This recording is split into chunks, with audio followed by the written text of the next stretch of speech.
of the PGF. We're halfway through this thing. What do you think, guys, has been the most remarkable thing that's happened so far? What have you enjoyed the most? We're halfway through this thing, and what are you looking forward to today? So a couple of questions to start off for you experts here. What have you enjoyed the most so far about the PGF? I think the biggest surprise and something that's been a great thing for all the fans has been Marcus Elkins. He's embodied the spirit of the PGF. He's all about action and bringing a show, throwing up more submissions than almost half the other competitors. He just goes out there and he lives by the, come home with your shield or die on it. And almost every match he's had, at least in the last 4, were just phenomenal. Yeah, and he's had a remarkable tournament.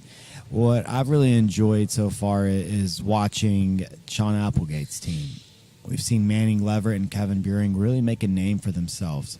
Both guys have tough matches tonight. I'm really looking forward to the Jonathan Roberts-Kevin Buring match. We saw Kevin take out a really tough Kevin Primo, and today he's going to look to take out one of the PGF fan favorites, Jonathan Roberts. I think Kevin's got a really good game to cause Jonathan problems, but you can always count on Jonathan to be in a match of the night and to get submissions when he needs them. Something I'm looking forward to, and it's brand new this year, is that we are going to have an alternate battle Rama. So these guys that we're not getting to see, we've seen Josh Gibbs. He's coming in for Evan DeWitt. But, the rest of our alternates are sitting on the sidelines. They didn't get to play. But on Thursday night, they're going to have a little tournament there. And we've had super chat donations. I'm super excited that you guys have donated to this, and you want to see these alternates get out there, and you want to see what they've got. And we actually have a little grudge match going on, right? So Kiahi's called out, called someone out, right? Oh yeah, Kiahi came on the PGF Insider podcast and says he actually was on there. He said he's all about getting some of that Matthew Boyles. I'm going to be honest. I think Matthew Boyles is the favorite for that tournament. Just having watched the guys in the qualifiers, I think Matthew impressed me the most. I think him and Lewis have to be co-favorites. But Kiahi, he's definitely shown he's made some really big strides since season 1. I was watching him roll the past couple of days, and he's really become pretty smooth. And I'm definitely looking forward to seeing him compete in this Battle Rama. But I don't know, man. I think Matthew Boyles might be able to bring the heat to him. Womp, womp, womp. We already have a donation in the super chat from Bias Hacker. It goes to the Velociraptor, Caleb McAllister. So I'm wondering if that's in reference to my Jurassic Park. His match versus Kevin Buring, where he had the hands behind his back, looking around, trying to find the weak spot in the fence. But just to go back to about that Battle Rama, an additional thing that just has been so special has been how many people have been involved in the chat. I mean, we saw yesterday both in the Battle Rama and in the Executioner being considered the will of the people is being heard, and that's really awesome. And that Battle Rama is going to be sponsored by one of our sponsors, such and such, and they're going to give a donation to the winner. So you guys make sure that you are still donating to that, and let's see our alternates get paid. Yeah, these guys have come out for a week. I mean, they're putting a show on every single night. It's really pretty wild to think that we've got a group, 24 guys from all over the United States that have made their way to Decatur, Alabama to compete in the PGF. Saturday, the tournament's going down, though. So Wild Battle Rama is going to be really, really fun. We got to figure out who the top 8 guys are that are going to be competing to see who becomes the PGF Season 3 champion. Season 1, we saw a 16-man tournament. We saw Elijah Carlton come out on top against Caleb McAllister. It's pretty crazy. Elijah Carlton, I don't believe he finished any leg locks during Season 1, the regular season, and then in the finale, he went 4 for 4, all leg locks. Season 2, we saw Hunter Colvin in an 8-man tournament come out on top against Elijah Carlton in the finals. This season, Elijah Carlton undefeated. He's 6 for 6, all subs. But I'm going to be really fascinated to see if any of these guys can challenge Elijah, and who's going to be the guy that could possibly beat him. Well, I think right now, tonight, we have one of those contenders. We have Gio Ortiz facing Elijah Carlton tonight. And you chose Gio as your number 2, somebody that could actually challenge Elijah. They've met in the past. Elijah was interviewed on the Dream Show Live earlier today on this network, and he said they've met 7 times. He's a friend, but Elijah's beat Gio all 7 times, and he's very matter of fact about it. No puffery, no boasting. So, but I don't know. That could really motivate Gio Ortiz to get one back. Yeah, I've been watching Gio. He's a Southeastern guy. He's out of Tennessee. I've been watching Gio for a long time now. I remember watching him as a purple belt years ago, and this is the best he's ever been. He's really, really improved over the past year. In competition, he's been absolutely killing it. He's been killing it this season. He just hasn't been getting the points. He's disappointed with his point total.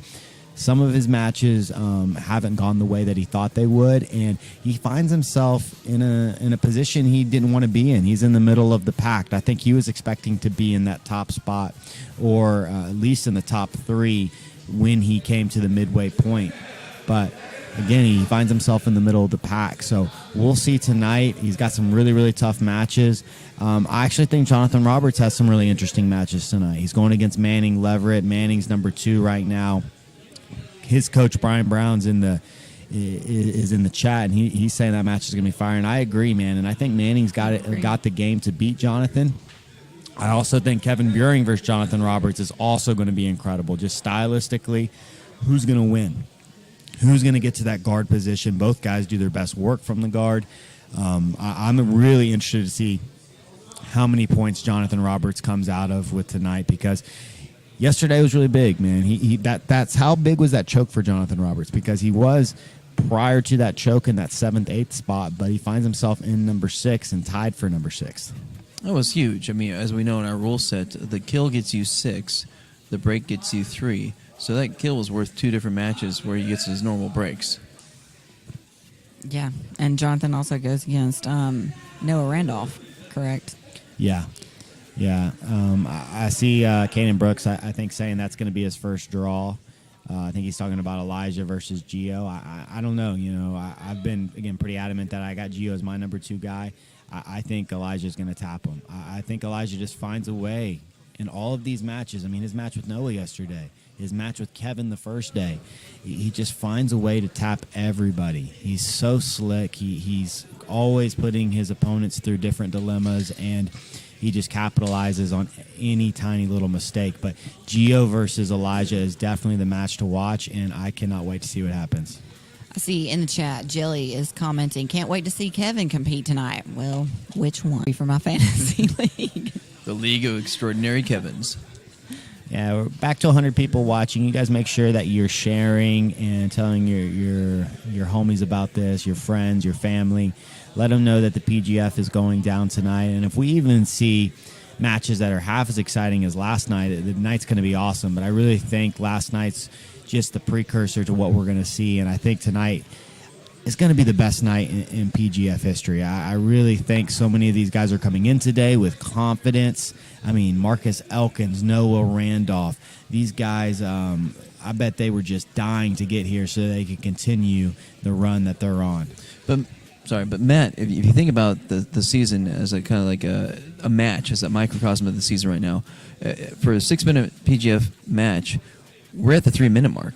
There's only half of it left. And so these guys are also going to be coming in with a serious sense of urgency, because those guys that are in the top 8, they need to be putting points on the board. So they're going to be opening up themselves, because they're going to be going for those submissions to get those points, but that also opens them up for submission. So it should be really exciting. Yeah, and honestly, I don't think anybody's really safe. I mean, obviously Elijah being number 1, he's close to guaranteeing himself a playoff spot, but anybody that's in that 5, 6, 7, 8 spot, I mean, they're just a couple of losses away and somebody else getting a couple of chokes from not being in the playoff. So everybody, particularly in that 4, 5, 6, 7, and 8 spot, is in a must-win. I mean, all of these matches are you need to get points. Get points, get points, get points.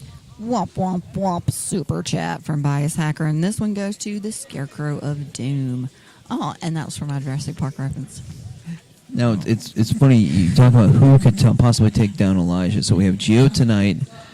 We have Dane Leake coming in on Thursday against him. But looking at the schedule, I haven't had a lot of time to do the analysis of who's missing who. Caleb and Elijah are, again, not going to face each other in the regular season. How did that happen again? Everything's random, right? I mean, these guys, they're not facing their teammates, so they've got 12 matches. They're not facing their teammates. 4 people are out. So, I mean, I believe that leaves, so 6, 12. I mean, that's 2 people. So Elijah isn't facing 2 people that are on the active roster from each team, and one of them happens to be Caleb. So, I mean, you talk about luck of the draw, right? Crazy. That is crazy. Yeah, I mean, that was something that kind of drove us all a little crazy in the first season because we were all looking for that matchup, and we had to wait till finale. It looks like we got to wait again. Yeah, and a lot of people thought last season that it was rigged a little bit because it was Hunter versus Elijah last match of the regular season, both guys coming in. And so I don't know. I'm not involved with the schedule making. Maybe it is rigged. Maybe there is a little Brandon or Keelan is making some adjustments, but I don't think so. I think that's just the way the grappling gods intended for this to go down. Anticipation. Ignore the man behind the curtain. Yeah. Let's go over the point totals again real quick. We got to talk about the top 3 guys and their path today because we've got Elijah, Carlton, and while he has Gio, he's also got 2, in my opinion, choke match. Like he's going to get kill matches. He's got the guy in Isaac Stackhouse that, while Isaac has been super tough and he's went out there and brought it in every single match, he's been coming forward and he's given up points every single match. And so you have to think Elijah Carlton's going to get 6, possibly 7 in that match. And then first match of the night, David Evers. David, a very, very tough competitor, but we saw him get choked by Dane Leake yesterday. I mean, Dane came in there, hit that reverse triangle. It was beautiful. And we talked to Elijah about that earlier today, and we said, hey, if Dane Leake can get him with that bolt cutter triangle, Scap says your triangle is the best move of the PGF. You better be able to get it done, right? He used your love again against him. Oh, yeah, no. I think it is, and I wouldn't be surprised, though, to see Elijah play legs with him. I think Elijah's going to try and go in and make a statement against David Evers because David had said that, like, hey, I'm here to leg lock a lot. I'm here to leg lock everybody. And honestly, that's not what's happened. I mean, yes, David has had 2 leg locks, but I personally thought David was going to be getting onto the legs a lot more. I think it really just shows, too, the quality and the talent that we have that David has kind of struggled to get onto the legs and struggled to get these leg lock submissions. I was expecting David to have more points personally at the halfway mark. I'm just going to have to ask, did you watch the show? Because that's exactly what Elijah said after I barbed him about the triangle. Like, well, maybe I'll just prove a point by getting that leg lock. Yeah, I definitely see Elijah going. I heard him say he's going to leg lock everybody, so I got to leg lock him now. Yeah, I think that's exactly what we're going to see, at least for the first couple of minutes, to see these guys battle in the leg, and that's going to be our first match of the night. But now we've got to talk about the very talented Manning Leverett. Manning really becoming a PGF star, but he did take his first loss yesterday. Caleb McAllister, his last match of the night. And I always find it interesting when a competitor takes their loss. He took it in that last match. So how much has he thought about that loss to Caleb? Because that was his best opponent so far, and he got tapped pretty quickly. And while it was a very strange lock, I didn't even see it. Like I had no idea what happened. I think most people didn't. But, you got to be wondering about Manning's mindset coming in. He's got some interesting matchups. His first match of the night is Jonathan Roberts. How do you guys feel that match goes down? The word is fire, I believe, because Manning Leverett has shown us he has all the skill sets. He's got wrestling, throws, leg attacks, chokes, the Manaconda, and to answer your question about how is his headspace, Pardon me. Yeah, he's got a great coach in Brian Brown down there, 10th Planet Jacksonville. He's got Sam Barbosa as a confidant and support. I saw both of them in his corner at the ADCC trials. I mean, he's got a lot of support, and he's just a good kid. He's also got his father up here watching him. And he should be in a good place, I think. I mean, one loss to a very seasoned black belt, I think he's fine. And from what I've seen from Manning, I was super shocked about the that Caleb submission, and I didn't even see it. I was so surprised I didn't even know what happened. And I love the way that Manning, in his after-match interviews, is just very succinct. He knows exactly where he's going with things. He knows exactly where he's headed. So he's in a good headspace. He's definitely strategic, and so I think he's going to give Jonathan a battle. Yeah, he's got an interesting night tonight. He's got Manning Leverett. He's going against Tyler Woolsey.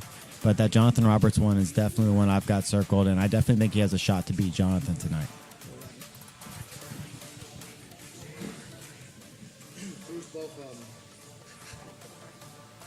Here we go. All right, our first match of the evening, day 3. We're over the hump. Let's see where everybody's going to stack out. Representing Team ToHold, the bad guy, Elijah Carlton.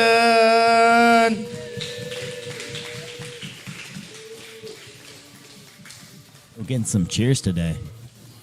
And some boos, some mixed. And his opponent, representing Team Supernatural Survival Gear, David Evers.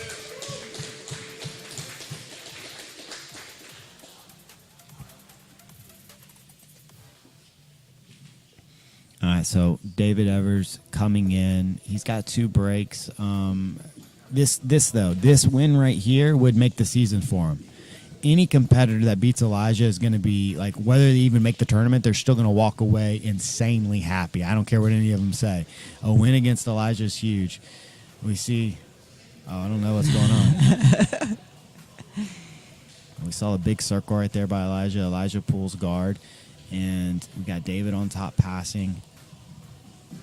Elijah looking for that patented. He loves that double Koichi and that ankle pick. You know, we found out earlier today that when he took a break from jiu-jitsu, he picked up rock climbing. That explains some of his strong grips. Yeah, Elijah's just taken a really good opportunity. He's taken over. He actually closed down his gym, and he's taking over the head coaching job at Agogi in Chattanooga. Agogi has built an incredible facility, maybe the best jiu-jitsu facility I've ever seen. And Elijah's their head no-gi coach.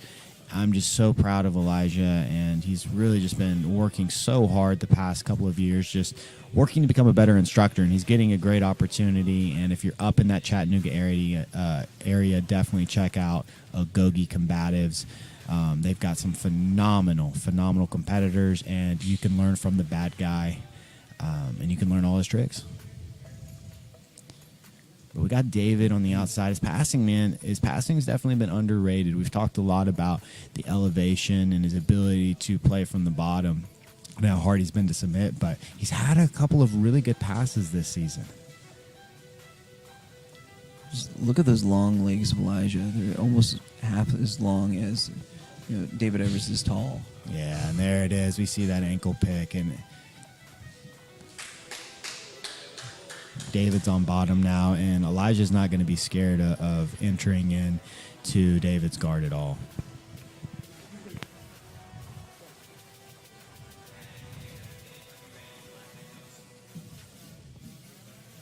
Nice little off balance right there by David, but Elijah does a great job posting. And with those long limbs, he's just able to create base. I mean, he's just going to be so hard to sweep because he can just post out so far.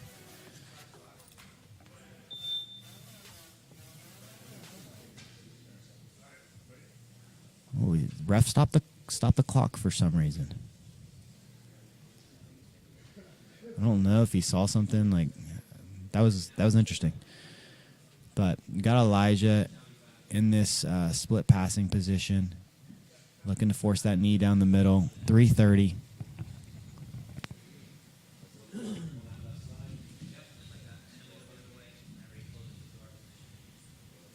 Elijah playing a little slower today.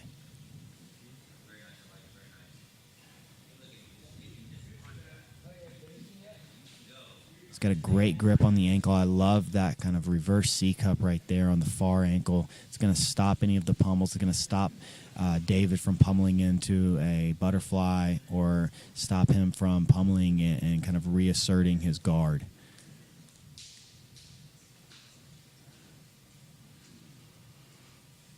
Yeah, controlling that far pummel leg is really important as a passer. I think a lot of guys really sleep on how important foot control is when they're passing the guard.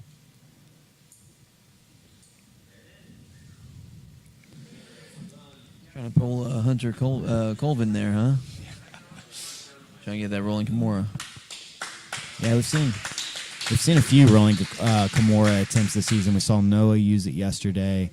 We've seen it a couple of other times. I believe Tyler Woolsey's attempted it, but nobody has even remotely come close to using it as effectively as the great Hunter Colvin. That's the only two moves we've seen at the PGF actually go beat Elijah Carlton's, that Hunter Colvin rolling Kimura. Elijah looking to enter into the legs, uses the attempt at the leg to pass for a second, but David just very disciplined. That's the one word I'd use to describe David Evers. It's just he's a very disciplined grappler. Does not make a lot of mistakes.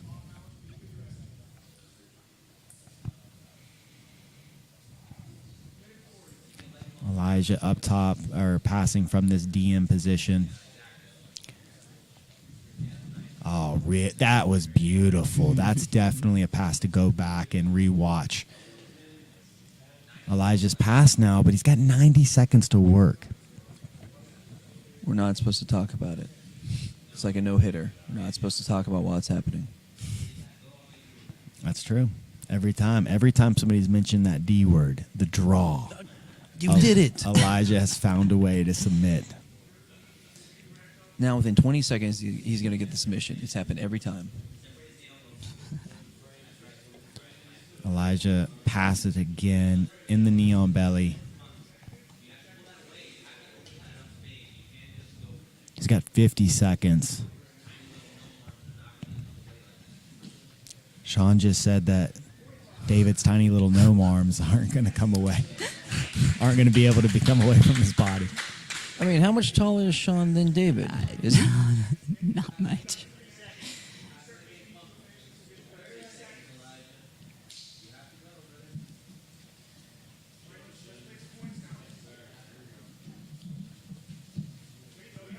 David in on a leg. Elijah. Oh, that's a really nice counter. I think he's got that. Oh, man. Doesn't have the knee line. Oh, my gosh. Always pulling it back in. Nope. Wow. And it's happened. Draw. Elijah forced to a draw. That's the first time? First time in PGF history. Wow, I thought he found that heel hook right there. David did a great job, though. Slipped the heel. All right, the commish wants to see 300 viewers, guys. We're at 167 right now. So make sure that you're sharing the link on all of your social media accounts and especially your jiu-jitsu groups and chats. And remember, if you need to, hop out of the chat real quick, hit that like button, and hop right back in. Mm-hmm. And you can also hit join while you're not in the chat. Join the channel. Last match though was just a really good. Just you guys have to be aware of limb length, right? And while we heard Applegate talking about Evers, just how short his arms and legs are, but the feet, I mean, that really stopped Elijah from getting a really good bite on that heel hook. The smaller your opponent's feet are, the harder it is to keep that bite, and it's just really easy for them to slip out of those heel hooks. And I knew David was going to be very, very, very difficult to leg lock, and seeing Elijah have such a good attempt but still fell just shows me that, you really have to know your opponent going in, and every little thing like that, like every little detail really, really matters, especially when we're talking about a 6-minute match in the PGF. All right, we're ready for the next match. Next up, representing Primo's Heroes, Josh Gibbs.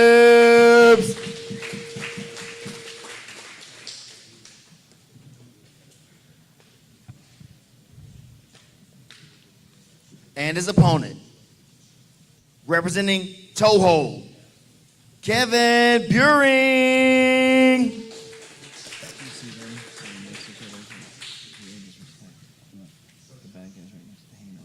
Oh, yeah.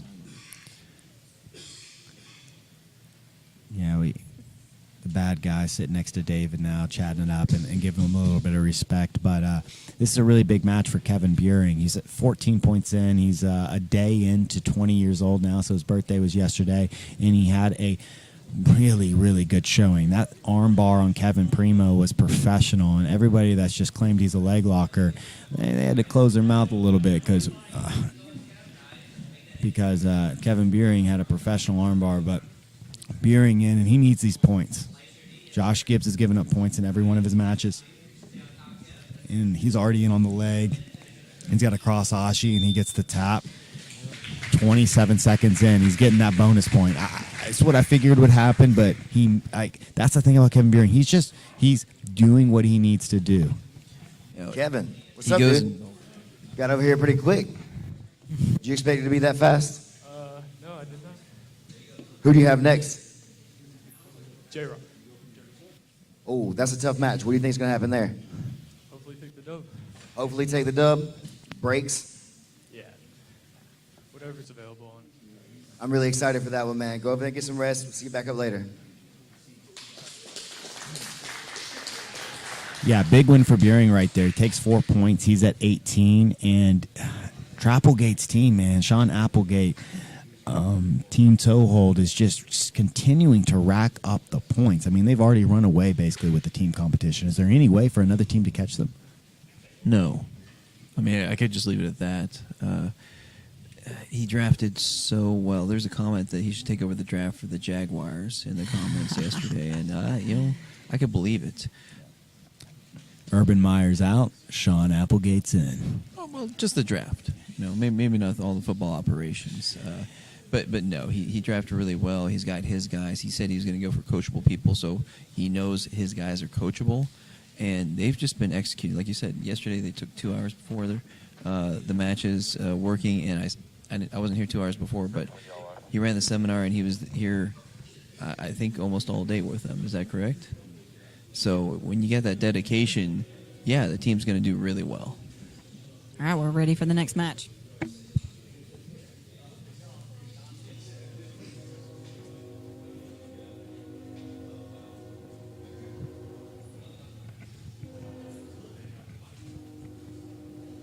Coming next, representing Primo's Heroes, the Scarecrow of Doom, Matt Harrison.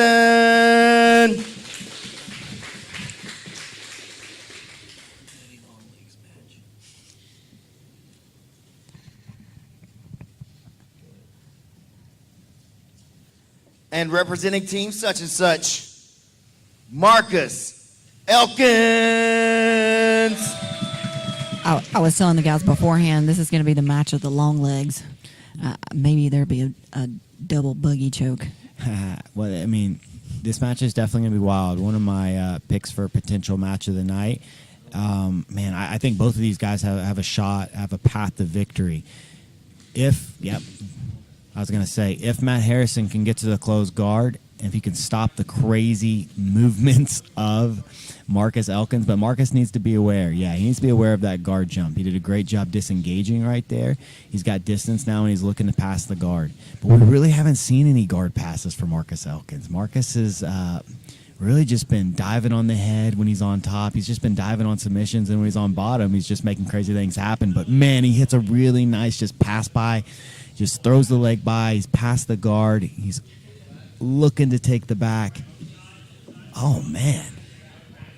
Uh-oh. Marcus Elkins looking for an armbar. Oh, Nice man. movements. Marcus Elkins.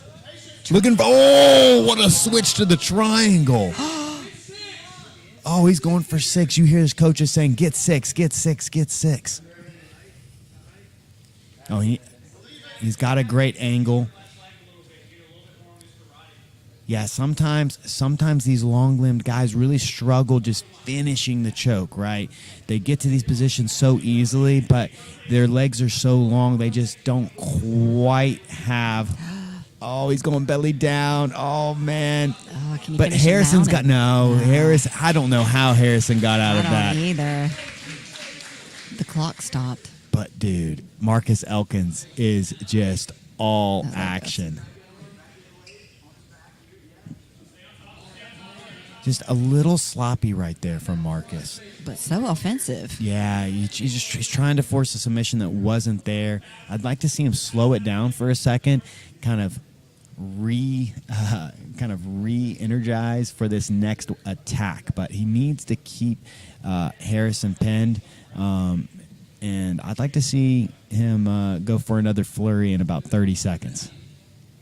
Because the flurry, that's how he's going to catch this black belt. This is kind of like a gator. Yeah. Just, quick burst of energy. Okay, rest up. And then boom, sprint again. Yeah, and it's time to sprint right here. This is the time. He's free. He's in this turtle position. You saw he's looking for a Darce. He's switching.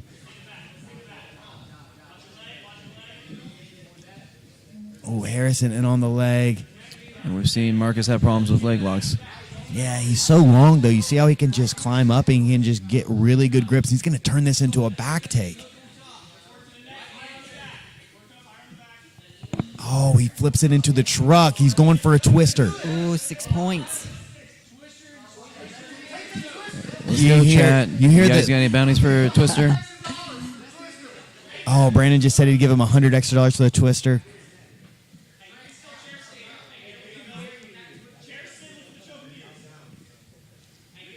Oh, he might have his choking arm position. If he can get a chair sit, he might have a look at the choke. Got 2:45 on the clock. Yeah, Scarecrow's got his arm in there. Oh, he's got... Oh, man. This is looking deep. Man, Harrison, though, great job of just putting his weight. So he's stacking into Marcus, trying to win head height. He finds his head to the floor and scrapes Marcus off. But Marcus with an insane arm lock entry.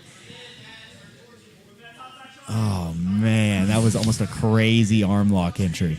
Just constant action with anything Marcus Elkins is involved in.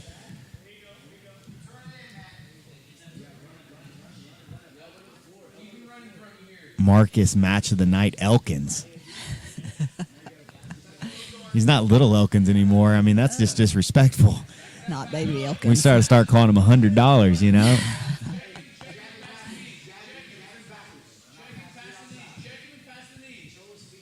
They're calling for that same pass.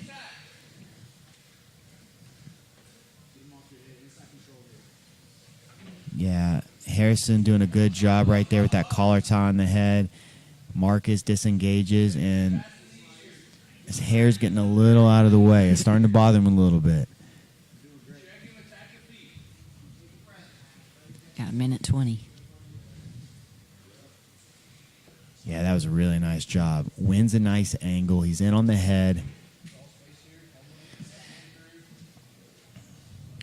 But Harrison keeping those elbows really tight. Oh, yeah. I mean, Harrison's a game opponent. Getting points from Harrison's tough. We've seen a lot of guys struggle. We saw Elijah struggle to get points on Harrison. He's been really tough. I remember in season 1, there was just multiple guys that took Harrison's back, and they just could not finish, and they had it for a couple of minutes. Man, but Marcus Elkins has been all over. Oh, exciting. Oh, he's back in on this same attempt. You see, Calling for a triangle armbar again. Oh, my gosh. They're telling him to hunt. He needs to be on the submission hunt.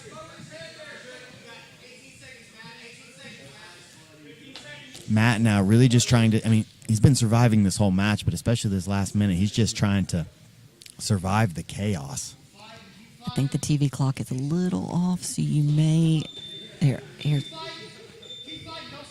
There, yeah, now it's done. Man. I mean, Marcus Elkins is just gaining confidence. We can see it. From match 1 to that match right now, he believes. He believes that he belongs here and that he can beat a lot of these dudes. Absolutely.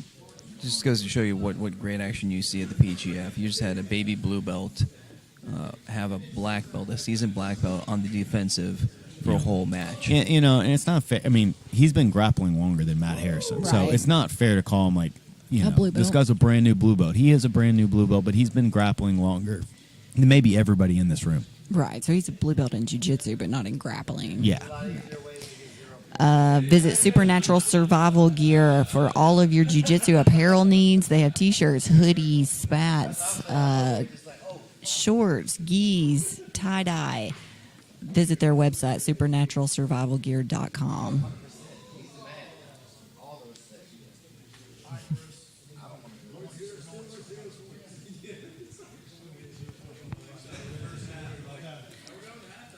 All right, another one of our sponsors, shoptohold.com. They have custom flip-flops. They're also sponsoring one of our teams from Coach Sean Applegate, shoptohold.com.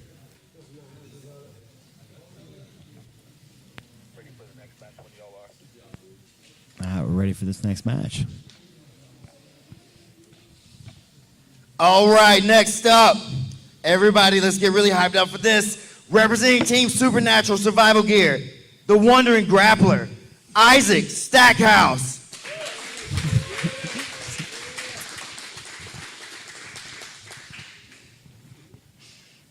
And his opponent, representing Team such and such, Carlos Andres.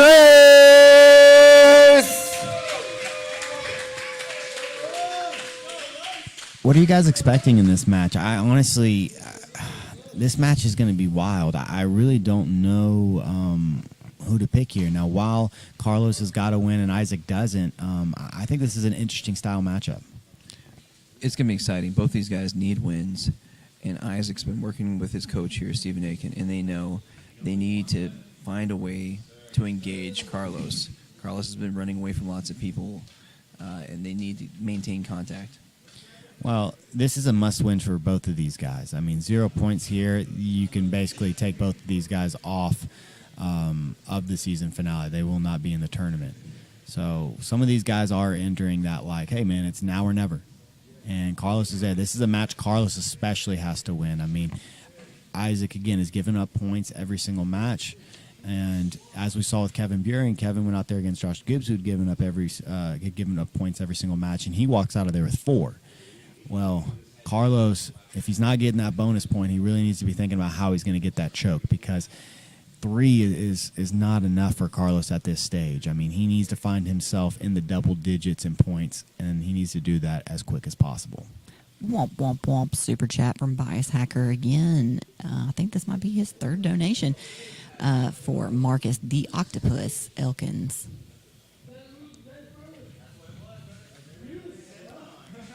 Yeah, so it's funny. Their competitors are talking to Sean Applegate. Sean taught a free seminar at noon today, and man, the turnout was incredible. Honestly, I didn't know that this was happening until like a couple of hours before the event, and I guess other people had found out about it, or maybe they just happened to be there. Anyways, really, really nice showing, but Carlos just used one of the passes that Sean showed, and he gave a little nod over to Sean like, hey, see, I was there. I was paying attention. Awesome. Whoa. Isaac probably has 15 pounds, I'd say, right, on Carlos? At least. Just 15? I was going to say at man. least. He timed that Eminari roll perfectly. That was really nice work by Isaac. Isaac coming in there looking to stack pass, and he's just picking up Carlos, and he dropped him on his head once or twice. Oh, man, these guys are going at it. Carlos wrestles up. He's on top now. He's got Isaac's head, but Isaac is very, very difficult. I mean, you basically have to put him to sleep, right? I mean, he's been put to sleep or almost put to sleep like 4 or 5 times.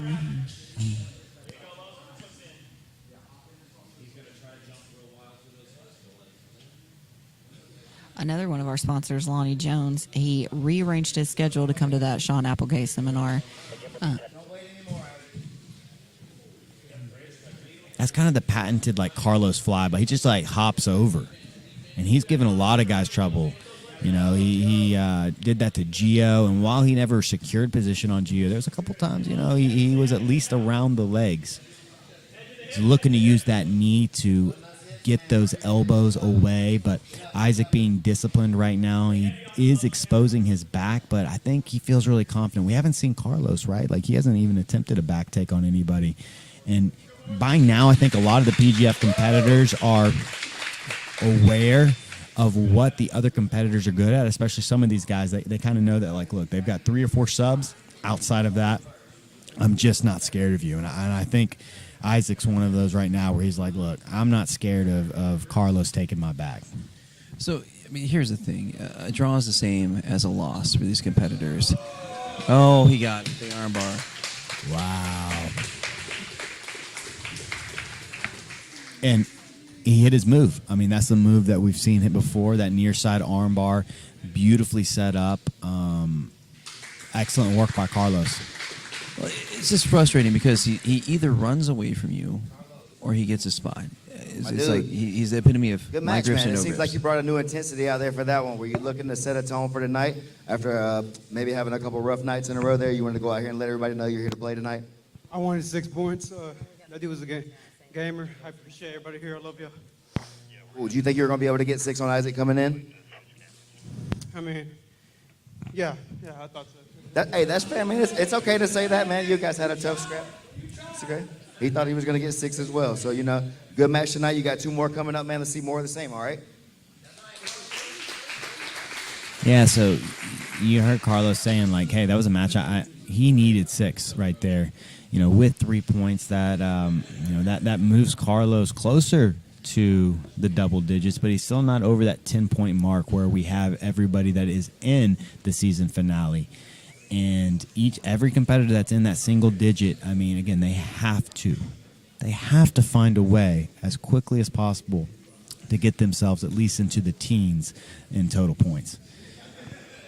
Is there anybody that has single-digit points right now? We got a bunch of them that you guys think could make a run. I mean, we've got Kevin Primo at 6 points. We've got David Evers at 7, Mario Gayle at 8. Any of those guys you think can make a run to possibly still having a shot at the playoff? Well, I think, if you ask Sean Applegate, Mario Gayle is going to make that playoffs. He said all 5 of his active roster guys are going to make it. We talked about this in the pre-show. I don't think he's making up the gap between him and Dane Leake tonight. But we'll see how next week goes. I mean, and Kevin Primo, the first rule of PGF Fantasy is do not bet against Kevin Primo. So he could. Right, and Egghead brought up a good point that Mario Gayle was going to get. He's going to get the team points. So, you know, as long as Sean Applegate's team is winning, which is, you know, gonna happen. It's the highest probability. Gayle is going to be gaining those points, you know, whether he wins or loses. But he has we kind of analyzed. So go back and watch that pre-show. But we kind of analyzed what's going to happen on the schedule with Mario and Dane. You know, is it possible? And so we kind of decided maybe not tonight, but it's still a possibility. He's at 8 right now. He's got a difference of 4. He's in a must-win match, though. I mean, he has to take points from Noah Randolph. And, I mean, the way Noah looked yesterday, man, getting points from Noah moving here on out is going to be very difficult. We're ready for the next match.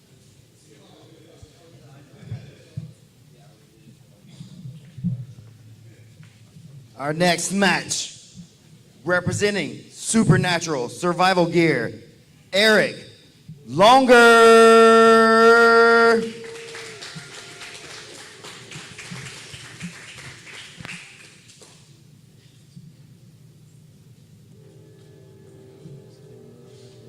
And his opponent, representing such and such, Tyler Woolsey.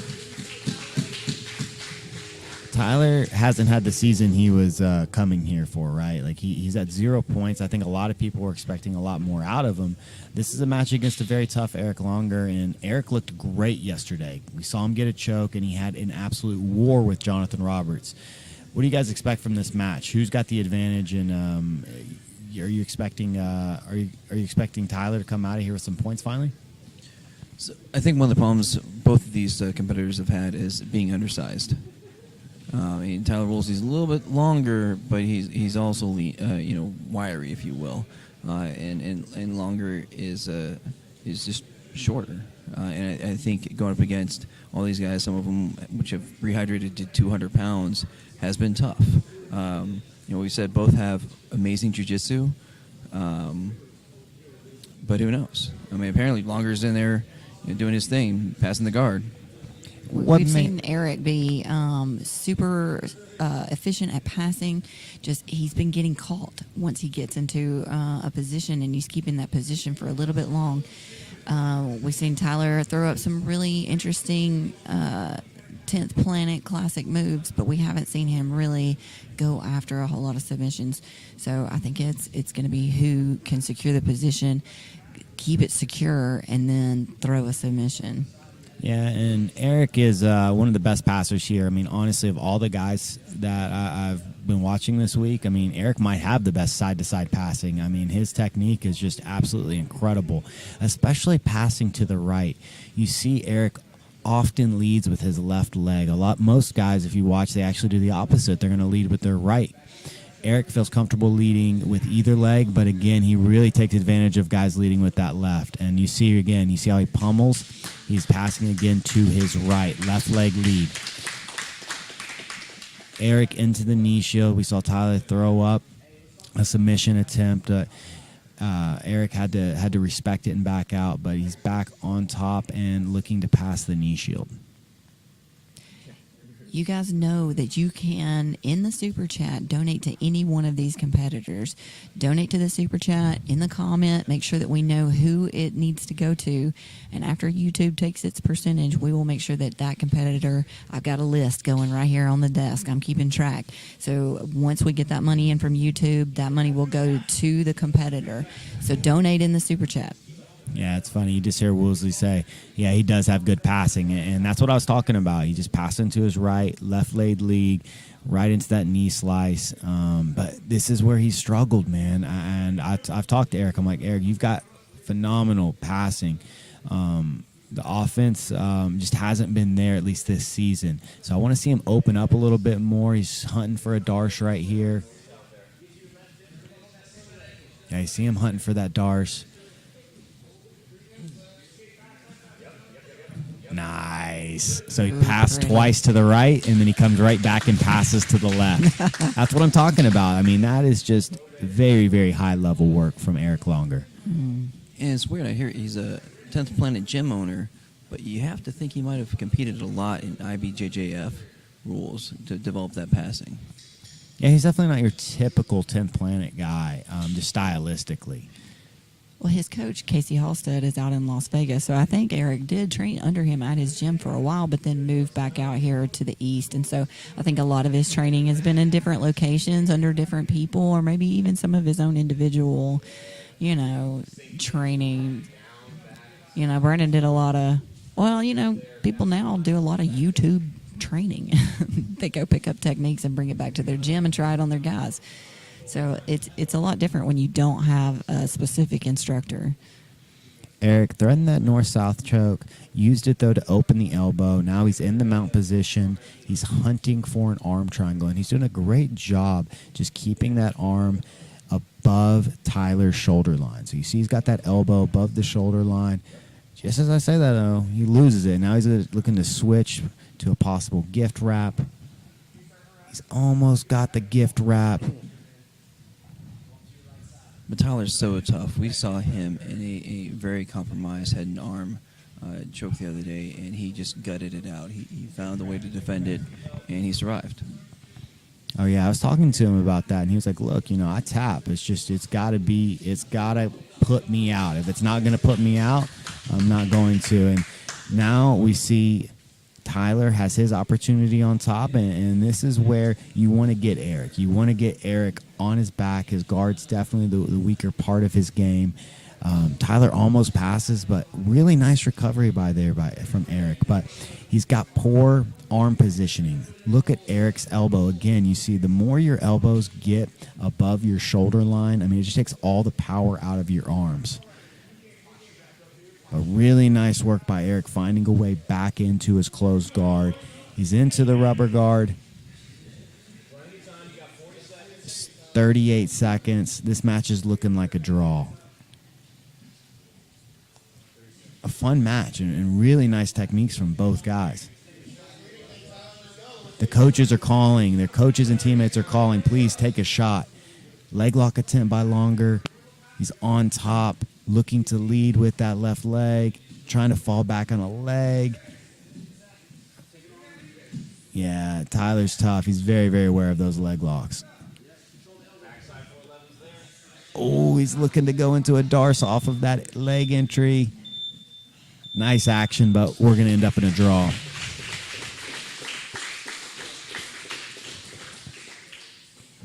Next up is Caleb McAllister. And so that's the difference Kevin between a PGF draw and a draw in many other formats. You saw those guys were fighting to the very end to get that submission because a draw here is essentially lost for both. Whereas other times, they'll just stall, hope for a judge's decision. But here, this scoring set demands action. Well, again, these athletes are in a win or go home. They're really starting to enter that win or go home. And Brandon was talking to him beforehand. Friday, a lot of these guys are going to be leaving. We're only taking 8 to the finale. And, unless they just want to stick around, 16 dudes will not be there, will not be competing Saturday. And so if you want to compete Saturday, you got today and tomorrow night to get the points to earn your way in. But you truly are going to have to earn your way in this season because there are no easy matches. Even the guys that are giving up points are Isaac's going to sleep before he's tapping. Next up, representing Supernatural Survival Gear, Caleb McAllister.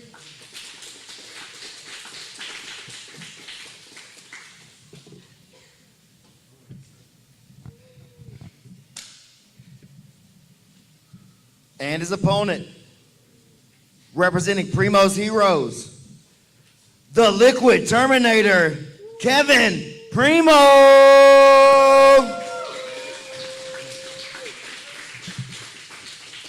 Womp, womp, womp. Super chat from Michael Rickman. Thank you, Michael. This should be good. I remember when Caleb McAllister joined, everybody in season 1, and everybody was talking about the Elijah storyline. He had a win over Elijah. And the first night he came, he faced Mario Gayor and Kevin Primo. And him and Kevin went to a draw. While Caleb dominated, I believe he took Kevin's back like 2 or 3 times. But he just could not finish Kevin. And Kevin was looking for that straight arm lock, his patented straight arm lock the whole time. Nice low single right there. Caleb McAllister's wrestling has really been sharp this week. Right into the pass. Michael Rickman, are you saying that goes to Caveman Chris? I need some clarification. Who's the caveman? Maybe he's a caveman. Yeah, this is looking really similar to their first match in PGF 1. Caleb gets a takedown, passes pretty quickly. He's in on the back, but man, he didn't finish Kevin last time, and we'll see if he can find a way to get underneath the neck of Kevin. But Kevin Primo is just so heavy in this position. If you've never had somebody that's really good at defending the back and is really good at being heavy even when they're in a bad position, it's really a remarkable experience. And of all the training partners that I've had over the years, Kevin's the heaviest from this position. You'll take his back, and it feels sometimes like he's just a 200-pound boulder that's just trying to sink his way. Just like right there, you see how how Caleb's just really struggling to get a chest connection. But he finds a way to hip in, and now he's looking to belly out Kevin right here. Was a phenomenal technical movement right there. You see Caleb he lost the chest connection. So he tried the face crush right there, but he just lost the connection. And now Kevin's on top. He has to watch out for this arm bar.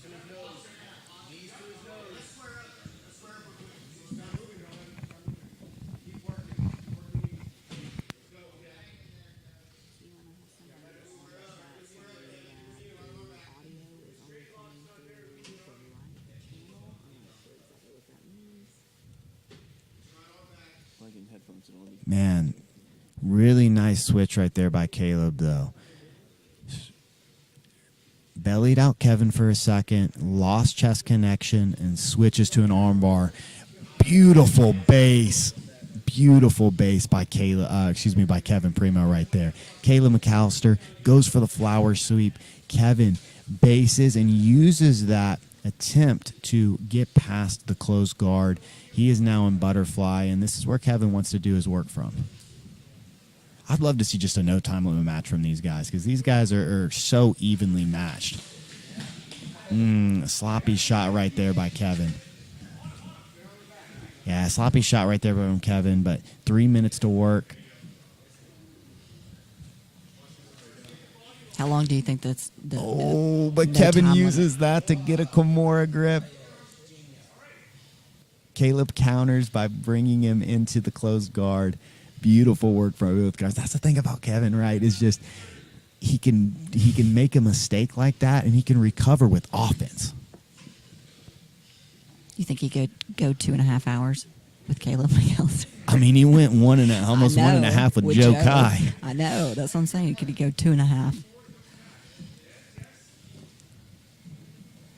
Oh, no. Butterfly sweep attempt. Caleb uses that to sweep. He's in on a straight ankle lock, trying to bite in on the heel. Kevin's leg lock defense has been incredible this week. Josh Burgess, we didn't do PGF rash guards because we were allowing the competitors to wear, if they had a sponsor of their own, we were allowing them to wear those rash guards. Oh, toe hold. Kevin's going for a straight ankle lock. Oh, he's going for this topside straight ankle lock. You see Caleb shaking his head.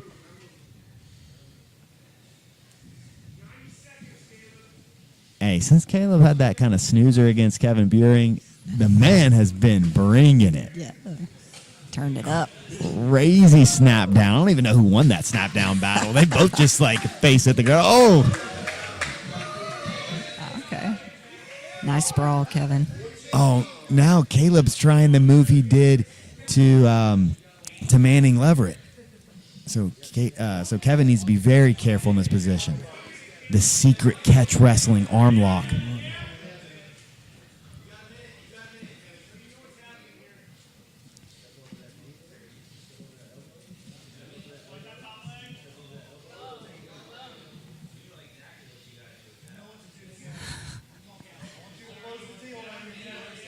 Kevin looking to put in a Darce choke.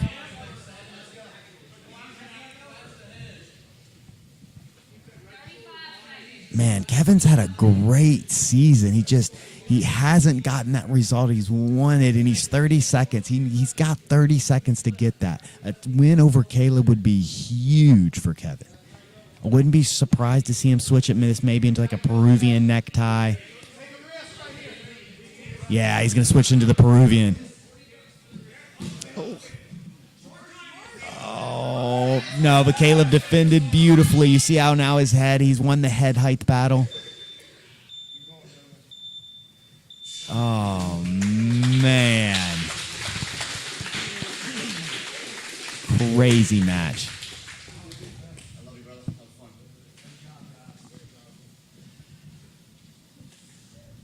Oh, and they say I love you and hug it out. Just both guys are absolute savages. Nothing but respect to both of them.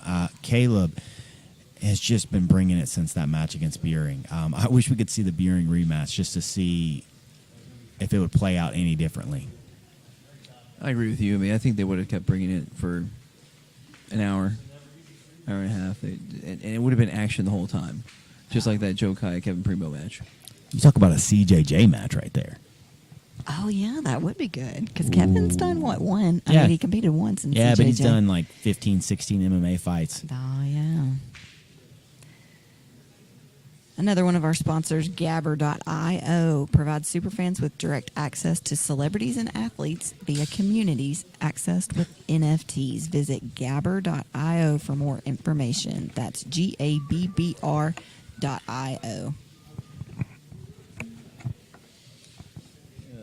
Is something we need to know? Our next match, representing such and such, the Elbow Genie, Jonathan Roberts. Womp, womp, womp, super chat from Bill Sockman. He's got some And his secrets. opponent, representing ToHold, the Manaconda, Manning Leverett. One of the matches I had circled tonight, I really think this is a big match for Manning. He had that match against Caleb where he could have really proven that he was one of the top dogs. He ended up losing to a really weird lock, and that happens. I mean, he got caught right there, right? But now he's got another opportunity against Jonathan Roberts. Oh, when he's already in on that Marcelo arm lock, he switches it into a Kimura. Great defense, though, by Manning Leverett. But Jonathan's passed. I mean, Jonathan's straight any arm lock variation from that shoulder crunch to the razor lock that Marcelo Garcia likes, or that inverted arm lock that Marcelo Garcia likes, to just the swim moves to the.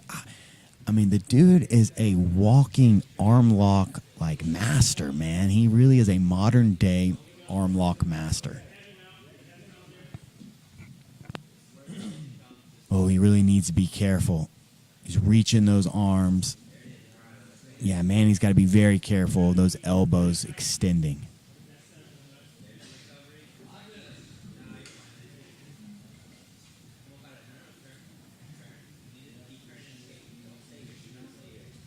Oh, Jonathan needs to be careful of the counters, though. Manning's very, very slick in the leg game. Oh, nice pass. Manning came right back and passed the guard almost instantly right after that leg lock attempt. Really nice offensive work. I mean, Jonathan right there just looked like a killer. Manning defended all of the attacks, and now he finds himself in the north-south position. Wallow says, Scaff, you got some explaining to do. Yeah, I think Bill needs a little bit more money for me to not talk about what we're not supposed to talk about.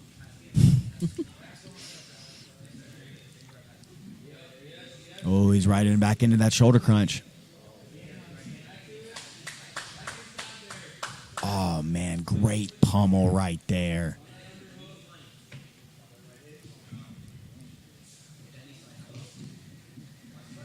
Oh, he's right back into that shoulder crunch. He needs to be careful of this inverted arm lock. And he gets the tap.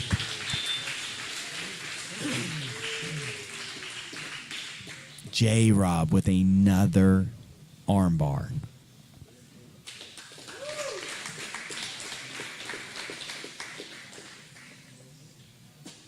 Jonathan, congratulations on that, man. There's another elbow there. That's a tough match, man. Keep your eyes on that kid. He's going to be way better than I ever will be. So keep your eyes on him. Honored to have that match. Thank you, guys. Good job, man. What can we expect from your next match? Guys, I'm trying to get as many points as I can, keep my body healthy for the final. I want another shot at Elijah, you know. I hear that, man. Well, keep it up, dude. We'll see you back in there.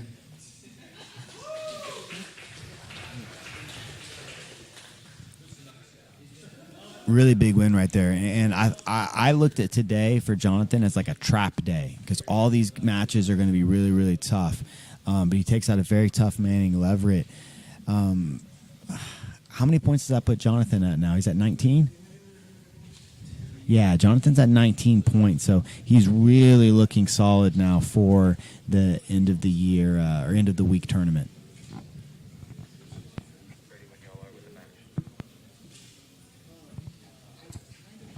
Oh, and here comes one of the best matches of the night.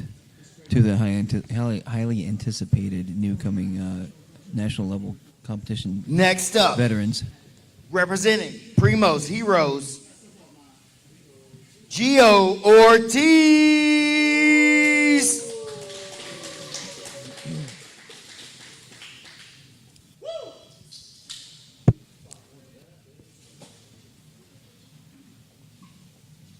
And his opponent, representing such and such, the great Dane Leake.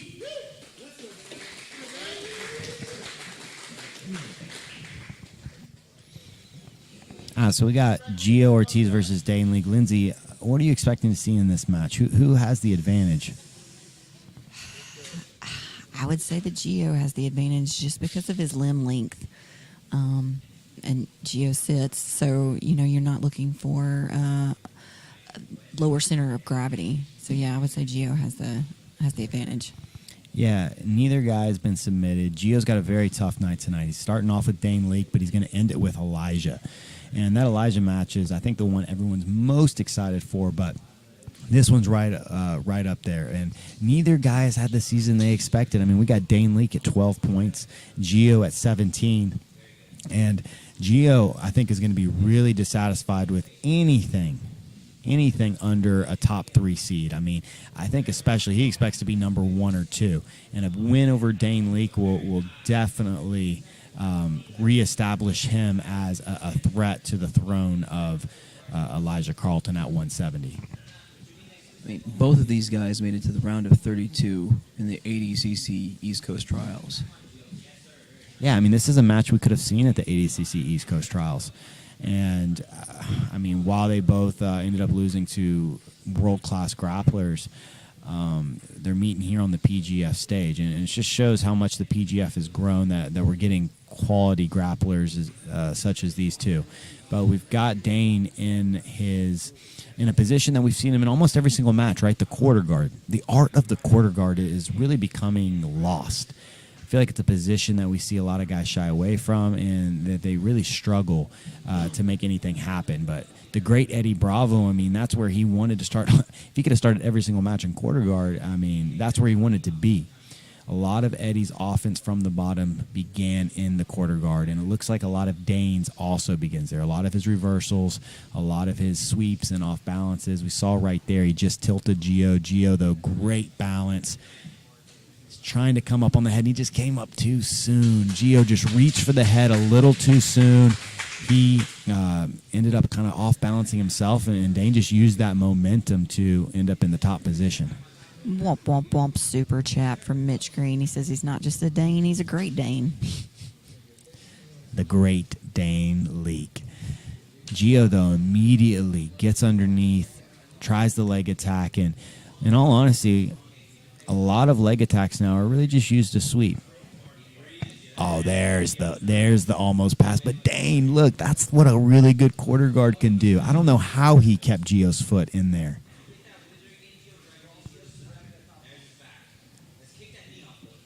Man, Dane Leake has an incredible quarter guard.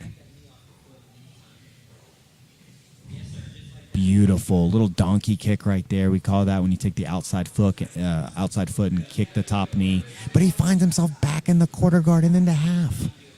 Dane just makes these small adjustments, little movements, and he just finds himself out of trouble every single time. We've seen it in every single match. His guard recovery is just amazing. Amazing.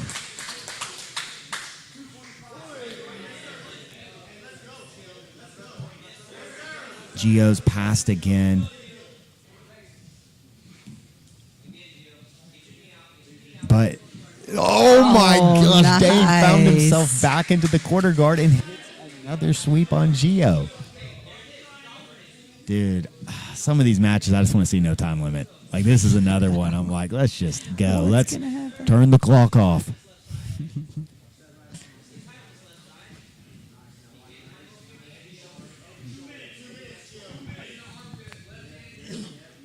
So now Dane's on top. You hear Sean Applegate. He's saying, watch the triangle. You see how Dane has the wrist controlled. If he can free his right leg, he's going to look to pop that triangle.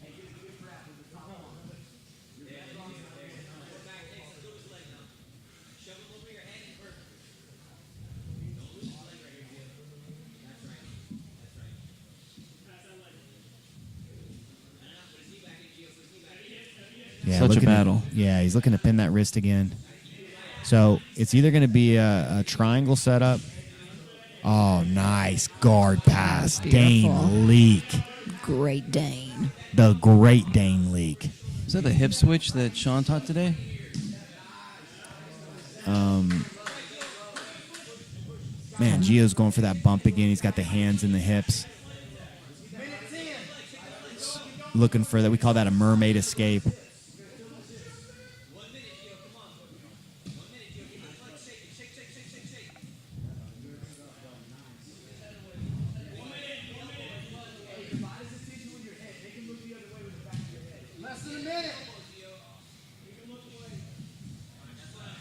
Nice guard recovery, but man, Dane just right back in and passes the guard again.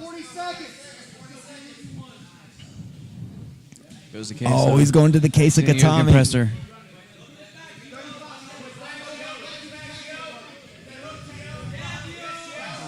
Oh, and Gio takes advantage of the 25 case seconds. attempt. That's always the issue with case of the counter is just the back take.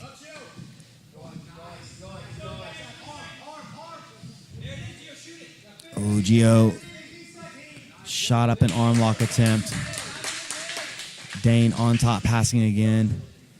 Oh, these guys got to be exhausted. This has been a crazy pace. There's 4. Man, crazy match. Bill Sockman wants a side pool so that you versus the tournament winner. I know everyone's always like, Scaff should be in this. I'm like, I haven't competed in like 3 years. Like people act like I've been like I competed like 3 weeks ago, and I'm sitting out this one. I'm also 160 pounds, so my division in PGF would be 155. Yeah. I mean, I could obviously do 170, but yeah, it's not like it's like, man, Scott's like 180 pounds and like he could cut a few and just. It's like, no, I'm like, Gio's got easily probably 20 pounds on me right now. But then Kevin's got 30 pounds on me. Then again, we just saw a draw that was very satisfying as far as just back and forth, high level action. The 6 minutes just flew by. Yeah, it was just an incredible match.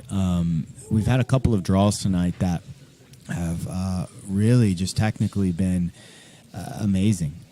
And I love what the PGF does right. We get 24 different athletes with 24 different styles, and not everyone's just sitting to their butt and doing leg locks. I mean, we've got D1 level wrestlers. We've got guys that are trying to pass and they're trying to get chokes. We've got guys that are sitting like Kevin Buring and trying to enter into the legs and submit. And with Dane Leake, it's all about those basic fundamentals. His ability to sweep from the quarter guard is world class. I don't know how he found the quarter guard against Gio as effortlessly as he did. I mean, Gio had 2 beautiful passes, and he just immediately put them right back in. And that last quarter guard sweep that he hit was definitely worth going back and watching. That's one that won't make the highlight, but that's one that everybody should obsess and watch. We're ready for the next match. In almost every match we've seen, Dane has just the guard recovery. You give him any opening at all, and he's backing the guard. Yeah, Lindsay, what impresses you? Oh.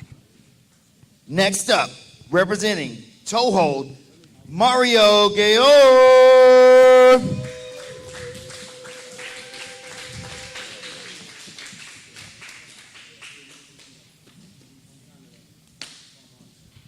And representing Primo's Heroes, Noah Randolph.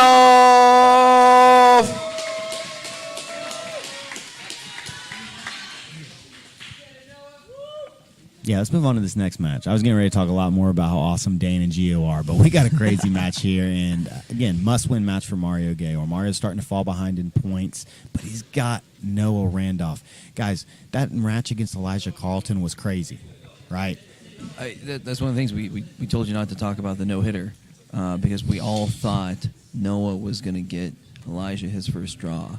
But at the same time, he was going at him the whole time. Just great skill. Lots of great escapes from Leake attacks. Lots of grit for Noah. Oh, man, Noah looking to wrap up the head. Possible anaconda attempt here. I love how Noah's using his right leg to trap Mario's top leg. You know what to do, Noah. Bulldog. Womp, womp, womp. Super chat from Billy Bates to Noah Randolph. I just feel like Noah can't fear any of these dudes right now. He's had matches with Dane. He's had matches with like Kevin Buring and Elijah Carlton. Oh, he's got EPC Mario trying to push on the elbow.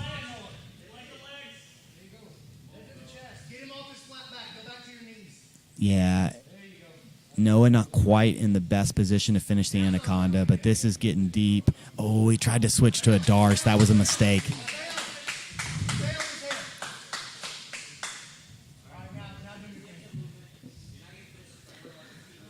Brenda says that Mario doesn't make facial expressions either.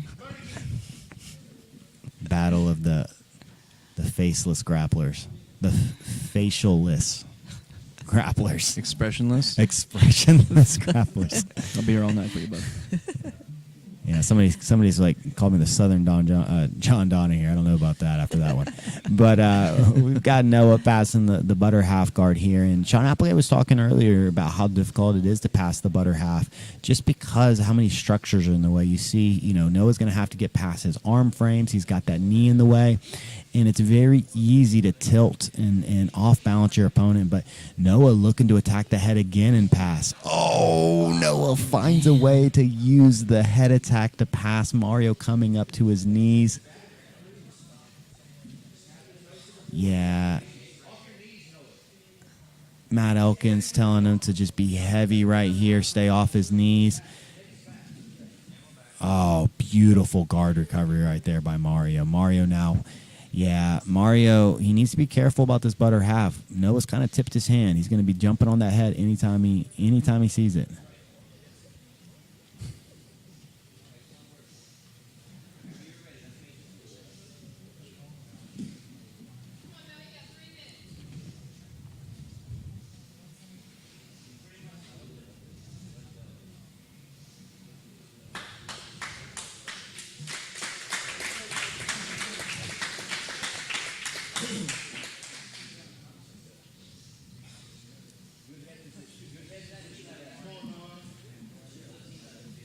Noah's so good in this position. Going for that rolling guillotine again. Oh, he locks up a bottom side Darce choke. Oh, my gosh. That was incredible.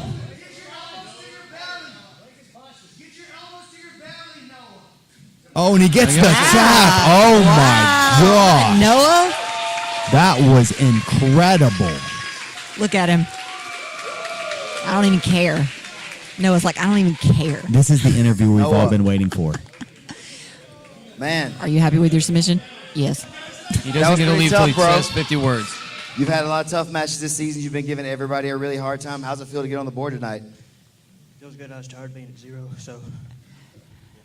Listen, man, everybody has been talking about you, and they've seen how tough you are. You got 6 points now. Can we look for 6 more in your next match? That's what I'm saying. Noah's coming in. He's going to get 12 more before the night's out, everybody. Y'all better not tune in. Better not tune out. Tune in. I'm just so excited for you, man. Good job. Hey.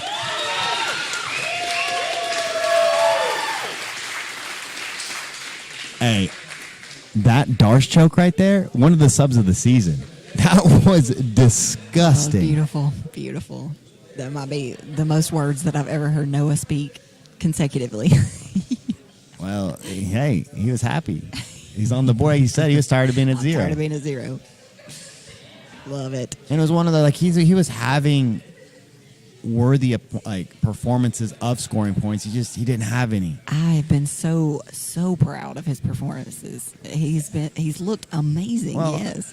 The first day, right? So Noah comes out first day, and he didn't really let it go. That's what I was telling him I wanted to see this season. I wanted to see him let it fly. I wanted to see him go throw caution to the wind. I didn't want to see him play close guard for 6 minutes. And the first season we saw that a bit. In the first night we saw it. We saw him playing close guard, and he was looking for his flower sweep. But I was like, no, I want you to get on top, and I want to see you attack the head like I know you can attack the head. And last night he had all the confidence in the world. That last match against Elijah, I think it woke something in him, and it really made him believe in himself. And I think every single opponent that faces him from here on out really has a lot now to contend with. I've heard that before from coaches. It's a matter of getting your competitors, your players, to perform in competition the way they perform on the mats day to day. And like you said, with that match against Elijah, maybe that got him there. Womp, womp, womp. We got a couple of super chats here. Brett Bates is giving $20 to Noah, and AW is giving $19.99 to Noah. So, guys, notice that in the super chat, you can donate to these competitors. Let's get these super chat donations up. Also, let's go in and like the video. So you might have to pop out of the chat, like the video, and then come back into the chat. So let's get these, let's get YouTube throwing this out to more people's feeds. So like the chat, give in the donation, make the comments. Yeah, just super proud of the kid. Me and Brandon gave him his purple belt. When did we give him his purple belt? Maybe 6 months ago? Something like that. Probably about yeah, 6 like months. 6 months ago. But he's not a full-time guy. So he's not homeschooled. He's not one of those kids that's training in the gym every day. He's training 2-3 times a week, and he's been doing that for 5 years now. Womp, Our womp, next womp. match, representing ToHold, handsome Kevin Cheryl. Womp, womp, womp. Super chat from Night Jiu-Jitsu. Again, that goes to Noah's glorious stars. And representing Supernatural Survival Gear, Eric Longard.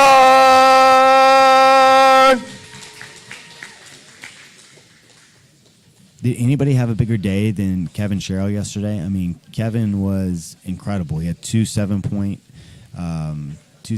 matches, and this is definitely a match that I think he's expecting to win. This is interesting because Longard is such a great passer, but now he's facing a D1 wrestler. So maybe that's why he decided to sit. Yeah, this is a bad matchup for Longard. Longard, again, does his best work from the top position. Kevin has shown that he is a very, very good passer, and he's had a couple of match of the nights himself. While he didn't officially win the award, I mean, his match versus J-Rob that ended in a draw was one of the best that we've seen in PGF history. Keith Kavanaugh's offering me some money for a black belt. I get my first degree in July, so, we may have a discussion then. Yeah. No, still iller. No Cleveland Steamers as of yet. Oh, this is tough. You got a D1 wrestler in on a Kimura grip. Nice little foot smack to the face right there. That was a little CJJ footsie right there. Yeah. Makes handsome Kevin roll his eyes. Come on. Yeah, this is a tough position. You see how he's got his left knee in there, and on the elbow, pinning his left arm, Eric's left arm right there. That's really good Kimura work. Oh, beautiful back take. You saw how he brought his right foot and created a back hook before he took the back. So he had the grip he wanted, but he just maneuvered himself into a really good back position. But Eric Longard, man, no slouch himself. He's like, nah, man, you're not taking my back that easily, and he escapes pretty quickly. Oh, Eric getting the sweep. Hey, if I'm Kevin Cheryl, I'm just standing up. You think you should stand up and wrestle? 100%. He knows Eric's going to sit, and he passed very easily. This is where Eric does his best work. Womp, womp, womp. Super chat from Abby Shelton. Thanks, Abby. Oh, nice sweep right there. Uses that overhook. Kind of hits a variation of the 5-0 sweep right there. Wasn't the 5-0 sweep, obviously, but same principles. Nice little tip right there. Oh, mistake right there by Kevin Cheryl. He's got to watch out for this Darce. The Darce seems to be Eric Longard's best weapon. He's going to switch to an arm-in guillotine. Abby, I put that donation down for Noah. Oh. And that's the issue sometimes. We saw Noah use that rolling guillotine attempt. He turned it into a Darce and finish. But when you miss, you end up on bottom. And both guys, we saw Kevin Cheryl attempt. He ended up on bottom. And then Eric Longard, he had a better attempt than Kevin, but he's still now on bottom. Kevin's in a great position, and he's got, 240 to work. He's trying to get my husband killed in the chat.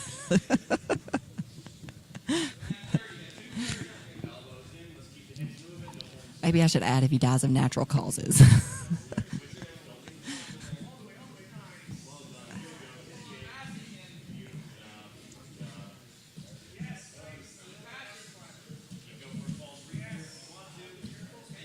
Oh, that's a deep guillotine. Eric, though, excellent job defending.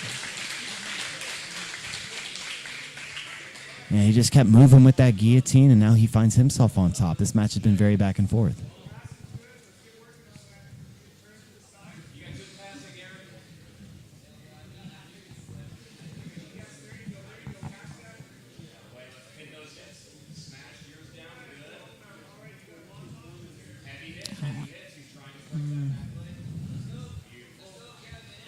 Got a minute and 30 seconds left.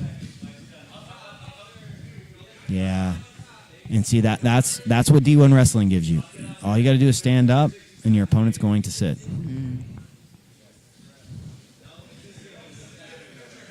Kind of helped him sit with that ankle pick.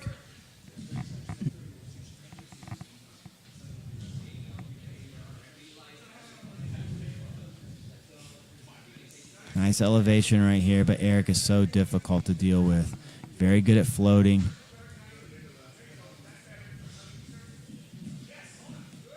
Nice, Eric. Oh, and he's falling back now for a leg. I'd have liked to seen Eric, instead of, he tried to get the secondary leg, I'd have liked to see him just go straight for the heel hook grip.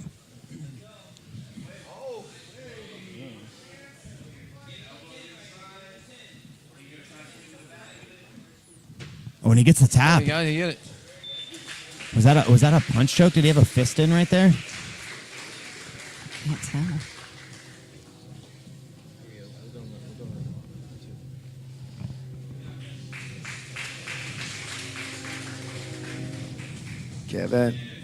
Kevin.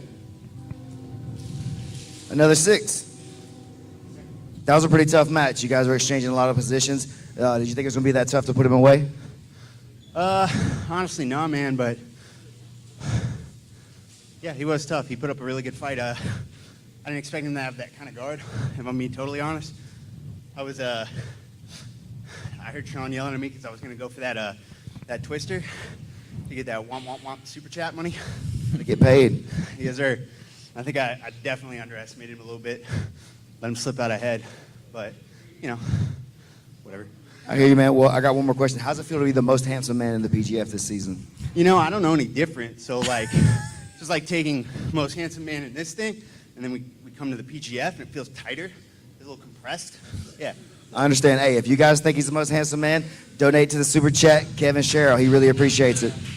Yeah, I think he got that punch in, right? It looked like he threw that fist into the far side neck. We need to know, because I think there's a bounty for a punch choke.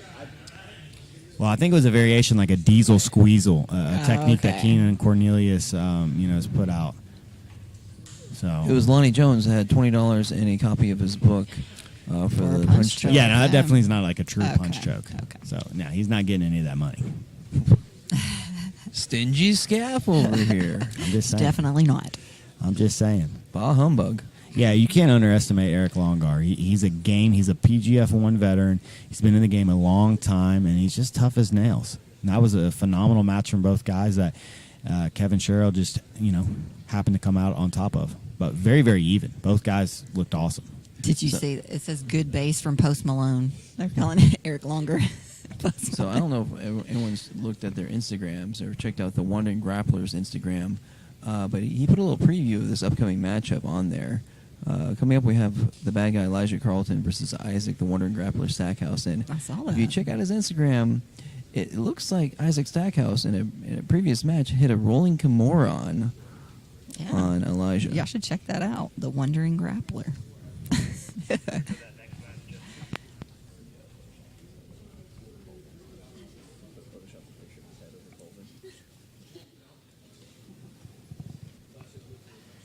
Next up, the points leader for the season, representing Team ToHold, the bad guy, Elijah Carlton.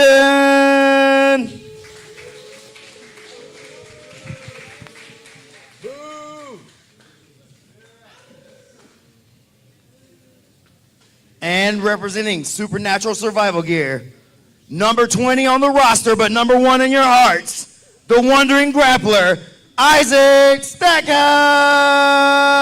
Number 1 in my heart, baby. Womp, womp, womp. Super chat from Jeremy. And that goes to Handsome Kevin.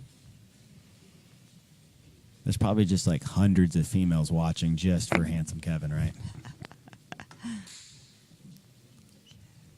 Or the bad guy. I should say, and the bad guy. But we got Isaac Stackhouse here against Elijah Carlton. Elijah getting his first draw in PGF, in the PGF. He now, while he's still undefeated, he now has 30-0-1. This is a big match for Elijah. He has to get a choke. No, Elijah. I mean, it's just Isaac's giving up points. Yeah, he's just giving up points in every single one of his matches. And so, if you're Sean Applegate and, you're Elijah and you're having that meeting beforehand, you're going, hey, look, a minute and a half, maybe we can start transition, but it's coming out that double underhooks right here. Nathan Orchard.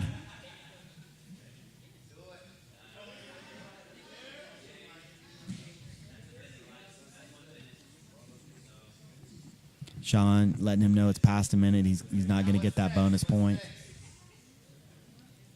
There are going to be some interesting fantasy results after tonight. We got a lot of draws. Only a few people are scoring.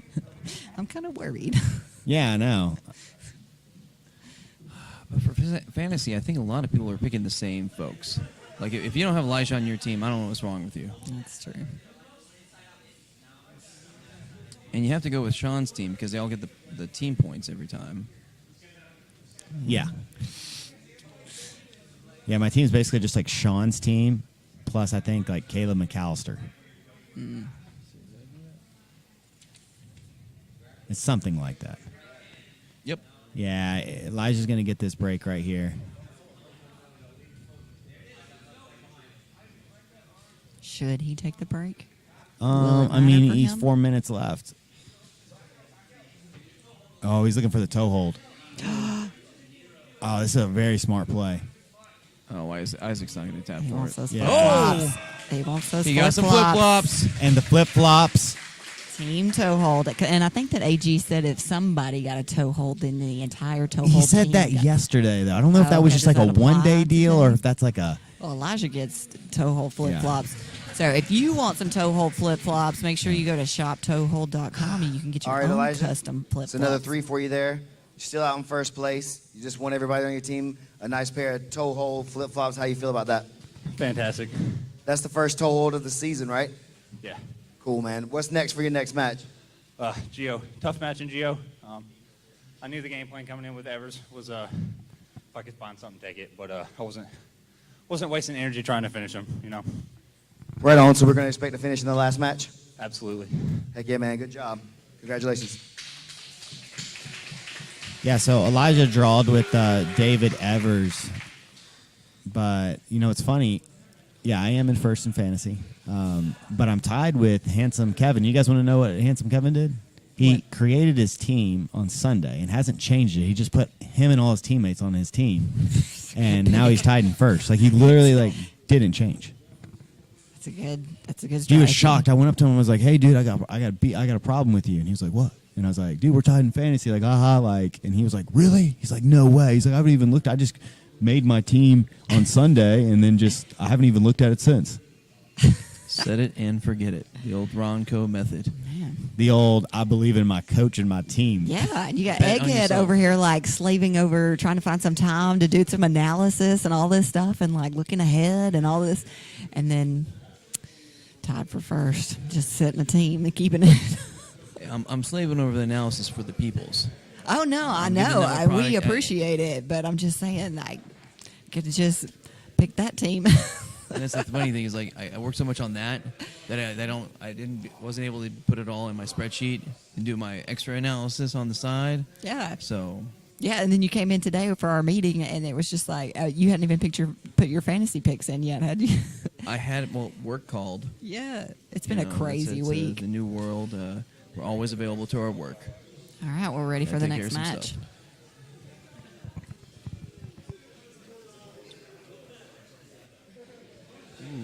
This should be exciting. Next up, representing such and such, Carlos Andres.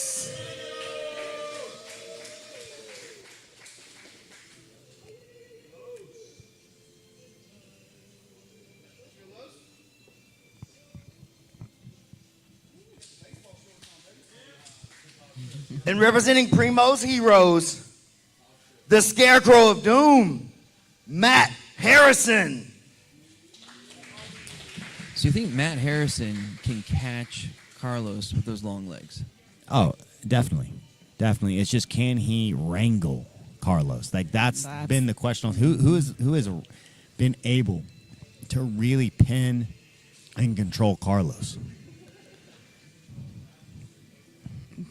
Matt has to find a way to his close guard. I mean, that's his path to victory. We've seen he's really struggled when he hasn't been in. I mean, this season, the word's been out, right? In season 1, we saw Matt get to the close guard a bunch and finish a lot of people with that patented triangle. He's got a killer triangle, but he just has not been able to get to the close guard. Well, like you said, the word's out. I mean, season 1, then the Louisville qualifier did the same thing. Austin qualifier did the same thing. You know, people know the score. That's his A game. Oh. Scarecrow Doom rushed him. Yeah. A little mistake.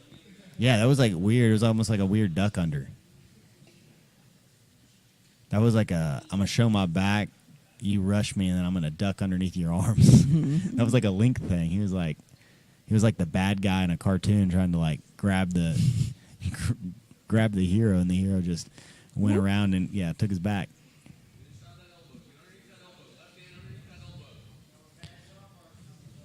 Yeah, great coaching right there. You got to be cautious of that topside arm bar from Carlos. Carlos has hit that multiple times now. Hit it in his last match against Isaac.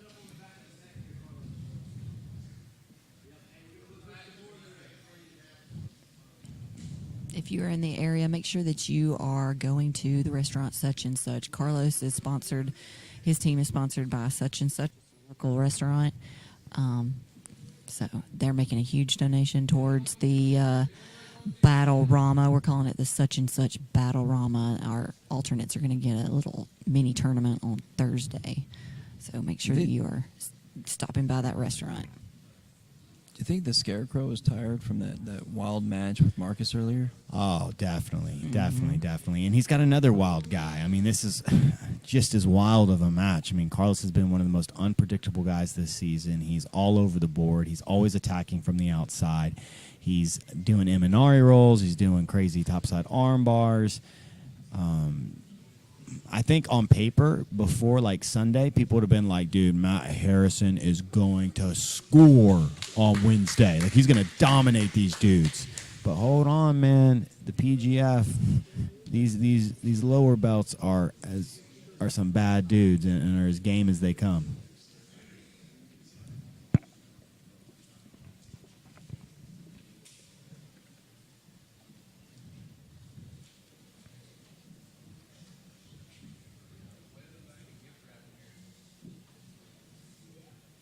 we've really just seen 2 attacks from Carlos. We're starting to see him attempt this arm and guillotine right here. I think it's going to be very difficult against Matt. Matt's proven that he's very difficult to choke. But yeah, it's just the leg attack and the topside armbar attack.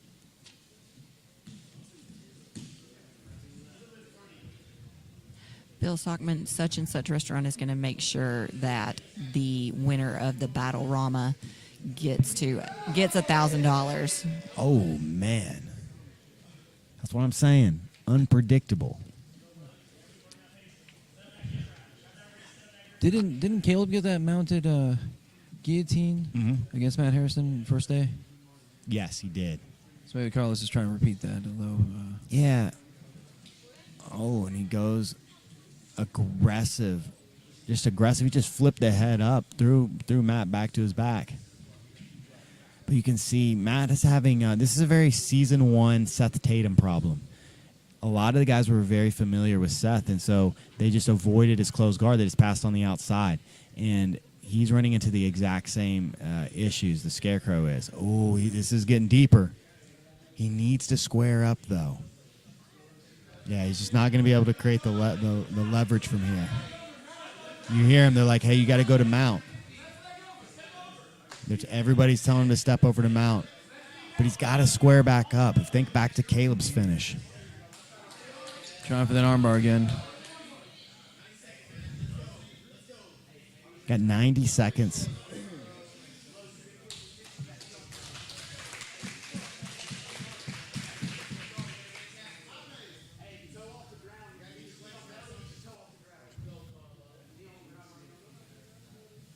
Got a minute 15.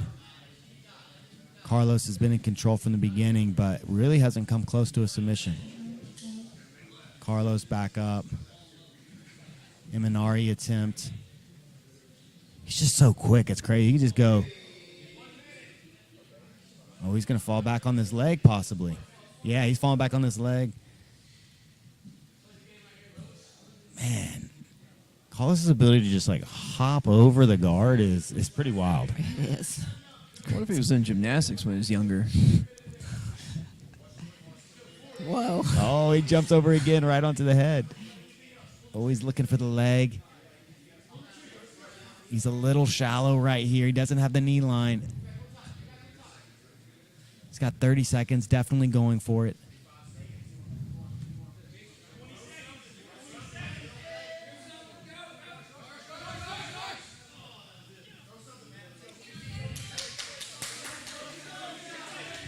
Ten seconds. This match is looking like a draw.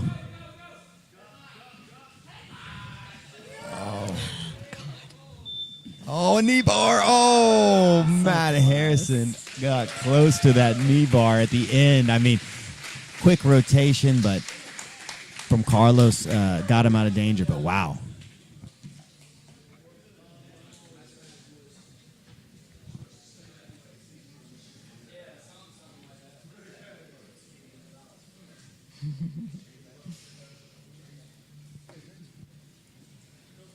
All right, another one of our sponsors is Lonnie Jones, Keeping Up with Jones, the Lonnie Jones podcast. It's available on Spotify and Apple Podcasts.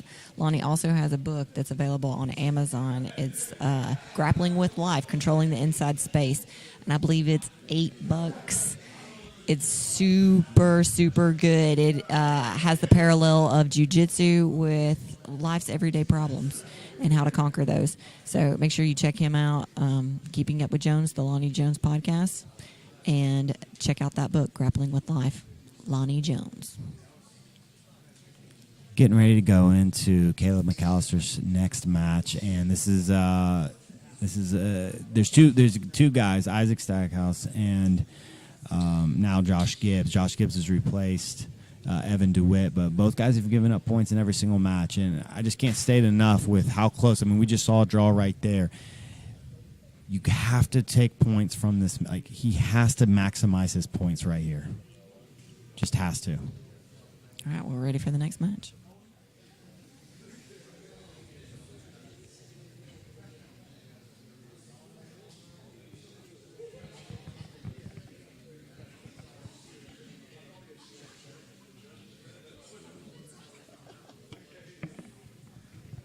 Next up, representing Supernatural Survival Gear, Caleb McAllister.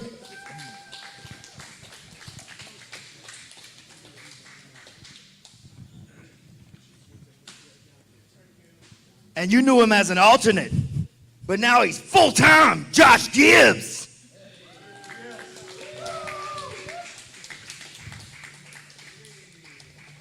Maybe that's his nickname now, full time. And Josh Gibbs he's been giving up some bonus points. You think we're going to see Caleb McAllister get a bonus point submission here, a J-Rob rule under 1 minute sub? He's definitely going to try for it. He knows he needs it. Marshall Smartest, I don't think he covers that issue. You might have to get a different book.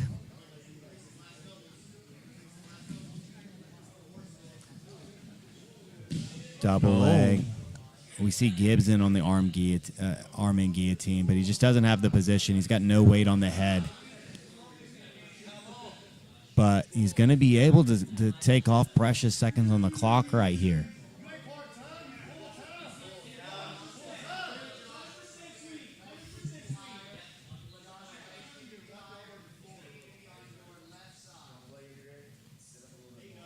Yeah, I mean, he doesn't have an arm in guillotine. You can tell by the angle right here.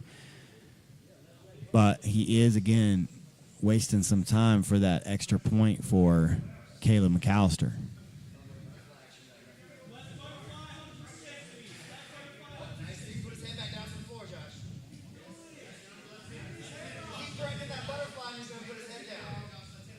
No extra point. Yeah.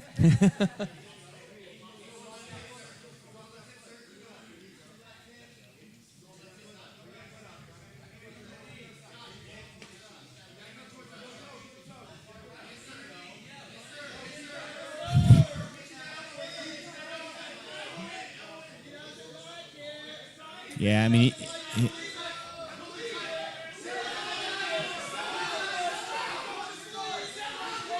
mean, everybody's screaming, but he's not even really choking Caleb. So, Let them get excited. yeah.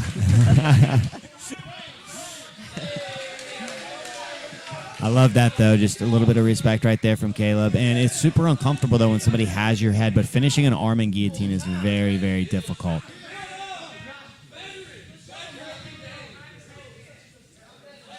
Four minutes.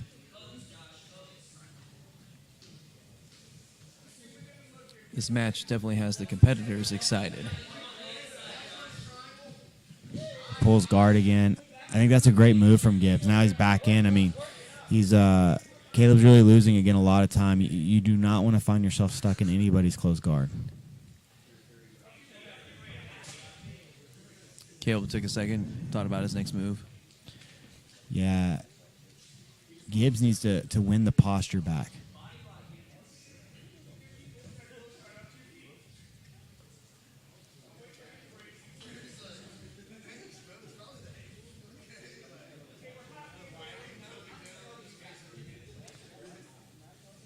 Caleb was looking really nonchalant, but he's not getting a submission. Yeah. He's standing up.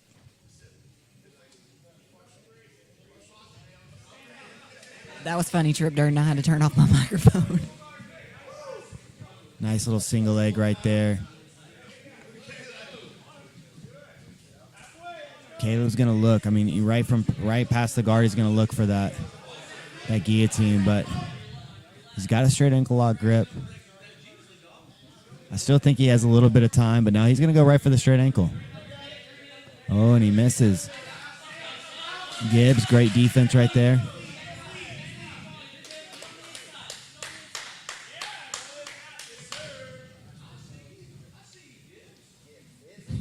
Oh, Caleb rushing. Oh, he's back in on a guillotine. This one's definitely a little bit deeper.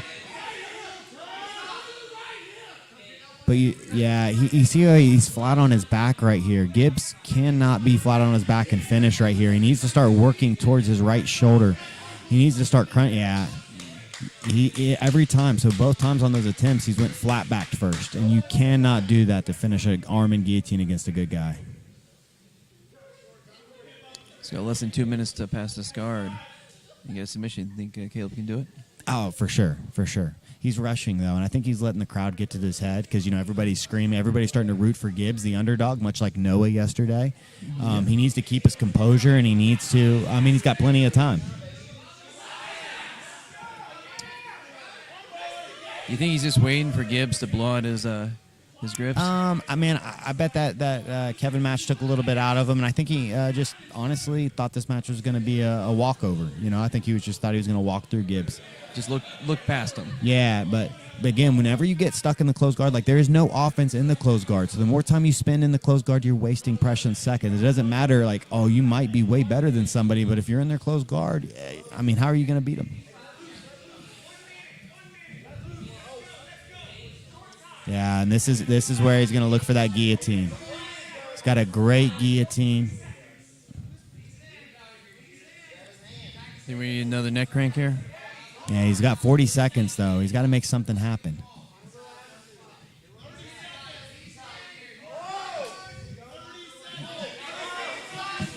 Oh, nice back take. And he's going to go right over the face. Oh, here comes the crank. Yeah. He's going to squeeze right through his jaw.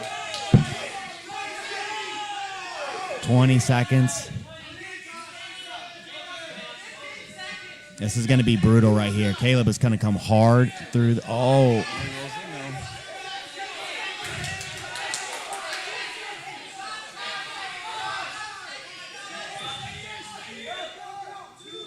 Oh, man. Wow. Wow. I thought he was getting ready to just squeeze through his face. Yeah. So Keith Cavanaugh wants to know what was your opinion about the Caleb, Josh, over here. crank choke issue. Talk to both of you guys at the same time. Let's see what that's hang on, like. We'll talk about it in a second. Did y'all expect that match to be that tough? I got to admit, I made a real dumb tactical mistake chasing those toe holds, and this tough son of a gun made me pay for it. So, You trying to get some flip-flops? yeah, I was thinking about some flip-flops, and not smart to get too much tunnel vision. What about you, full-time? I expected it to be that tough. Yeah, but that's why I come here. Keep trying to go. Hey, man, you had some really great looks at him. What can we expect your next match? More of the same. Just keep going. I think I got Randy next. That'd be cool. It's a rematch from last season, so we're looking forward to that. Choking Randy? We're going to try, man. Choking Randy coming up next, full-time. What about you, Caleb? I got to go back, reset, get back to the drawing board, and stop chasing sandals too much. Let's get some kills up next, all right? Good stuff.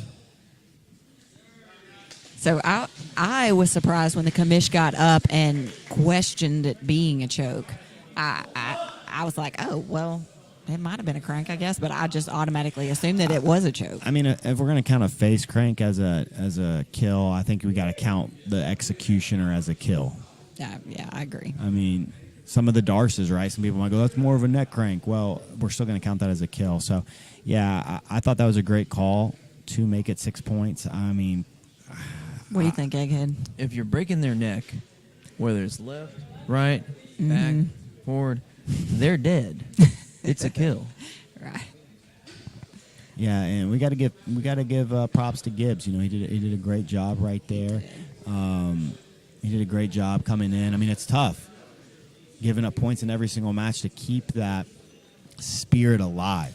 A lot of people will just lay down, and he didn't. He went out there. He had more offensive attacks than Caleb did. He did. He had a lot of good looks at that guillotine. But, he had to kind of face that same situation in Season 2. But he kept coming. All right, everybody, I want to make some noise for this match. We know it's going to be fire. Representing Team ToHold, the Manaconda, Manning Leverett.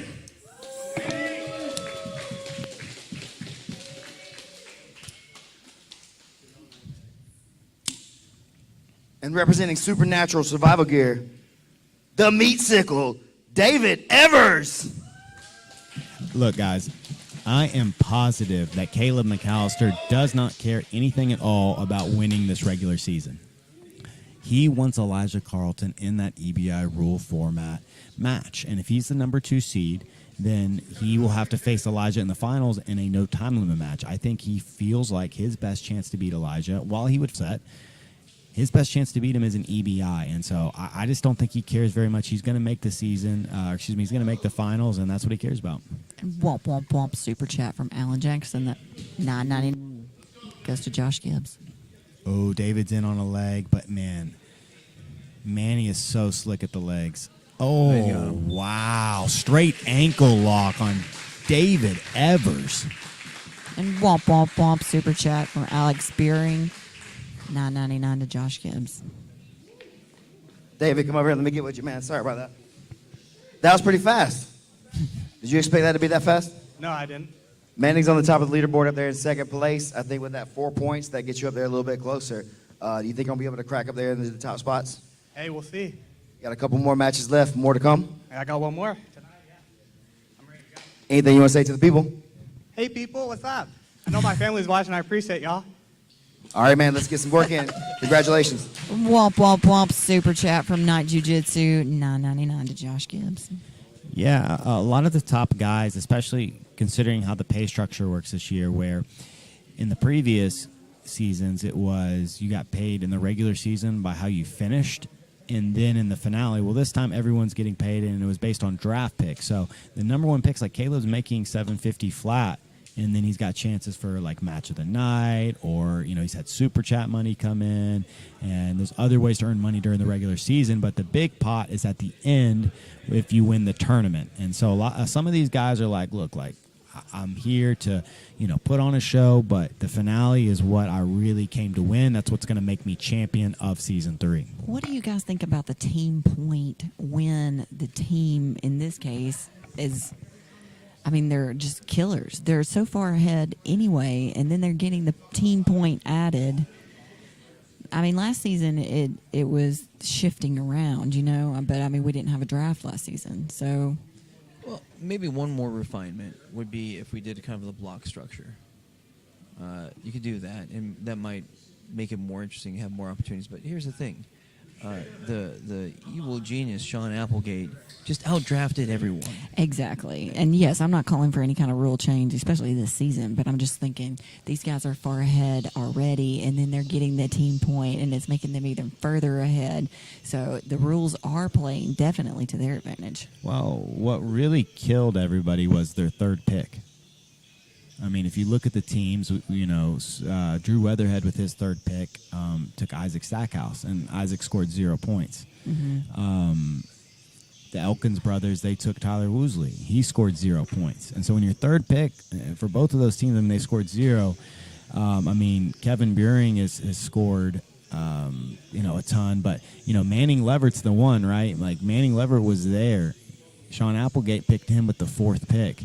And any of these teams had picked Manning instead of, their original 3rd-round pick, it's a completely different. Eli Knight's team took the Scarecrow, which has 6 points, but not nearly as much as Leverett. All right, we're ready for the next match. Gordon Ryan says he'd like to join the next draft. I mean, it would be awesome. I got to do a qualifier, though. I mean, I still think Elijah would be the face. Next up, representing such and such, the great Dane Leake.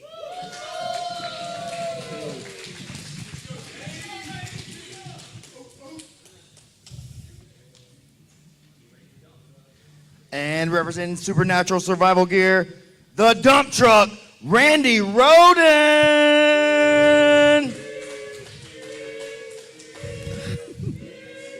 We got the jump truck noises going on.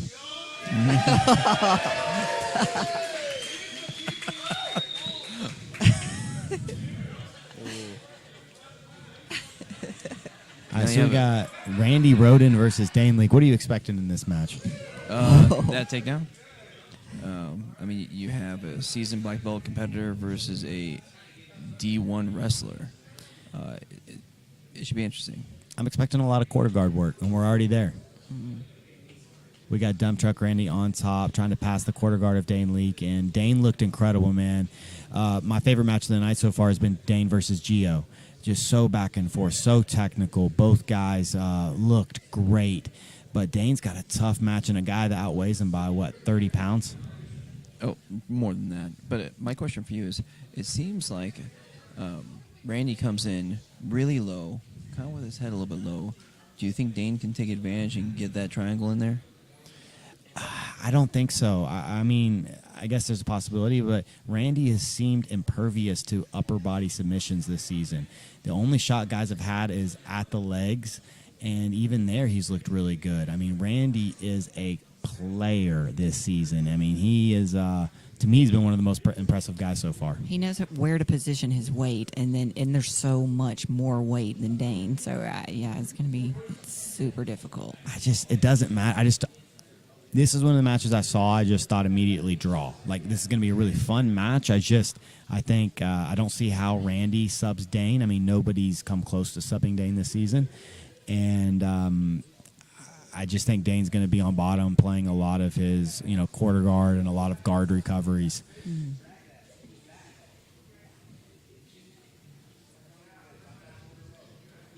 Still in this quarter guard. We saw Randy pass. But Dane again, Randy passes, and we're going to see some more slick guard work from Dane right here. And I think more and more people are starting to really realize how beautiful some of the things like a guy like Dane Leake is doing just defensively, how calm he is, how he can really be comfortable underneath a guy as good and as talented as Randy Rhoden.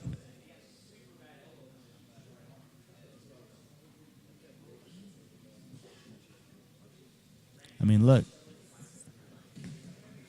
at Dane. Look at Dane. There's his guard again.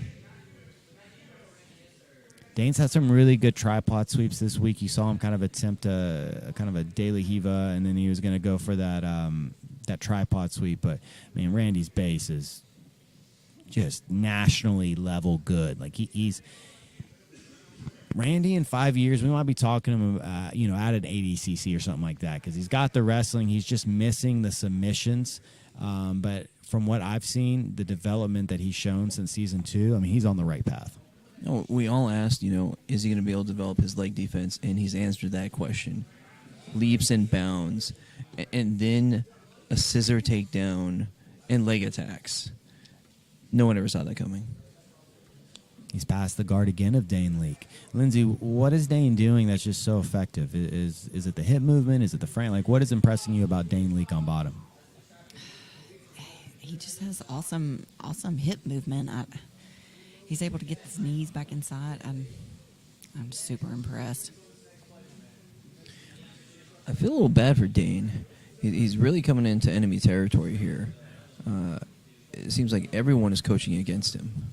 Well, here's the thing. Half the field nice. is PGF veterans or guys from the Southeast. And so Dane's, he is coming into enemy territory. A lot of these guys know each other. They've competed against each other before. They've been PGF vets. Dane is one of the newcomers. Where Gio, right? He's a newcomer, but he's from Tennessee. Like I've known and seen Gio on the scene for years. I had just heard about Dane Leake since the qualifier.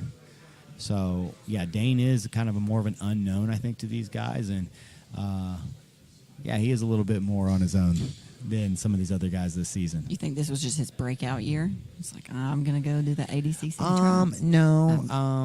I guess breakout on the national scene, yes. Yeah.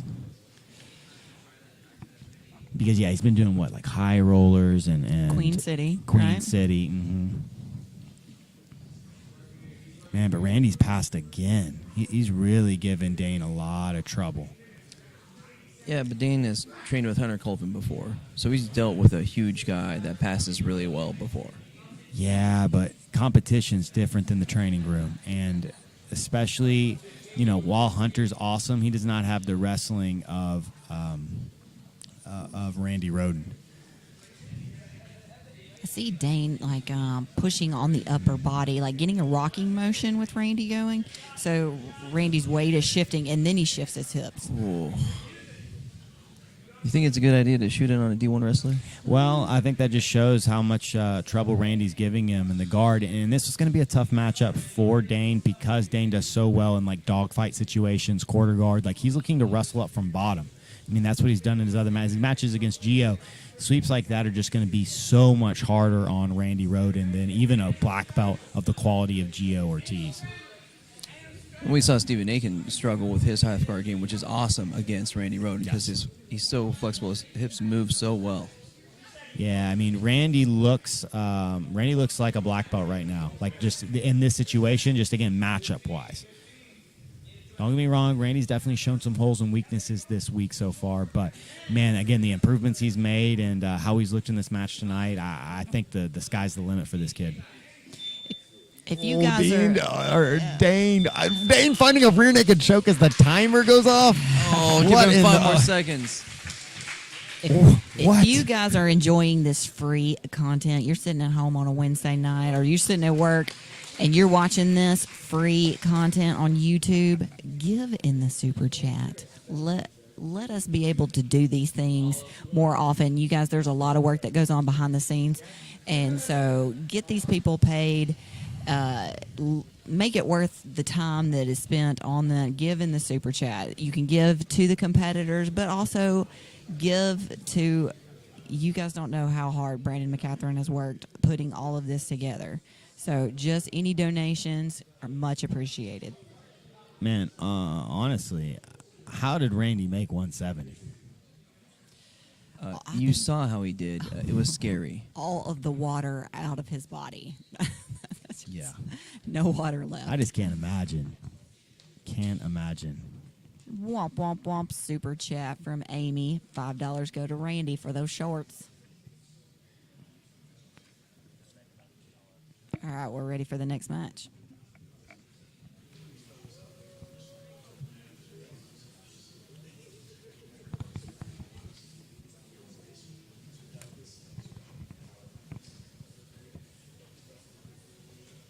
All right, next up is a battle to see who the best Kevin is. Representing ToHold, handsome Kevin Cheryl.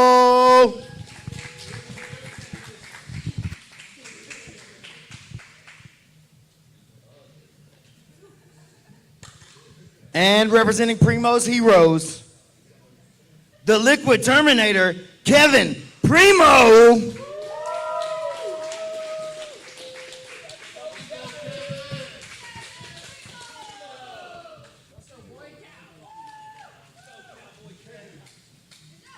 Hey, this has really turned into a must-win for Kevin Primo. He's got 5 matches left. He's at 6 points, and while think about some of the matches he's had. Almost took Elijah to a draw. Had a really, really competitive match with Elijah. Had a really competitive match with Caleb McAllister. Took Dane Leake to a draw. Like, Kevin's showing that he's still a monster, but he is very unhappy with his score. He should be. He needs to make the finale.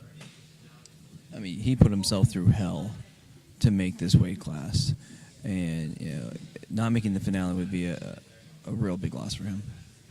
Really nice work right there. Beautiful Granby from Kevin Primo. Primo sits guard, which smart decision. Cheryl's wrestling has him and Randy have probably looked the 2 best this season.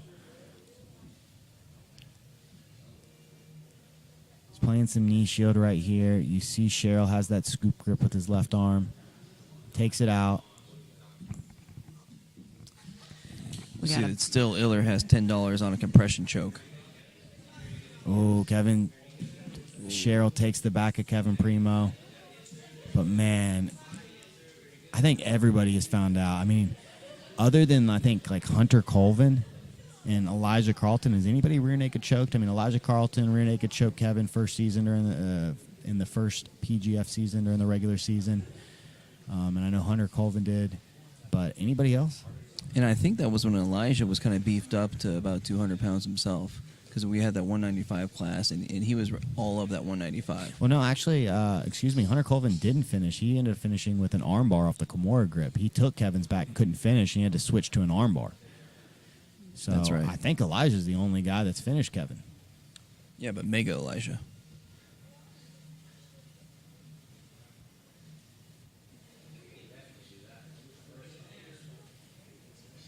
So we got 4 minutes. Cheryl on the back of Kevin. Got that body triangle in.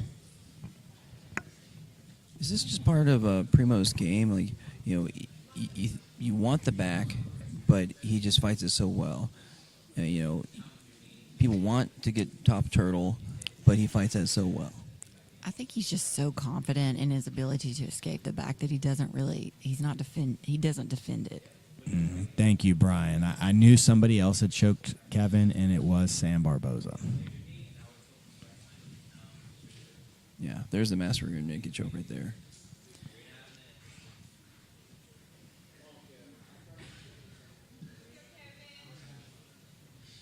Oh, he's going for that shoulder lock right here.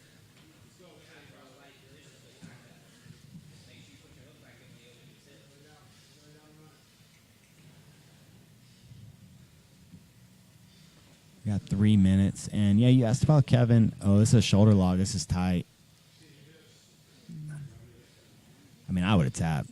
I'll tell you that right now. I don't ever stick my arms up and defend like that due to this shoulder lock attempt. Oh, this is tight.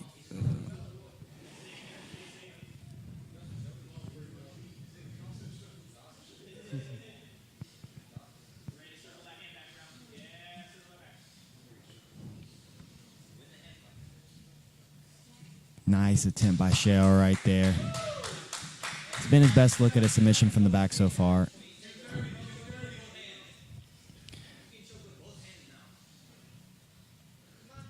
Yeah, but you see, Kevin stacked all his weight on top of, Primo. It stacked all his weight on top of Cheryl. Cheryl does a good job, though, getting Kevin's head below his. You cannot lose that head fight battle. But yeah, this is the issue. This has always been one of my big critiques of Kevin's game is he does give the back up too soon. And I tell him all the time, I'm like, man, you're going against a really, really good dude. You just can't give the back up. You might just stay the whole round in this position if the guy's got really good control.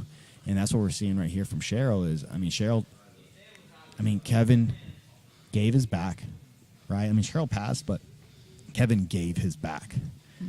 Primo gave his back. And he's got a tricky little submission that he likes off of this position, but it's kind of a but everybody's done their homework, right? Right. Everybody knows that. Mm-hmm. We saw it against like Kamoy in season 2, and we saw him try that Caleb McAllister season 1. He didn't finish on Caleb, but we've seen him use that and go to the well to that. And so when you well, it's kind of like Matt Harrison's triangle, and people are staying out of the guard. They're defending against it. Mm-hmm. You become too in love with the technique, Mm-hmm. and apparently too confident in your defense. Yeah. Well, and he should be. Right now, again, he hasn't been finished. Yeah, but like you said, he's confident, so he allows himself to get there. Yeah. And he just has another, not loss, but a draw, which is a loss. Yeah, it's a loss right now. At this point in the season, this is a loss. Is anybody having a good night with their fantasy? Let me know in the chat. Oh, yeah. I don't know how anybody is. Womp, womp, womp, super chat from James.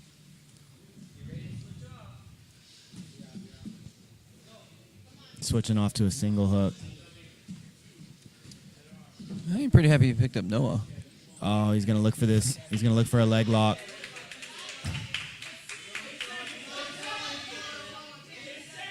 He's going to clear this knee line.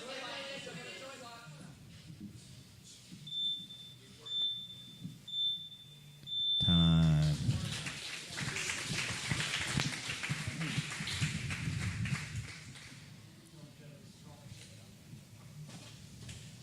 So I guess until the finale, Kevin Buring is the ultimate Kevin.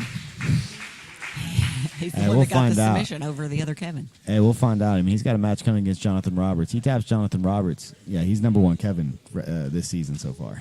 Well, battles amongst the Kevins. He's the only one with points. That's true. You are correct. I want to mention another one of our sponsors, Dr. Michael Cantrell. He is an orthopedic surgeon out of Huntsville. He is a blue belt at 10th Planet Huntsville. And he comes and trains with us. If you have any kind of orthopedic needs, make sure that you see Dr. Michael Cantrell of the Orthopedic Center. So Noah's had a bit of a resurgence. Yeah. But now he faces the Elbow Genie. Can he withstand Elbow Genie's attacks? Next up, representing such and such, the elbow genie, Jonathan Roberts.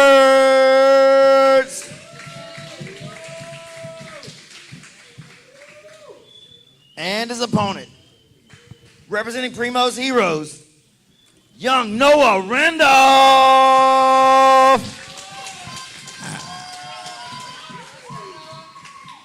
I mean, this could be a wild match. We know Jonathan's going to sit. Can Noah avoid? It's the shoulder crunch. You cannot allow Jonathan to get control of your upper torso.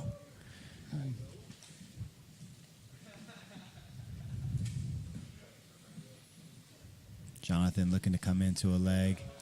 He's already in on an Ashi. He's looking for that straight ankle. Noah slips it. Jonathan went for that straight ankle, but Noah slips. Using those 18-year-old ankles to his advantage. Oh, yes. He dives on the head. Oh, he's looking for the Dars on the upside. Oh, so my close. gosh. He needs to be careful now of the arm bar. Oh, man. That's a slick Dar set. That's a Rutolo Dar setup right there. He's got to be. Oh, slip. wow. Hey, he's going to go back to the well. We know what he's looking for. He's going to dive over the top to the head. Oh, nice cross Ashi entry. Noah's so good, though, at slipping. And when we saw him slip Elijah, I think Jonathan's going to have a really tough time. Yeah, that is a veteran black belt movement right there. Just, okay, I'm going to test the leg real quick. It's not feeling. Oh, want some quite flip-flops. Want some flip-flops. Yeah, it's going to be tough. Noah's rolling. Toe holds are so difficult. They are. Man, Noah's leg defense has been incredible this week.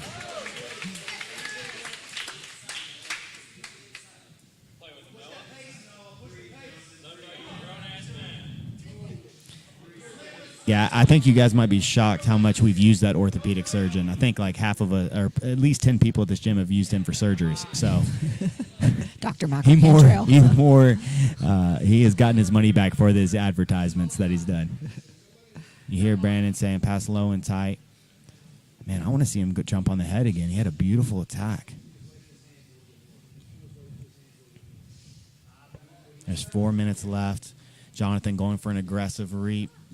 Oh, man, he's got to run. He spins out. Beautiful. Jonathan doesn't have the knee, so that toe hold's not really a threat. Yeah, that toe hold's not really a threat. A lot of these toe holds have been just out in space. They've been kind of like, I'm going to jump on a toe hold. Womp, womp, womp. Super chat from Evan Stapler. Thank you, Evan. Hey, Evan, I want to hear some more music, man. Oh, man. Sick arm lock set up again. He might turn it into a Kimura.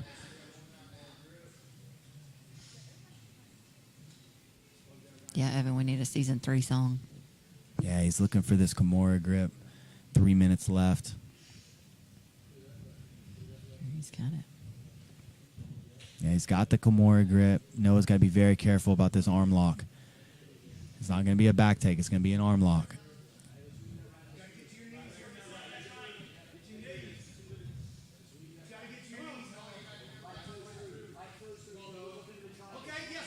Oh, wow. Noah using this Fabi escape. Oh, wow. Arm bar. 3 more points for Jonathan Roberts.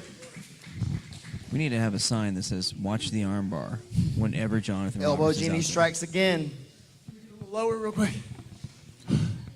Oh, he's a beast, man. That's not the same note from season 1. Nothing but respect. Nothing but respect. Consistently going forward, 1 break at a time, 3 points, 4 points, 3 points, 4 points. Where do you think you're at in the standings right now? I'm not very good at math, but I'm trying to keep winning. Get that shot at Elijah. That's the main goal right now, is to get another crack at Elijah. That's what I want. I hear that, man. Good stuff. Your arm bars are beautiful, man. Keep it up. He just said he's not good at math, but he works in finance. He needs that calculator. Yeah, he needs Can't that- do it in his yeah, head. that's what I'm saying. He's got that TI, 81? I had an 85 Okay. for calculus, I think. Yeah, TI something. He's got something in the 80s. All right, so we're gonna have a few minutes for intermission right here, so you'll get to hear the sounds of scaff. Well, Trip, For a few minutes. the Wandering Grappler in the Daily Stack podcast, his videos on YouTube, he actually had a seminar that Jonathan did down at Ironclad Wrestling. If you find that, he's got some good stuff, including that shoulder crunch butterfly. I mean, honestly, I know Trip and me have been kind of back and forth about best move in PG. It might be the armbar of Jonathan Roberts. I mean, let's be honest. The armbar from Jonathan Roberts is just deadly. This guy, how many armbars does he hit? And that's the thing. Which variation 15? of the armbar? Yeah, I mean, it's He like, does it if we're from talking about all the variations, I mean, he's hit over 10 arm bars easily. Easy. Yeah, for sure. So, I mean, yeah.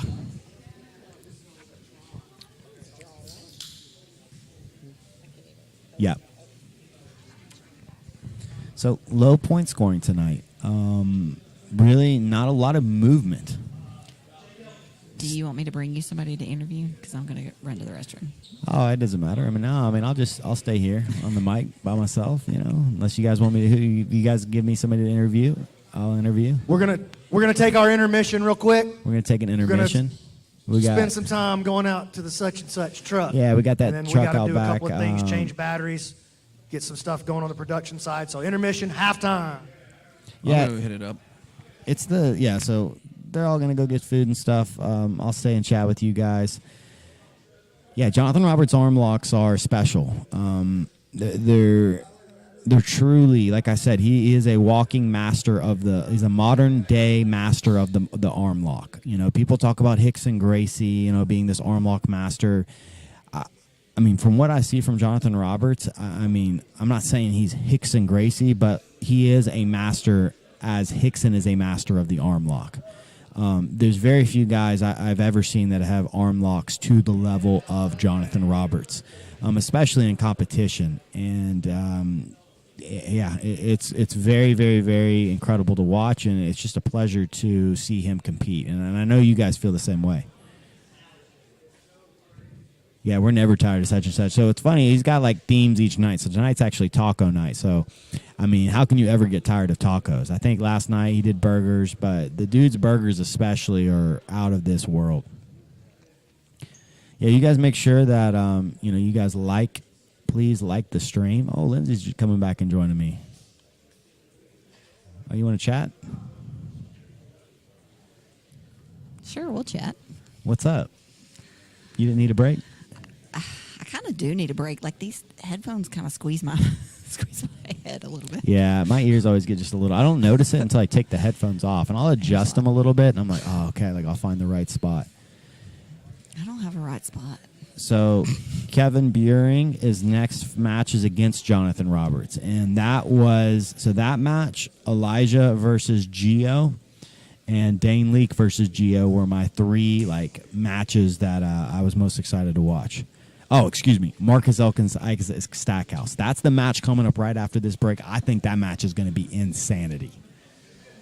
Got that chaos energy. Yeah, I just don't get it, man. Me and Lindsay are wearing the same size shirt, and it's always like, Lindsay's got the guns out tonight. I hear you still, but... Okay, so my sleeves are just a little bit shorter than you, so I'm showing just a little bit more. Yeah. Why don't we do a quick breakdown of points, and let's look at where everybody's at, because Jonathan Roberts has added 6 points to his total. He is at 22 now, and I believe that puts him in... I mean, he's tied for second place with Kevin Cheryl now. Oh, wait, no, excuse me. He's tied for third place with Kevin Cheryl. Manning Leverett's at 23 points. Mm-hmm. So. Just 1 point ahead. Oh, yeah, so Second place. Dane Leake's going to join us. What? Do you want him to go to that side over doesn't there? matter. Yeah, just go sit over there. Yeah, you can stay right. TV's up after that. Okay. Brother. So we're joined by Dane Leake. Dane. Well, but you can't see him. Maybe. Gordon Ryan says that you once tapped him with his bolt triangle. Is that true? I've met Gordon, but we have not rolled. Okay, so this isn't the Gordon Ryan. Somebody just put it in the chat. But anyway, Dane, let's talk PGF, man. In all Actually, honest, Dane, come sit over here because the camera, you're not on camera, so Oh, I'll yeah. hop on. yeah, we got to get your guns off. We could maybe here and then maybe. Okay. Okay.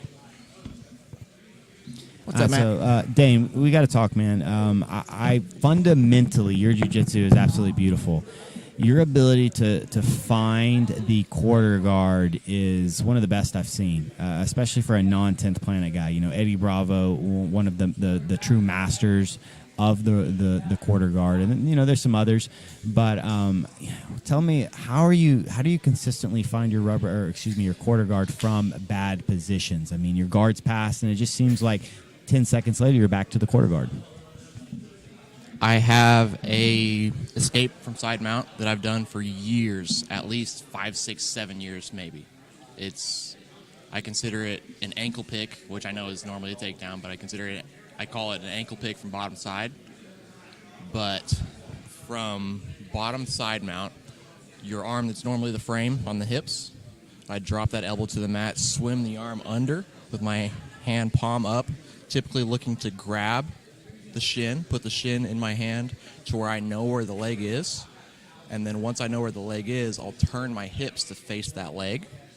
And then from there, my far leg comes over to catch the ankle, pulling the ankle between my legs for quarter. Once I have quarter, I will typically take that hand out from the shin and get my elbow on the thigh and shove the arm down and get to quarter, or get to half. Who have been your biggest influence for the quarter guard? Are you more like a Lucas Lesh or, again, Eddie Bravo? Like, who do you really like to watch for that quarter guard? Honestly, I've told people for a long time I feel like I'm a bad student because I train a ton, but I don't study or watch much at all outside of being at the gym and training all the time. With the 10th Planet School and Eddie Bravo, we know Eddie likes to smoke.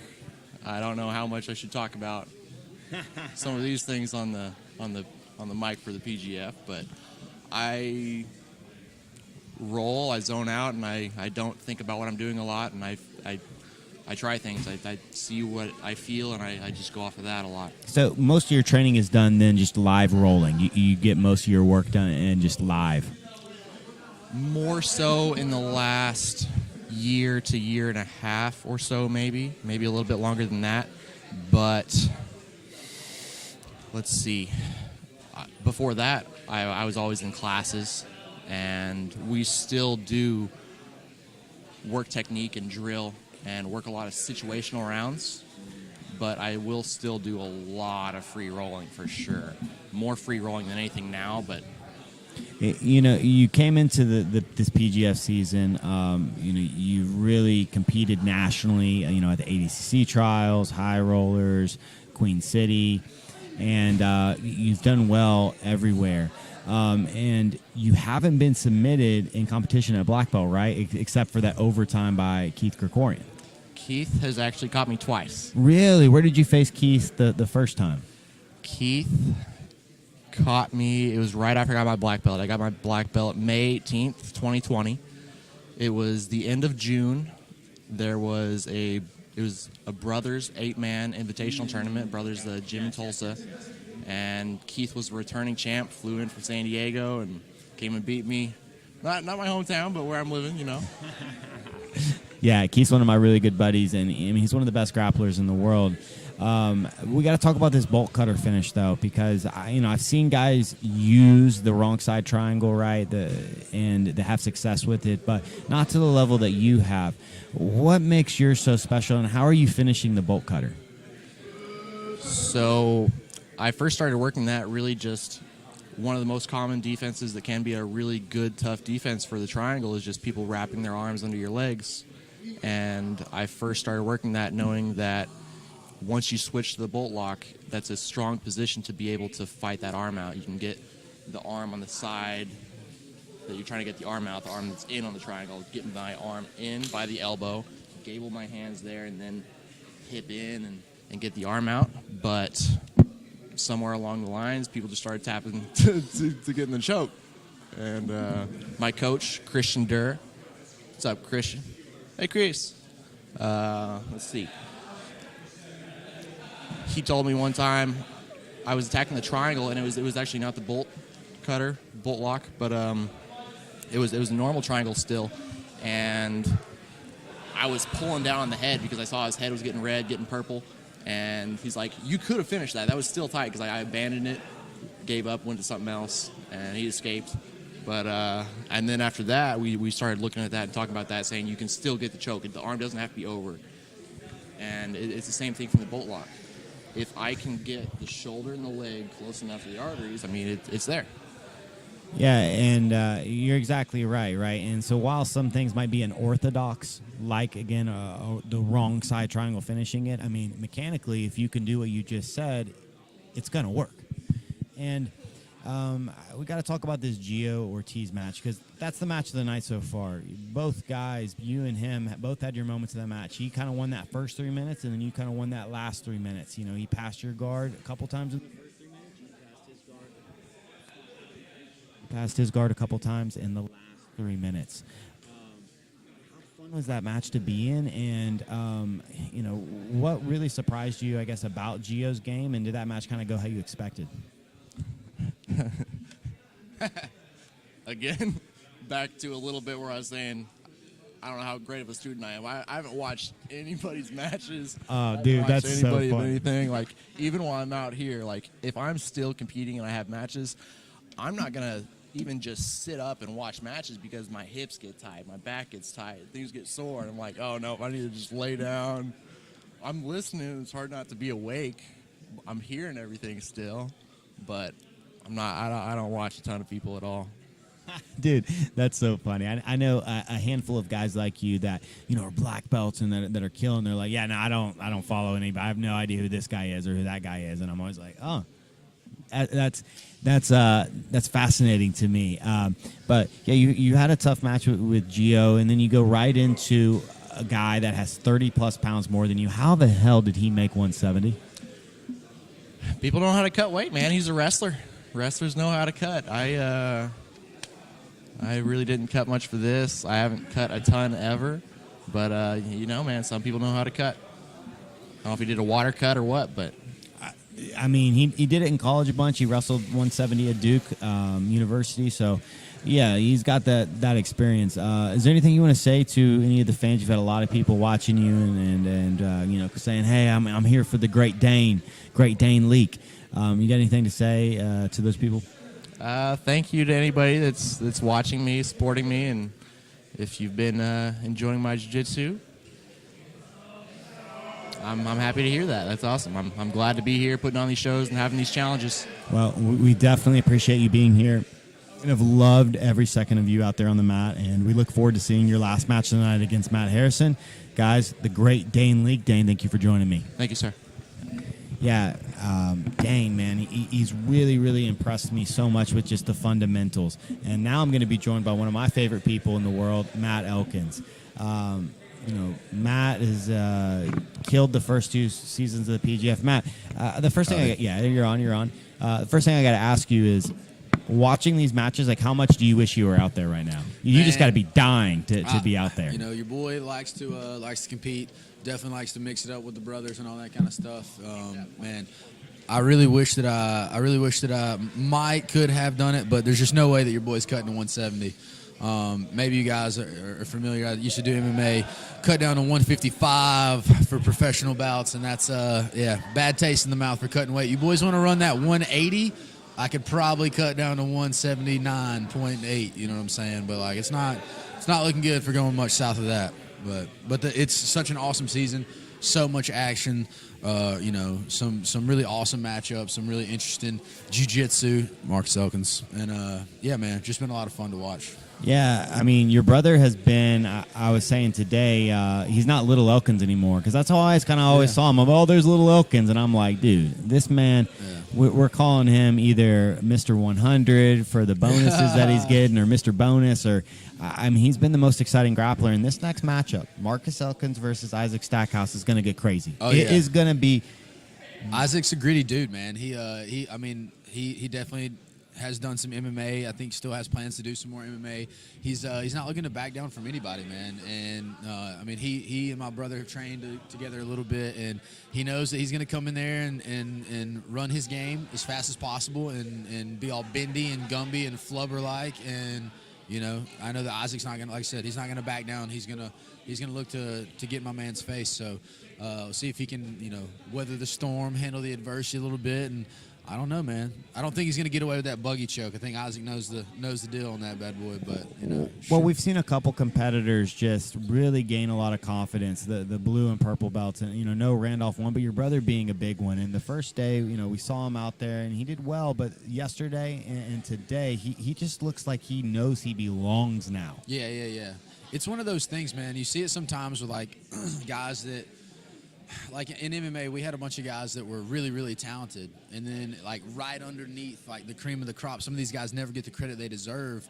And then, like, some, you know, whether a guy moves out of the gym or, you know, stops fighting or something like that, now all of a sudden this person is, like, shoved in the limelight. And they don't have that, like, little brother syndrome like you're talking about, you know. And in the gym, like, Marcus is our little brother, man. You know, sometimes you're the nail, sometimes you're hammer. But when it comes to the three of us, like, you know, it's hard for my man to get out of that bottom side control pressure sometimes. But like out here, these guys don't play his game. They haven't wrestled with him for literally 1 million hours since childhood. And dude, he's a problem. He's a serious problem. Yeah, and I was thinking a lot of his threats would come from weird, you know, like rubber guard plays or you know, buggy choke, and we haven't seen any of that. I mean, his last match, he was all over Matt Harrison, just Darce chokes, back takes, arm bars. I mean, that arm bar switch to the triangle, I mean, that was not... Yeah. No, my man's super good. It's really, really kind of sad, though. I mean, I hate to snitch them out on the live stream right now, but them boys, they could come to more classes, you know. If those two were really putting in, like, 4 and 5 day a week training weeks, like, we'd all be in a lot of trouble. But, you know, luckily they got other things to do during that lunchtime class. So your boy's gonna try to stay ahead if we can, you know. We'll see what happens. Dude, amen. And that's what I kind of tell people about, you know, like Noah Randolph. You know, I mean, he's in high school right now, but he just trains twice a week. So, you know, some of these guys out here are training every single day. But, you know, Noah and Marcus, they're not training every single day. They're not like pro. They're just really, really tough and good grapplers. So thinking about what your brother's got next, again, in that Isaac Stackhouse match, you know, Marcus, this is kind of a must-win match for him, right? I mean, we love Isaac, but he's giving up points in every single match. Like, your brother needs to capitalize. Yeah, I mean, he definitely, if he's got any hope, I don't know how many points my man's got on the board. If he's got any hope to try to crack this top 8, got to put 6 on the board this round, you know. Like I said, Isaac's one of our homies, and, you know, he's going to come out there and make him earn it. I think that the longer that this week goes, he's going to only look to gain more and more people's respect just by coming out and, like, making him earn it, you know. And so I believe that's going to be the case against Marcus this round. And, we'll see if he can loop one of those long Darce chokes in, get a little crazy with it. Are we going to see you in possibly a future PGF season? You know, if we see PGF, you know, 195 again or 185. Yeah, absolutely. I've entertained the idea of doing a little more competing here lately. Just you know, almost cutting back on some of my training. You know, hitting less 2-a-days and stuff like that. Trying to put less miles on my body and just enjoy doing jiu-jitsu. That's the big thing. Like, maybe you guys haven't been able to tell from just the banter in the background and stuff like that, but especially me and my brothers, you know, at Ironclad, the thing is that we love jiu-jitsu and we want to have a good time and we want everyone to enjoy it. And we're gassing up our guys on team such and such. We're trying to gas up the guys that we train with and stuff like that. But honestly, like, any of these guys that are going out there and putting it on the line, it's just exciting. Such a fun rule set and stuff like that. And we love being a part of it, man. And we love putting that positive energy out there. So, yeah. We're super stoked. You guys are obviously a huge part of the PGF. Honestly, it wouldn't have been the same without you, Jake, and now your brother Marcus. How can people follow you? And, just where can people follow the great Matt Elkins? Man, you can find me on social media at TB Elkins. That's Instagram, TikTok, all the things. You can see me on Facebook. And, if you guys are interested in learning more about wrestling, like I said, you can keep up with us on the gram, Ironclad Wrestling on Instagram. If you guys are already sold about it, you're like, dude, I want to train with these cats, slide on down to Birmingham. We're in Birmingham, Alabama, 24016 Avenue South. Come see us. Come mix it up and get your wrestling game right. Yeah, well, Matt, thank you so much for joining, and we'll talk to you again soon. It's an honor, sir. Yeah, so there we go, man. Matt Elkins, the brother of the great Elkins clan. I feel like they'd have been like a great, like, Viking clan, you know? People have been telling stories of, like, the Elkins brothers, like, you know, having fought with the Elkins brothers in battle. Yeah, it's just awesome having him here. Gonna restart in probably about 5 to 10 minutes. I got Kevin Cheryl jumping on the mat here, or excuse me, on the mic here. Kevin has been one of the most impressive competitors all season. And Kevin, you want to jump on this mic right here? So I gotta ask you, did you finally get your pair of ToHold sandals? Like, are you guys gonna get it? Dude, Elijah's the hero. Yeah, ToHold messaged him like 30 seconds after it happened, or like a minute after it happened, and was like, yeah, man, congrats. So I think we're all going to get like a team set. I think it's hilarious that like the bad guy came through as the hero. Elijah's character storyline is kind of hard to follow. Yeah. The boos, while I think a few of them may be real, most of them are in love. Yeah, man. He's an enigma. The man contains layers. Yeah, he came through for us. You saw him looking at the inside heel hook, though. That, like, you know, that bad guy part was coming out. He was like, just because they're asking for it, I'm going to rip that heel hook. Yeah, you should have let go of the ToHold and finished something else. What's it like, though? You know, you're on, obviously, your coach's team, Sean Applegate. But what's it like training at 10th Planet Atlanta? I think a lot of people have been really blown away by what you and your team's doing. But this is just everyday business to you guys. What makes 10th Planet Atlanta so special? Man, it's funny you said that. Before I went out to go against a handful of tougher guys, I literally thought, like, all right, man, this is just training. Like, we do 5-minute rounds, and I go with, like, absolute monsters like Ryan and Chase and et cetera, et cetera, et cetera. There's guys that, like Stephen Dane as a monster. You heard Elijah talking about him earlier. Like, it's incredible, man. The room's so dense. It's got all these monsters. They're all really, really good at finishing you, really, really dangerous, and like, it's great, man. I've never been anywhere like it. The only place where like the technical standard, the standard for like technical precision and accuracy has ever been higher was, I'm not even gonna say not for the technical side, but everyone goes in and is about their business. They're willing to punch that clock, come in, take it seriously. So the culture for pursuing technical excellence is as high as Northern Iowa. The only reason, sorry, Northern Iowa fans, that I say the technical standard is higher is that man's a genius. Doug Schwab's an incredible man. That dude's a genius. So the technical standard this is the highest I've ever been around. The culture of success, the culture of drive and constantly trying to develop is unique at 10th Planet Atlanta. Yeah, and thinking about Sean Applegate, he's very unique in that most jiu-jitsu guys, they don't really have a coach. They don't really have somebody like Sean. They're kind of on their own. You know, they go and their professor teaches a class, but that's kind of it. They're not really watching them roll. They're not really concerned about the student's individual technical development. How has he helped you technically? And how has he helped your development since you've been there the past couple of years? If y'all want to see something crazy, I kind of don't want to tell y'all. Go look up my old IBJJF matches. And just, I spent like 2.5 years basically just unable to submit anybody. I don't think I ever took a back. I won a lot of stuff off my wrestling, and that was about it. Classic, like, blue belt thing. And then I came to 10th Planet Atlanta, and about 3 months later, when my gym changed over, they went to a new location, and I went to 10th Planet Atlanta. And within about 3 months, I hit an open mat. And one of the brown belts I roll with, and rolled with really consistently since getting into jiu-jitsu, looks at me and goes, dude, you've gotten better in the last 3 months than the 3 years we've been training together. And I was like, yeah, it feels like it. It feels like it. And that's been every 3 months with him. It's every 3 months. Since I got my purple belt, I feel entirely different fighter. How does Sean structure your training camps? You constantly have people from, Kevin to Chase to you and the other Kevin number 2. How does he structure your training camp for an event like this? How does your development look for something like this? So he's pretty good at, like, again, that culture. He doesn't have to, like, tell people to be in the room. Like, y'all want to know why Kevin Beering's so good? Like, twice a day, every day. He never has to say a word. We do 10 rounds together. Like, it's crazy how often he goes. But it's a lot of personal attention. It's a lot of him pulling you aside and go, hey, man, here's what you need to do. We've talked about it. I've given you the framework before. Like, focus up. You'll hear that a lot, focus up. Over the course of the camp, I am blown away at how well he juggles, like, the however many guys, like Chase training for EBI, Ryan's got a tournament coming up, me, Kevin, all these guys. Dude, they just want me on camera. This mic's turned off. So, yeah, I've been impressed with how he juggles it, man. It's super personal. It's like he gives personal attention to everyone. I mean, Kevin Cheryl looks like one of the Backstreet Boys who never sang and only did. Well, he's right. I can't sing. He's right. I got funneled into this career.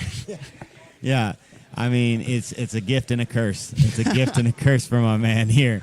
I think the thing I like about you most is that you're a big Harry Potter fan. I am a huge Harry Potter What fan. is, first, who is your favorite character in Harry Potter, and what is your favorite book? Which one is your favorite book?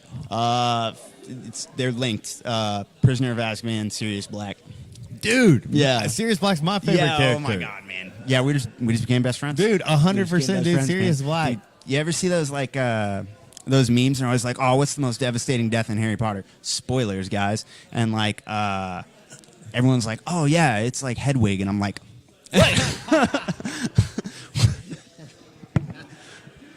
what do y'all people thinking? Get out my face with that. Dude, I mean, yes, it's like, what are you talking about? Like, there's so many that's like, I hear you, but, I mean, Hedwig or even like Cedric Diggory, I'm like, the dude was in one. Like, let's calm down, guys. Yeah, he like, had his moment. Yeah, he had his moment. He died a hero. Like, I mean, Sirius died in infamy. I know. The last 13 years of his life, dude, and nobody ever knows. I know. Dude, funny story about that. For those of y'all that don't know, he's referring to, I got a 9 3/4 tattoo on the inside of my ankle. And one of my best friends, his leg locker named Zach Eggert, he's a blue belt at the gym. And he and I are first meeting as white belts, and he's already in the leg lock game. And he grabs my shin and pulls it in. We're in the middle of rolling. He's trying to break my leg, and he stops, looks at it, and goes, hey, Potter? And I was like, yeah, bro. And we like dap it up, and then he goes and tries to break my leg. One of my best friends right now, yeah. That's funny. I think my favorite, I really like Chamber of Secrets. I love the whole mystery behind opening the chamber and who did it and yada, yada, yada. So I would say that's my favorite character is Sirius Black. I think... I feel you, man. He really had a devastating character arc. Yeah, dude. I used to do, if y'all ever find this, it's all the internet. I used to do comics, Harry Potter comics, and like blogs and stuff. And I had one of like, if Harry had been raised by Sirius Black, and he's just like riding to Hogwarts on the motorcycle, the Harley. Just calling Draco Malfoy a nerd and dunking on him. In a very different set of books. Honestly, I would love that storyline. But going back now to the PGF season, you're really looking good for the playoffs. I mean, you're right there in the top 5. You've had a lot of your tough matches out of the way. I mean, tonight you faced a really big Kevin Primo. I mean, Kevin's going to be tough. I mean, you've seen him. He's been tough for every single competitor this season. Are you done for tonight? You've got what? Nah, I got Carlos. You've got Carlos, yes. And so in that Carlos match, what's Sean's game plan been? Because we've seen Carlos has been very elusive. He's been very, very difficult for a lot of people to deal with. Yeah, dude, staple him to the mat. Just out wrestle him, pin him to the ground. Yeah, I mean, I think styles make matchups, right? And I think of all the guys, you are probably best adept to deal with Carlos. Expecting a killer match right there. How can people follow you? And I'm sure a lot of ladies and maybe dudes probably want to start following you now. You can make them feel uncomfortable. They can't hit that follow. Yeah. How can they follow the great Kevin Cheryl? Yeah, I'm Kevin Grapples on Instagram. Kevin Grapples on Instagram. I got other stuff on there, but if y'all ever have like wrestling questions, I can't stop talking. I probably won't give you jiu-jitsu questions. I'll just like forward you Sean's profile. So I won't do that. But if you got wrestling questions or stuff, I'll talk your head off if you hit my DMs. I'm pretty chatty guy if you can't tell. So Kevin Grapples, yeah. Yeah, definitely follow Kevin. Kevin, it's been a pleasure having you here this week, and we'll definitely chat again soon, brother. Yeah, man. Thank you. So there we go, man. Kevin, Cheryl. Yeah, I mean, look, I know at least half the chat or half the people watching were Harry Potter fans, but that's how I kind of like. I really liked the stuff Kevin was sharing and stuff. But oh man, okay, we got Isaac joining here. We got the Wandering Grappler. Oh, the mouth guard found its way onto the computer. Oh, and we're still here. I'm gonna let Isaac handle this. Got a little. I'm gonna pull it back up so we can get this chat for you guys. 1 second. There we go. Perfect. Isaac, what's up, dude? Oh man. So we got to What's talk. happening? We got to talk because I think this is potential for best match of the night, maybe even the season. You versus Marcus Yeah. Elkins. I mean, this is going to be insanity. It's going to be crazy. We both like to play weird. I've described everything that I've ever known about him was funky. The first time we ever rolled together, I was up there at Ironclad, and I had him like upside down with his knees on the mat, like holding his toes over his head, and he was just sitting there looking at me. And I looked over at Matt, who was rolling with us, like right next to us, and I was like, he's been stuffed in a lot of stuff, hasn't he? And he's like, yeah. Been in a lot of briefcases. Or not briefcases, duffel bags. Briefcase would be... He's bendy. He's super bendy, and you grappled with him, plenty of times before. I mean, it hasn't been like hundreds of times, but you've grappled. You guys have shared the mat, and so you're aware of how funky he can be, and he's aware the same of you. But what is like the one thing that you kind of have to watch out for going into this match? I mean, has he attempted his buggy choke this week? 0. He hasn't attempted it. I have a feeling he'll shoot it. He'll try to shoot it. But I don't know. I was hoping to see the double buggy choke out of him and Scarecrow.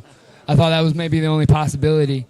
So I don't know. He plays super weird. He plays unorthodox.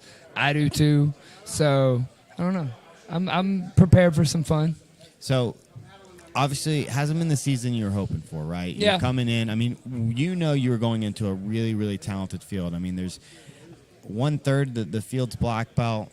All the colored belts are insanely talented. I mean, you did every qualifier, so you're aware. I mean, you had matches with a lot of these guys. You've been really tough. You've had a couple of really good moments in a couple of your matches. But what are you hoping to show from here on out? You still have 5 matches left, or maybe it's 4. No, you still have 4 matches left. What are you hoping to show over these next 4 matches? All right. Well, for one, the talent here is better than what we've seen, bar none. Like and come through. Like all of these guys, if they're not already on the scene, like this might be their coming out day. Like this week has been, a lot of guys' platforms. So I mean, like all the competitors are super well-rounded and talented.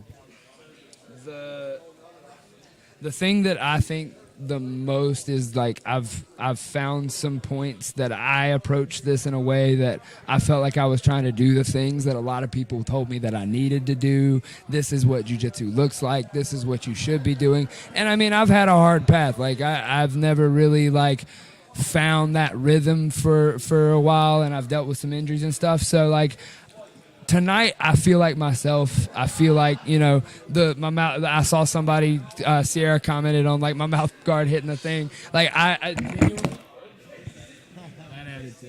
there we go. Genuinely, I lost my mouth guard. This is my backup mouth guard. If anybody sees my yellow mouth guard, I need it. But yeah, so I feel like myself. And then if anybody knows me, like that's the weirdness that's going on here tonight with me and Elkins. Yeah, and I'm hoping to see a little bit of like maybe Nathan Orchard influence. I know you've been messing a lot with some pretty crazy stuff. I won't. So did you see that in the Elijah match? Yeah. Oh, you can reveal it. Everybody knows my stuff. Yeah. Okay. Well, you're looking for. I mean, why don't you talk about it? I mean, you know it better than I do. Right. I looked up at a Nathan Orchard event or seminar, and he was talking about whether or not trees were real. And then he proceeded to go about in a reverse gut wrench series that was impressive. I was not brought up a wrestler. I didn't grow up wrestling, but I've been around wrestlers a lot in the jiu-jitsu world, and so like seeing a very unorthodox approach to the wrestling kind of tingled my brain. And so when I saw him start to play that, I started playing with it, and now it's in that gut wrench position but backwards, and I'm willing to flip upside down there, and there's all kinds of different plays. There's crucifix plays, things like that, and that's what I'm probably going to be trying to run here in just a second. What drew you to that? It's funny how sometimes like the weird, like some people are drawn to the buggy chuck, like some people are drawn to the weirdness. What draws you to this like unorthodox techniques, and why should people explore unorthodox techniques? Man, this thing that we're doing is a lot more than just the like wins, losses, this and that. Like there's the day in and day out. I mean, I have friends that train in this that when they come to the mat and they come to the gym, it's this or heroin or this or, you know, worse. Like, so I know people that like really, really love it for the art. And so I don't get bored when I'm playing in the weird. When I get in the repetitive, it starts becoming like school, and it starts becoming like this, like drone on and do all this. And I understand that people that love that, and I understand people that like have their systems. I'm not saying that that's like a bad thing, or hey, look, it's not working out that great. So, you know, it's not that I'm saying that this is a winning combination. It's just like something that makes me happy and makes me love the like art of jiu-jitsu and playing this. I think that's a beautiful way to look at it, and I think everybody has their own art, and everybody should kind of find their unique voice for jiu-jitsu. So you kind of feel like, you know, if your coach is like, let's say you were training at a gym, and they just were like, hey, like, all we're doing for the next month is like you have to practice like closed guard arm bars. You would find yourself getting miserable? No, I'm literally just the purple belt in the corner that they're like, hey, quit doing that weird stuff. Or quit like rolling through to the truck, or doing like when they're trying to do just like the things like, hey, do the drill. And it's like, I get where they're coming from. I totally understand that.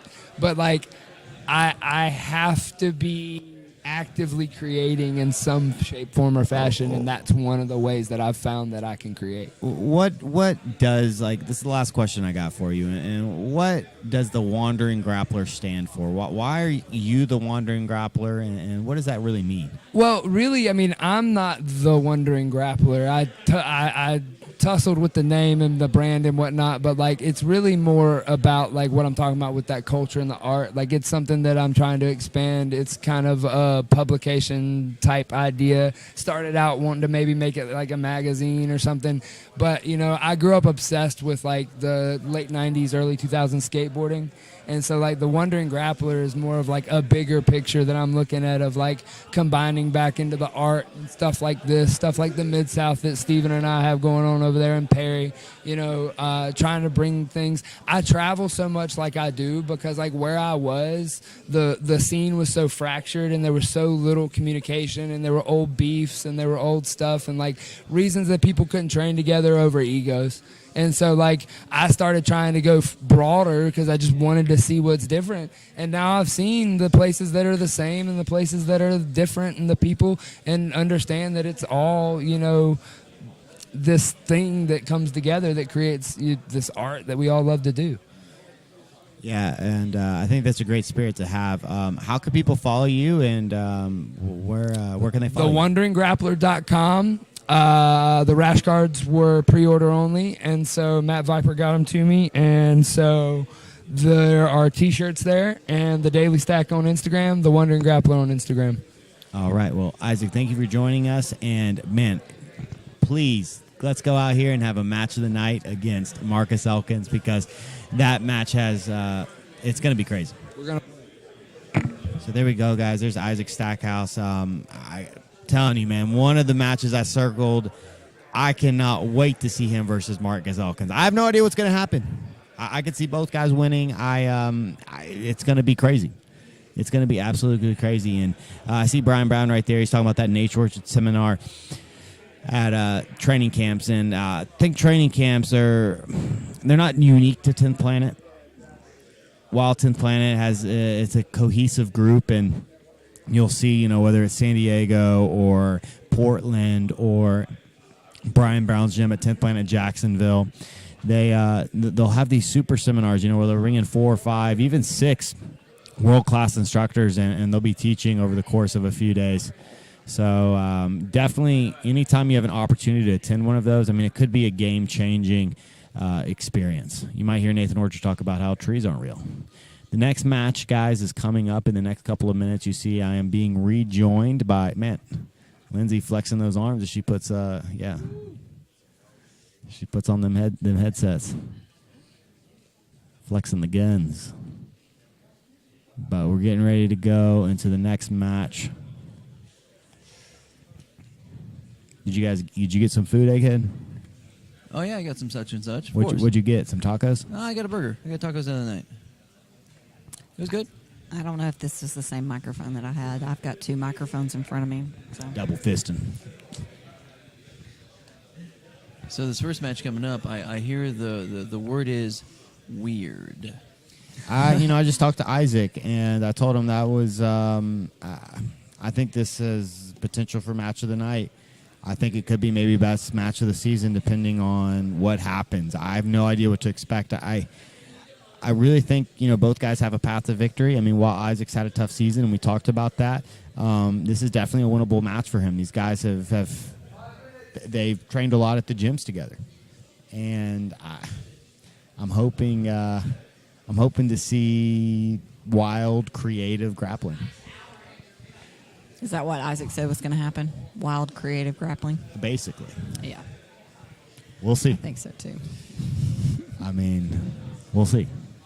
I mean, you know, we've heard fighters, you know, whether it's in the UFC, they'll make these statements of like, I'm going to come out there and wrestle them, and then they just strike the whole time, or I'm going to come out here and like, and then they don't deliver. I'm always disappointed when a fighter says something and then doesn't deliver. But I don't think we're going to have an issue with these two. No, it's going to be exciting. Did we have any super chats while I was gone? Did you do the womps? No, we had 0 super chats. You guys need to get on this. We are low on the super chats today. Times I did super chats just because you told me to, Lindsay. That's right. Guys, get in the super chat. Donate. Not only to the competitors, but to the PGF in general. But you can donate to the competitors if you would like. Just let us know. Let us know who that needs to go to. Yeah, getting ready to start. So, how do I change that back to where the? I would just refresh. Yeah, just refresh the stream. Let me do it. So, your guys' we're at the intermission part. We've got 13 matches left. Best match of the night so far. What do you guys think? Ooh, I need to look and see. Well, maybe Noah Randolph's his Dars. Jonathan Roberts, Manning Leverett. Okay, I think we're Gio ready. and Dane. They did have the submission, so we can't win fight of the night, but yeah.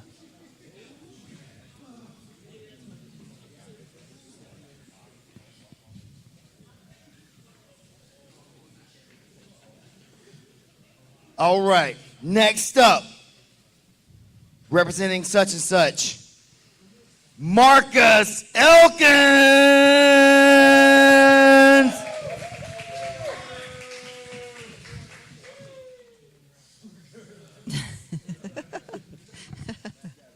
And his opponent representing Supernatural Survival Gear, the Wandering Grappler, Isaac Stackhouse.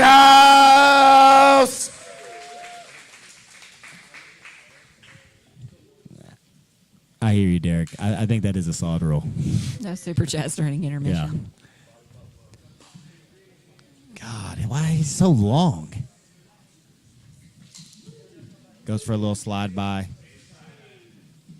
Let's get crazy.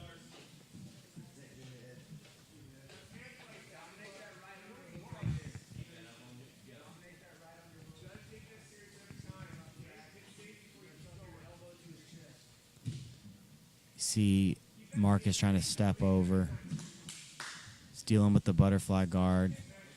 I was talking to Matt and Jake, and they said, "Look, man, going for an armbar. Isaac does a great job following into the closed guard." But yeah, I was talking to Jake and Matt, and they're like, "Look, we told him not to worry about passing the guard. Just grab a head.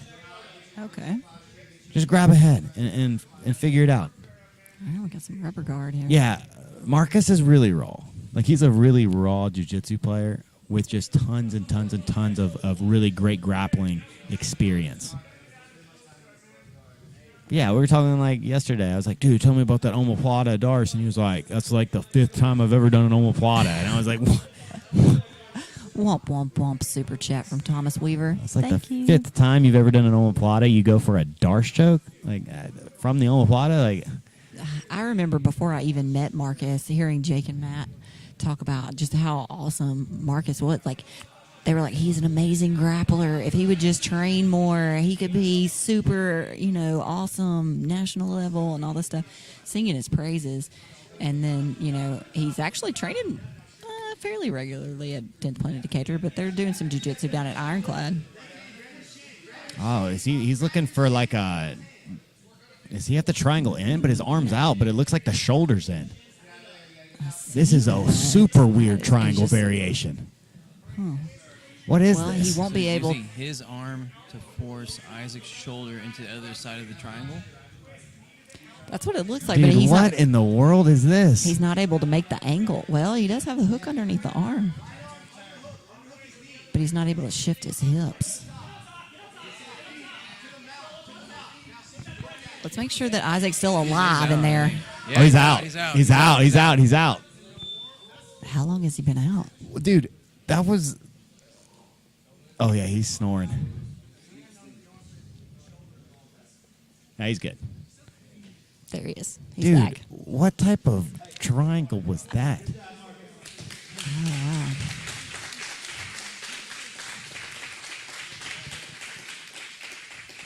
wow. Well, like you said, he doesn't tap. You got to put him out. Yeah.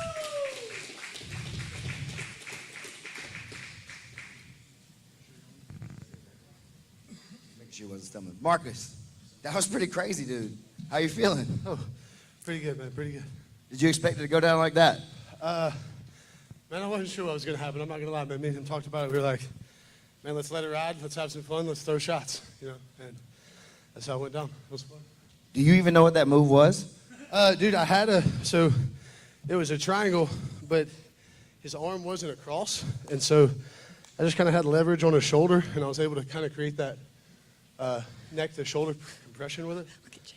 Modified triangle, I don't know, arm in triangle. I don't know, man. I'm going to look back at it. I thought he was going to be able to peek his head out right there when he was circling around, but you closed the gap off, man. That was really, really nice. Congratulations, dude. So I was super shocked about that one, I'm not going to lie. No. Hey, good stuff, man. Congratulations. 6 more points. Like, I think you guys in the chat maybe watching don't realize how crazy that triangle was, but that was I've never seen a triangle like that.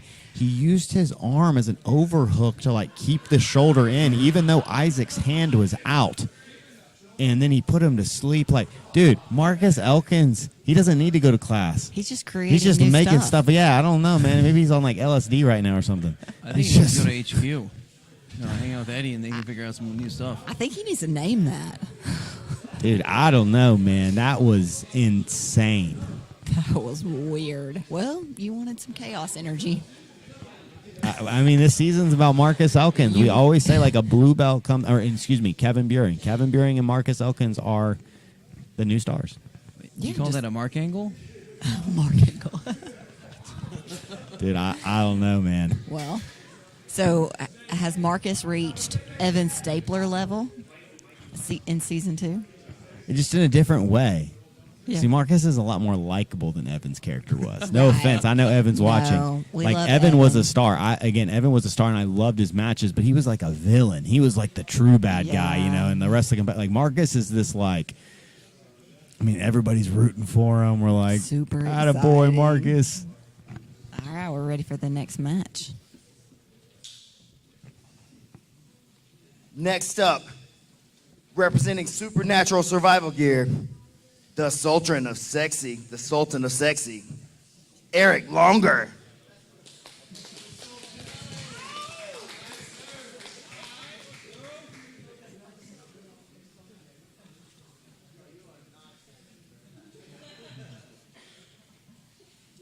and his opponent, representing Team ToHold, Mario Gayle. And So, womp, womp, womp super chat from Derek Chilson. And that $5 goes to Marcus Elkins. Eric Longard has been salty about their match at the Louisville qualifier for months. He's been looking forward to this. They're friends, they know each other, but he wants to get him back on the stage. I mean, they rolled today. They rolled earlier today. Womp, womp, womp super chat from Carlos again to Marcus Elkins. But you know, we've been saying it all night. We're starting to enter these must-win categories. And Mario, man, he started off really hot on the first night, but he's really been on a point-scoring drought. He needs to find a way to get some points. I mean, breaks we're seeing. Points are hard to come by this season. But look at Marcus Elkins. He's in at 12 points. He's tied with Dane Leake. Like, Marcus Elkins is tied with Dane Leake. Just think about that. It's all about the matchup. Did you guys have Marcus Elkins on your fantasy team? No. Oh, I did. Yes, I did. I did tell Lindsay to put Marcus up. I did, Lindsay. Don't do me like that, Lindsay. But she would have came to that conclusion herself. But I don't know if I would have or not. let's get back to this grudge match, right? Because these guys are really good friends. But, you know, It's funny. I didn't know there was a grudge. I was talking to Mario after I was done rolling today on the mat, and I was like, "What are you working on these days?" You know, and I looked over, and Eric had his hand behind his ear like he was listening. So I didn't realize this was going to be a grudge match. Well, Longar's the one with the grudge. Yeah, he was the Mario's one. happy. Yeah. yeah, Mario's like, I was a champion. He's in triangle right now. Oh, his hands. I can't quite see that second hand. I think he's in. Yeah, I think Eric's in a good position. But who knows? I thought Isaac was in a pretty good position until I saw that. Womp womp womp super chat from Ryan Tumbleson, donating that to Marcus.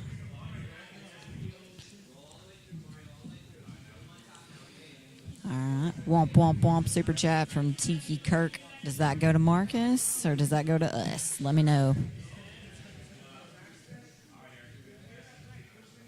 Oh, he's going for that long step pass. Oh, he almost got that long step pass. Sean was talking about how that doesn't really work. And I guess it didn't work because he didn't pass. Yeah, he said not in the gi. Oh, this one's tighter. This is the finish right here. He cut the angle perfectly, and he gets the tap. Mario, beautiful hip bump triangle.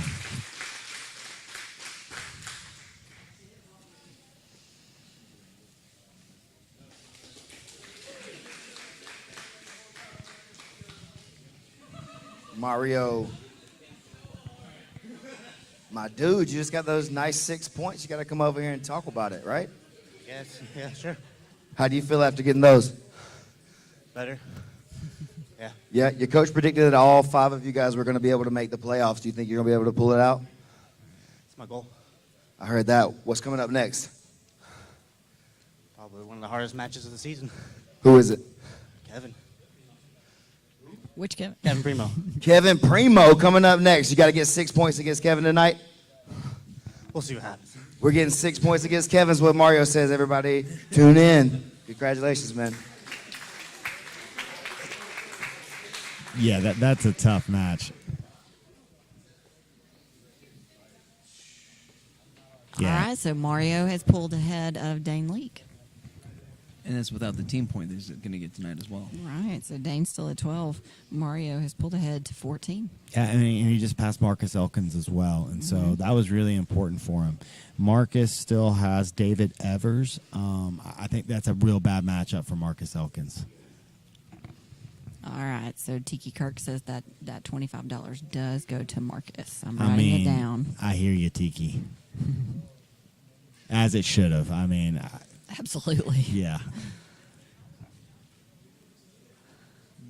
All right, make sure and visit supernaturalsurvivalgear.com. They have all kinds of jiu-jitsu gear that you need. When you see Elijah back out, he's And some supernatural survival gear shorts. Next up, representing Supernatural Survival Gear, the dump truck, Randy Rhoden.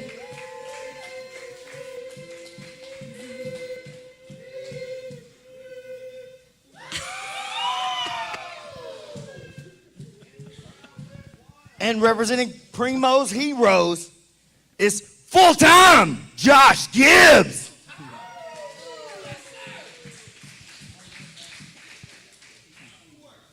Josh Gibbs coming off taking points from Caleb McAllister. Can he do it again to Randy Rhoden?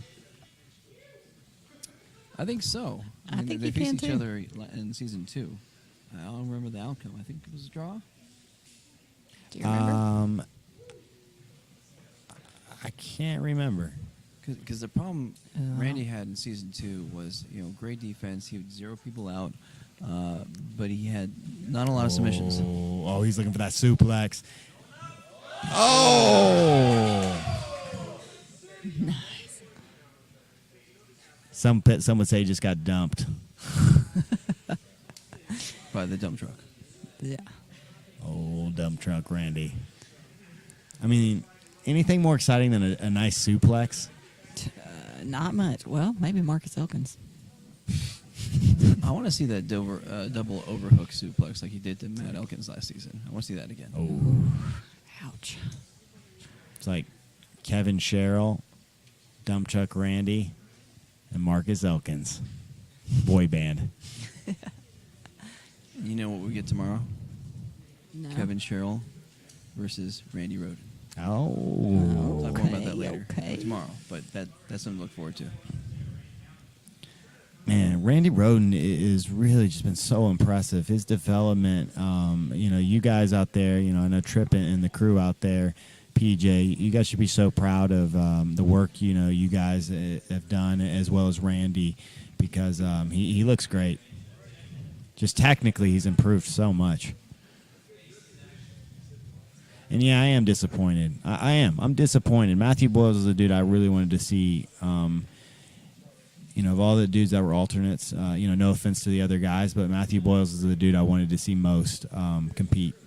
And so I am excited we're going to get to see at least tomorrow. Completely agree. I really wanted to see Boyles out here.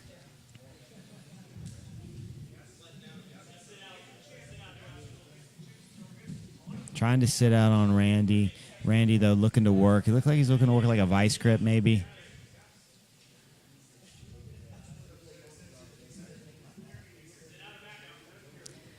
All right, we got over 300 people watching. Make sure that you guys are sharing the link. Share on your social media. Let's see if we can get this up to 500 before the end of the night. Randy looking to get the head.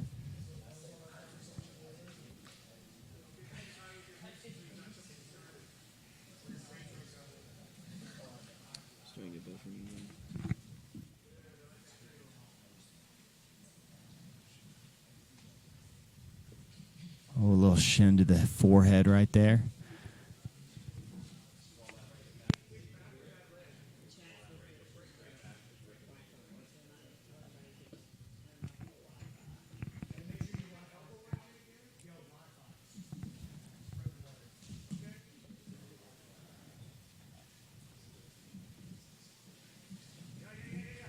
Oh, Randy going into a leg.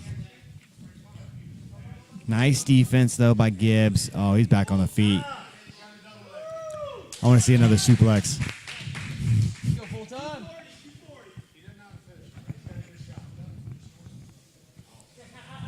Oh, duck under.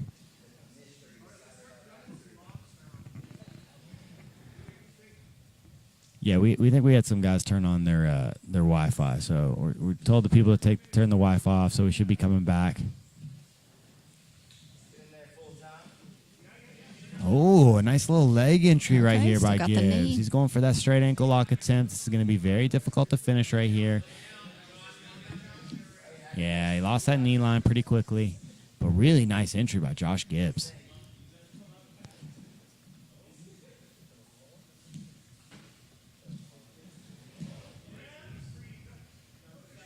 Yeah, great play by Randy right here. Cleared the knee line. Great. I mean, I just wasn't expecting Randy to be so leg lock. Just like he navigates the leg locks very, very well. Yeah. Well, we saw that that was his kryptonite last season. Well, here's the thing. Look, I'd seen Randy at a tournament. I mean, it was a while ago. It was maybe, I can't remember when it was. It was probably 8 months ago. So 8 months, long time. But I'd watched him get heel hooked. He was playing legs and he got heel hooked.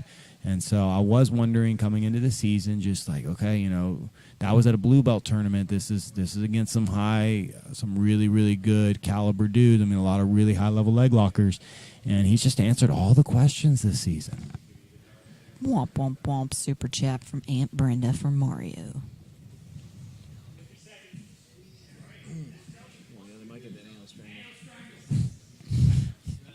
Yeah. Going for a great popper. He loses the arm across. What is an anal strangle? No arm. It's a no arm in triangle, but it's from the top, and you're like using in a your north-south position. Where your rear ends up in their face. And I mean, Josh is going to walk away with 2 draws against 2 competitors. And again, while he got dominated in this match, I mean, he did some things. He had a couple of really, really nice leg entries, and he's going to stop Randy from scoring points. He's just going against killers.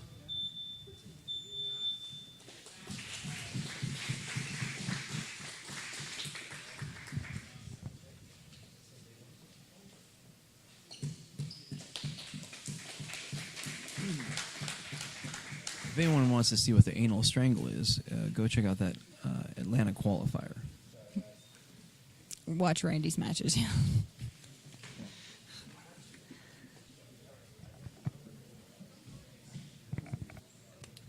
All right, if you guys are in the area, make sure that you are going by and visiting Such and Such. It's a local restaurant. They have burgers and tacos and all kinds of food. Drunken waffle fries, huge cinnamon rolls, fried Oreos, all kinds of good stuff. They have huge cinnamon rolls? Yes.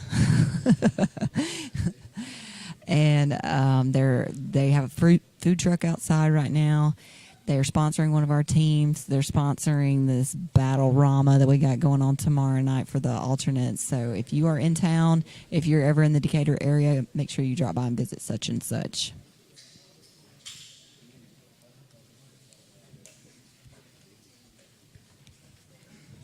Getting ready for Kevin Buring versus Jonathan Roberts.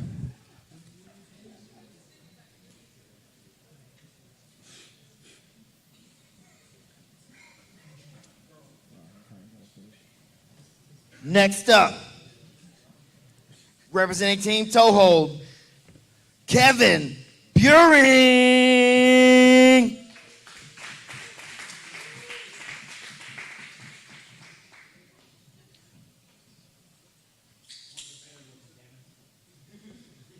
And representing Team Such and Such, the Elbow Genie, Jonathan Roberts.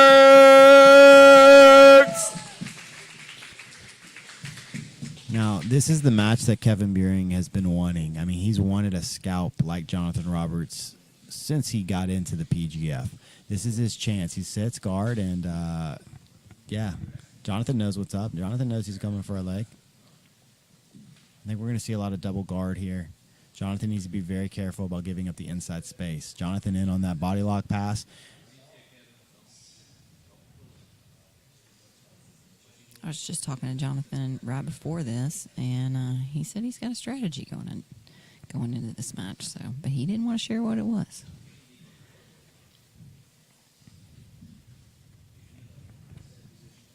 I wonder if you're going against Kevin Buring, if you should do a little MMA move, and the first thing you do is go the corner away from his coach. Dang, the smoke is legit right now. I'm like looking through a fog, like I'm at like a Cheech and Chong concert? Yeah, exactly. I was thinking Bob Marley, but oh, he's in on that heel. Oh, nice job escaping. Oh, what an entry into the inside.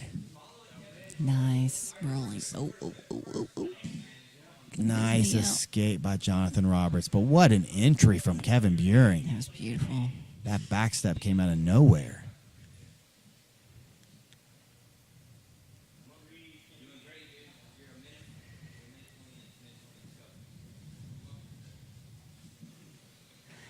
So we got Good Kevin. night, still iller. Sweet dreams. Nice, and that's the threat of the leg lock. I mean, Jonathan just gave up his guard right there because he wanted to hide his legs. I think the grind of the PGF is getting into him as well a little bit. You think so, Roberts? Yeah. I mean, because season 1, he had a week in between matches, and just night after night after night. It's not his normal. It's not his normal grind. Yeah, and they're looking to go back in on the legs. I guarantee he's going to look to pop back that left foot. That left foot's going to come over.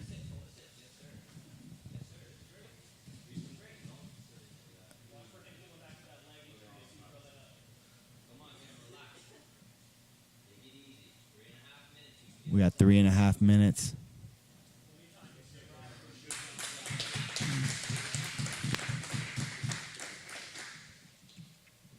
So we got Kevin Buring on top of Jonathan Roberts. Those leg locks have really flustered Jonathan. But he's dangerous from everywhere. I mean, we saw Eric Longard passed, and all of a sudden, boom, he submitted. We see that reverse body lock right here.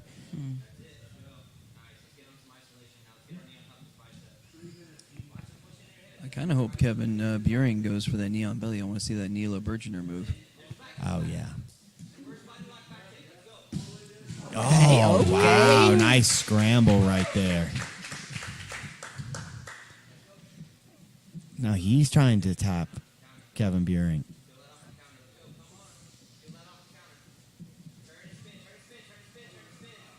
Oh, man. Oh, man. Nice. I think I heard a pop over here. Yeah. Yeah. He's limping going off. Oh, yeah. Man, got a break that time, but you went for the leg. Mario needs a break after working at a desk all day. Woo! That kid, no joke. Look that dude up on Instagram. Follow him. That kid is going places. He's going to be one of the next superstars of the sport. Be his friend now so he remembers you. I heard that, man. It looked like you were having a lot of trouble with him in there. He got some good looks at you. Passed your guard, got inside control and stuff. I didn't expect maybe that much trouble for you based on some of the stuff that we've seen from you so far, but definitely Kevin is something to look out for. What's next for you? Elijah Carlton. Is he tomorrow? Nah, he already beat me this season, so I got to make it to the playoffs. So playoffs is what you're thinking about right now? Playoffs is all I'm thinking about right now. All right, man. Good job tonight. See you next time tomorrow. You know, that was just incredibly impressive. He weathers the storm, right? He's just getting beat. He avoids the leg lock. He gets his guard pass. Yada, yada. He's just a weapon, dude. It's like he's a sword. Like, he just needs one thrust and you're dead. He's like a samurai. That's what his offense is like. It's like a samurai sword. Just like one cut and you're dead. Womp, womp, womp. Super chat from BJ Webb to the elbow genie. Snatching a leg. And he can cut you from anywhere. He can kill you from anywhere. And again, it's like, I swear to God, though, I got to talk to him. I was like, you're going to see something new this season. No, this is the same Jonathan we saw in season 1. And again, the people and us, we love it. But definitely, this is you, Jonathan. Like, again, you're a sword. And you've got a couple of things that you can tap anybody in the world with. Well, he's pulled into second place, right? With 25? Yeah. Done for today. Elijah still has one match with Gio, but wow. He's pulled himself all the way to second place with joint locks. And I think that shows the quality of him, right? Because first season he did this the talent wasn't as good, and so a lot more people were getting chokes. I mean, for like the longest time, I think like Matt Harrison had way more points because Matt Harrison was just triangle choke. He'd get a triangle choke every night he was here.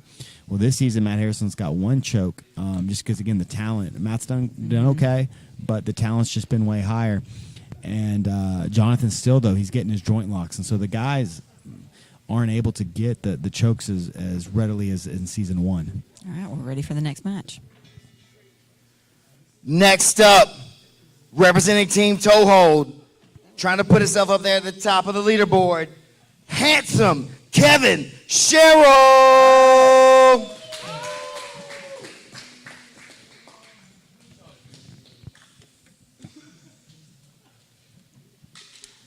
And representing Team such and such, Carlos Andres.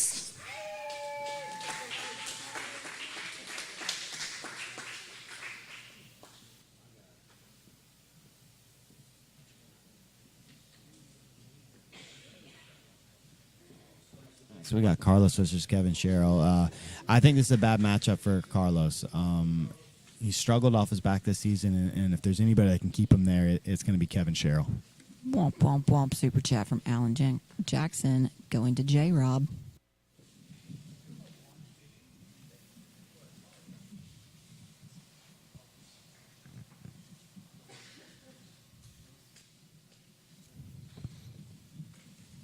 So on the feet, 541. Kevin Cheryl definitely has to be wary of the Imanari roll.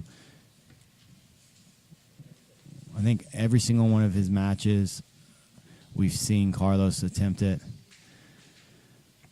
But you have to think his coach Sean there knows it, told him about it, they prepared for it. Oh, yes. Oh, okay. A little jumping guillotine.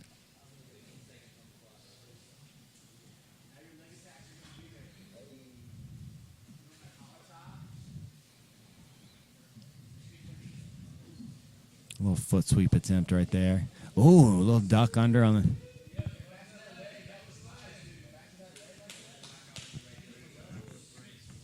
Handsome Kevin's not having it. Nah, he's standing straight up. I think he feels super confident in this matchup. Oh, he pulls guard, though.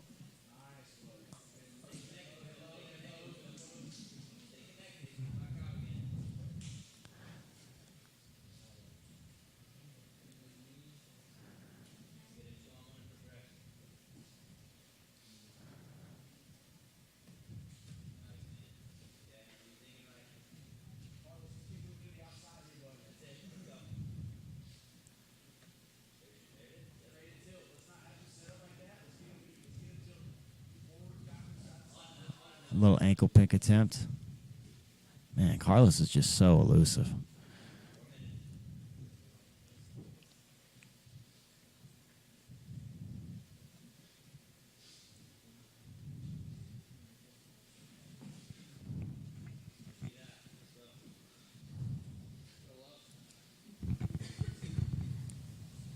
Womp, womp, womp. Super chat from Gina Bartz going to Kevin Burig.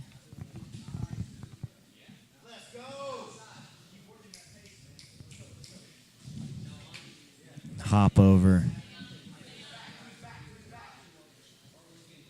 Just looking on that head.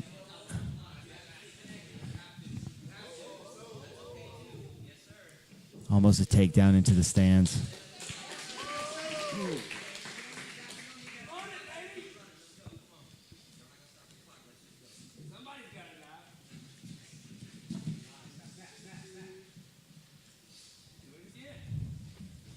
Yeah, Carlos is one of those guys. He's just super frustrating to grapple. I can only imagine how some of these guys are feeling. They just can't get a hold of him. He doesn't play their game. If you get a good grip on him, he's going to push himself out. He's going to stay at a distance, and he's only entering on his terms. Wouldn't be surprised if they start hard collar tying him. Yeah. Well, we saw that in the Randy match, right? Him and Randy were going really aggressive with the collar ties.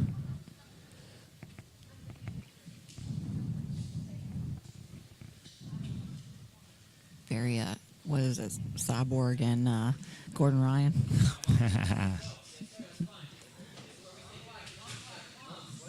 Oh, wow. Cheryl now 2 minutes and 20 seconds. Man, Carlos just tried like a jumping guillotine.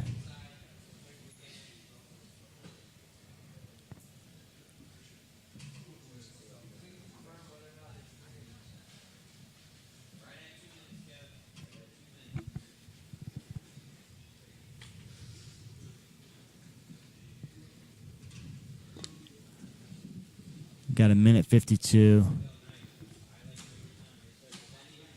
Cheryl on top. Cheryl really needing some points today. Does it kind of surprise you that Cheryl's coming into this match with 0 points for today? Yeah, definitely. He was on my fantasy team. Stop rubbing it in. Oh, he was on mine too, brother. I had all 3 Kevins. I did too.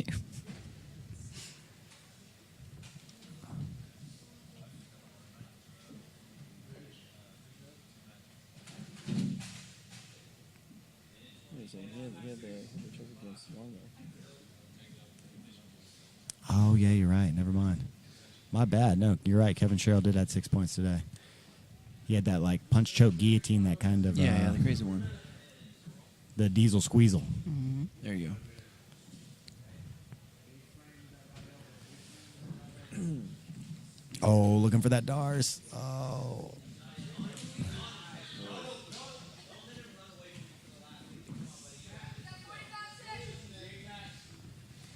Yeah, you hear his coach, and Sean does a great job of kind of putting pressure on competitors, just like, you know, kind of calling them out, like, hey, don't let this guy run away from you, don't let this guy. But, man, he shoots. Carlos is on top.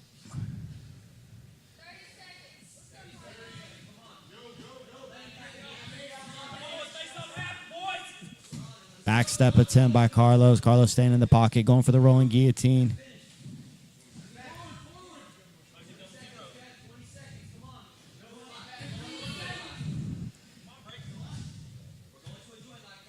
Nice. Nice guillotine attempt right here by Carlos. 5 seconds. Oh. Draw. This season really comes down to a couple of different people, right? Who can score against Carlos? Who can score against Carlos? Who can score against Randy Rhoden? Who can score against Kevin Primo? Like, that's how you're going to win this season.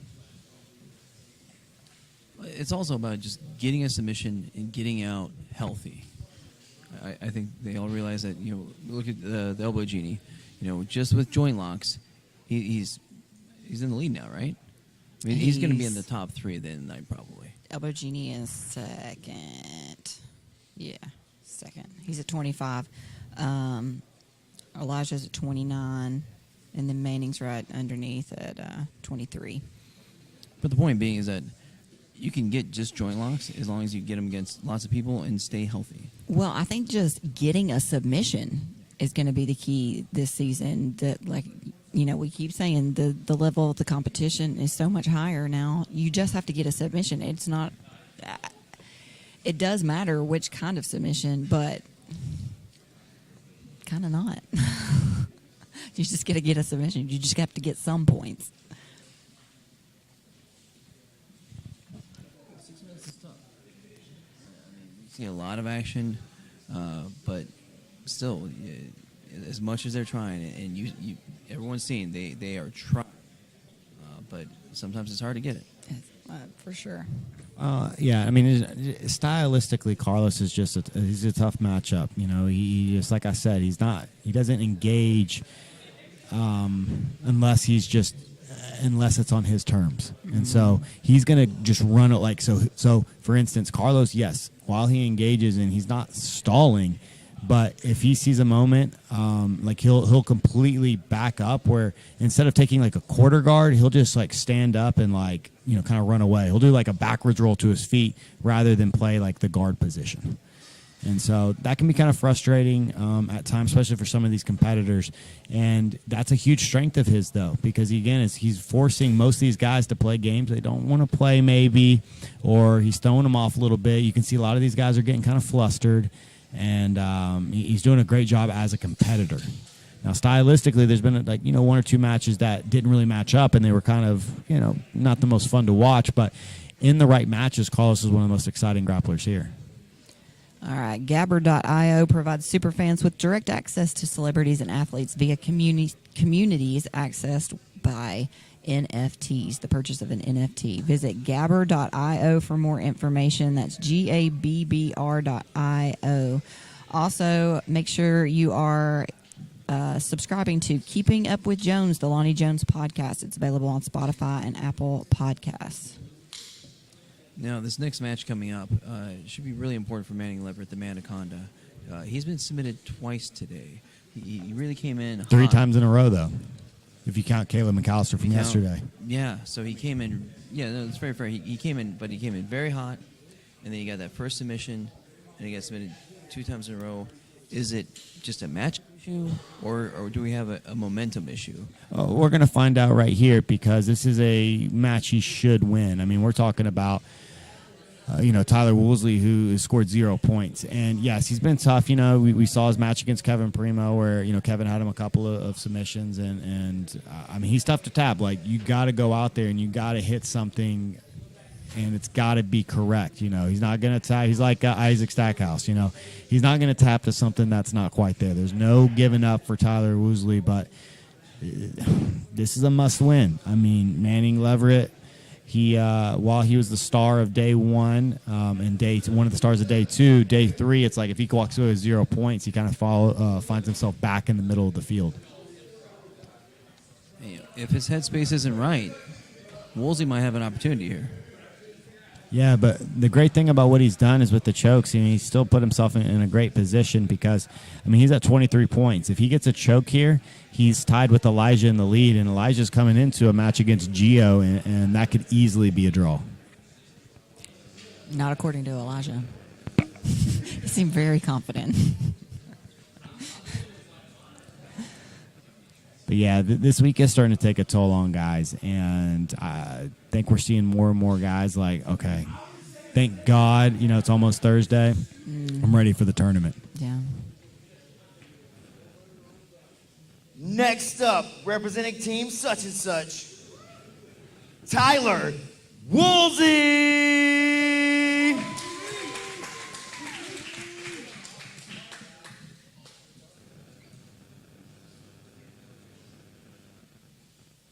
And representing Team ToHold, the Manaconda, Manning Leverett.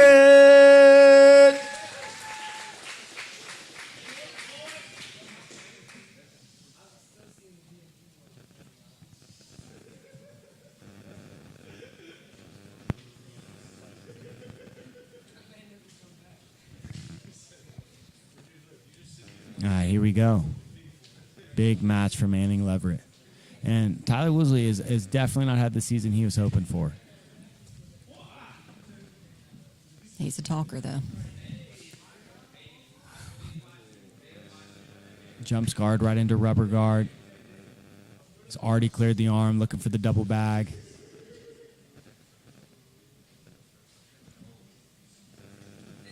Oh, just didn't have that knee pinch. Just didn't have that knee pinch. Manning was able to pull out. That's why it's so important to hug the knee. Oh, quick little look at a sock lock right there.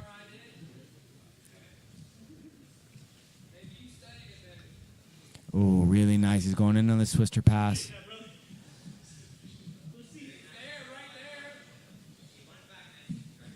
Nice pass. Nice into that reverse body lock. And you see all of Sean's guys have done, they utilize this exact same path.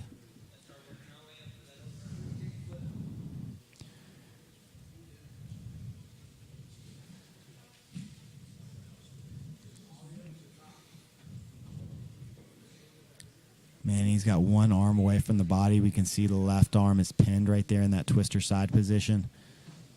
We saw that a lot from San Barbosa last season. Oh, yeah.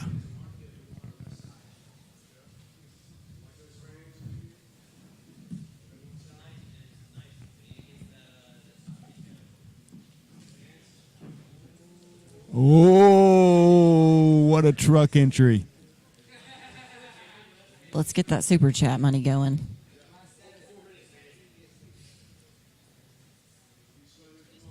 He's still got a grip around the body. He's got this reverse lock still around the reverse grip around the body.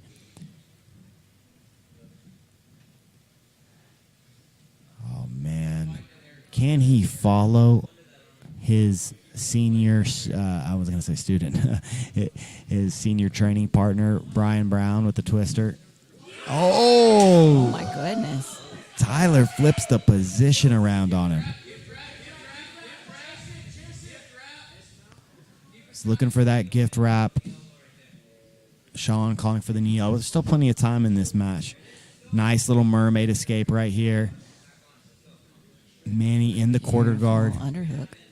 Just looking for that old school sweep. Nice job by Manny getting that sweep right there. Nice. Jiu-jitsu. Oh.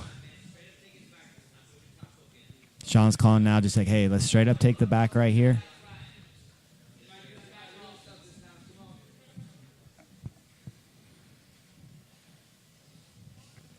He's looking to trap the arm.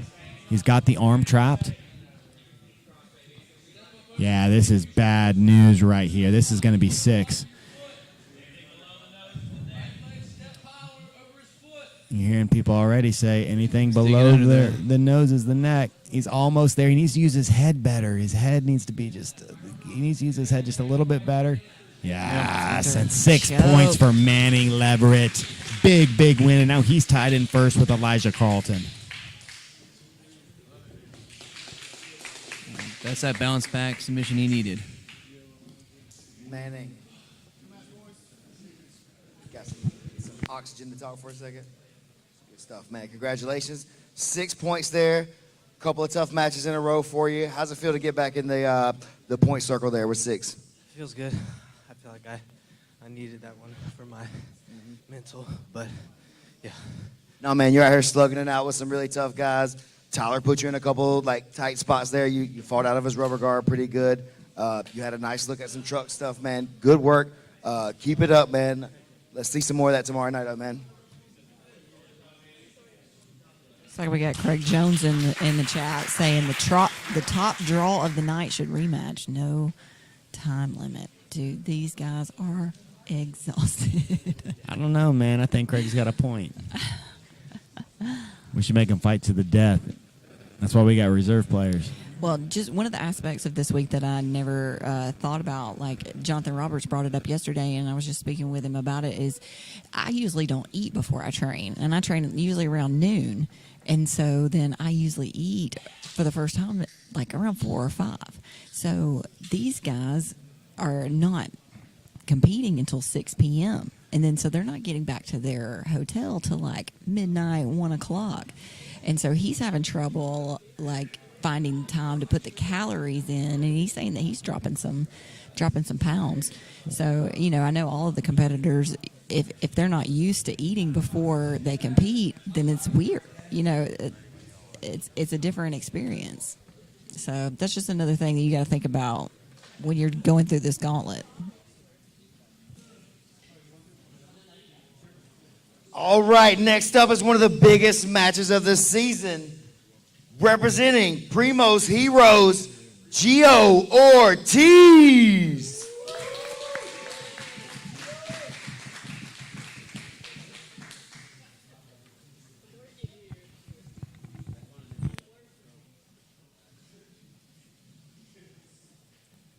And trying to hold on to his first place lead, the bad guy, Elijah Carlton.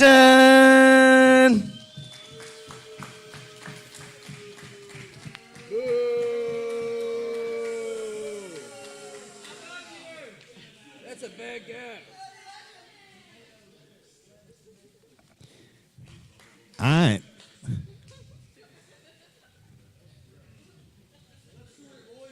Here we go. Elijah sits, Gio's in. I think Elijah's going to look. I just take whatever's there. Whatever's available, he's taking. Concur. Yeah, I agree.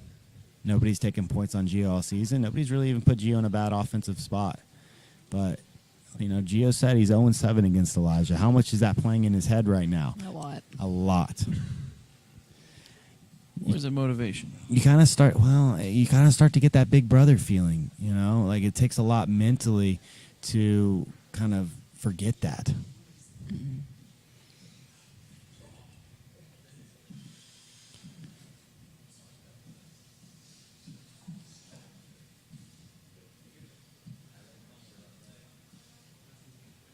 Look at Elijah checking on his fellow competitor. Looking for a quick little sock lock right there. Elijah playing the reverse De La Hiva.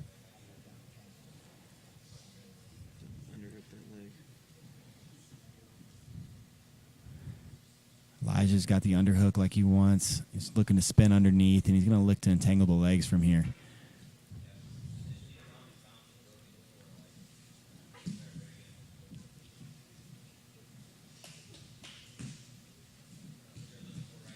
And Elijah's just so long. Ooh, a little Jackie Chan entry right there into the legs.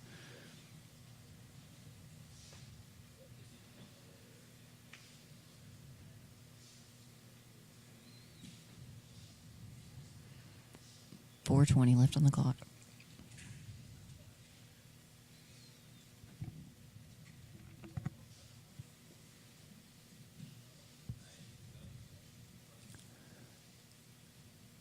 Gio looking to possibly wrap up a straight ankle lock, but Elijah's got a De La Hiva hook in. That De La Hiva hook is so important to really control leg entanglements. Elijah now coming up to pass. He's in that split position. He's split the legs already, trying to win an inside space. Let's see if we get to that. Oh, nice job. You see Gio. Gio didn't want to be on bottom of Elijah. He wants to be on top. Oh, he goes for that Jackie Chan entry again. Oh, he's in on the outside Ashigarami. He's got a triangle right here. This is a bad position. Oh, this is a knee bar. Yeah, this is deep. Letting it go. Sean now calling for the inside heel hook.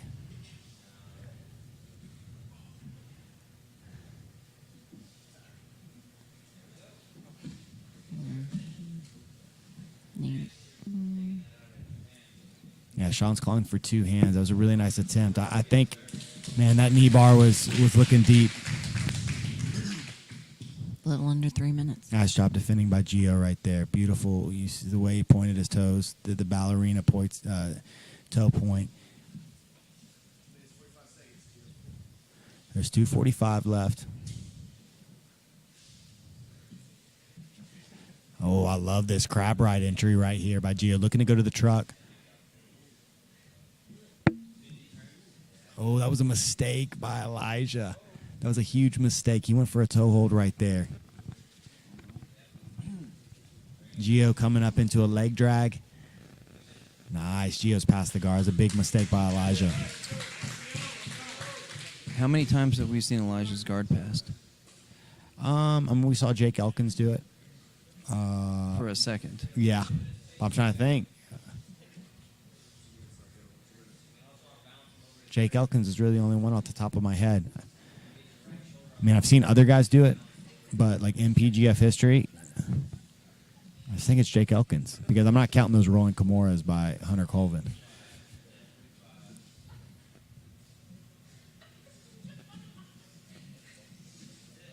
Nice, really nice guard recovery. An excellent pass. That was a beautiful just crab ride entry right there. You see Gio, he's starting to get a little bit of confidence. He's got a minute 30.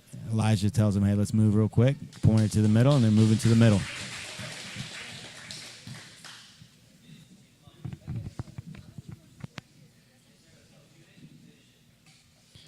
He's going into the outside again, but Gio again looking for the same back take. Elijah trying to catch the knee line.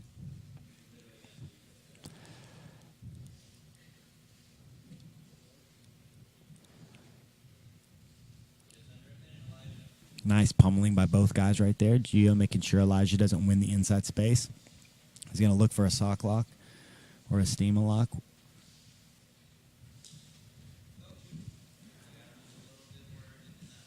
.45 seconds. Got 45 seconds.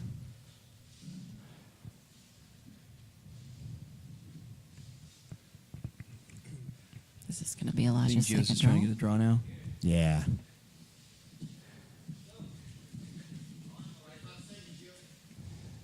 Elijah looking to win that inside space. He's on top passing. Oh, Gio in a beautiful leg attack. Yeah, it's going to be tough to get Elijah. Oh, nice little counter right there. Yeah, it's going to be a draw. Beautiful match. Very, very high level match right there. Who would have thought 2 draws for Elijah? Yeah, I mean, I think this match right here was one that, a lot of people could see a potential draw. Gio's an absolute monster, and Elijah as well.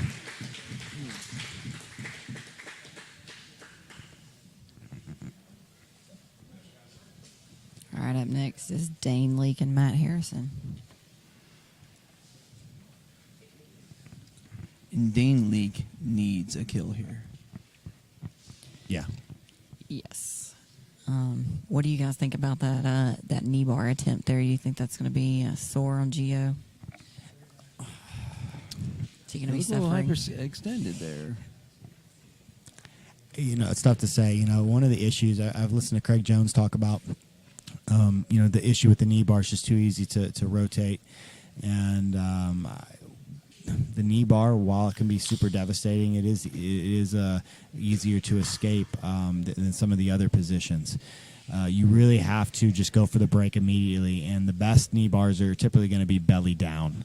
And Elijah didn't have that belly down knee bar, so while it was tight, I don't think it really caused any real damage.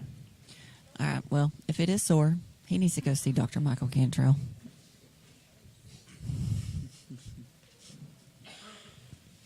Coming out next, representing team such and such, the great Dane Leake.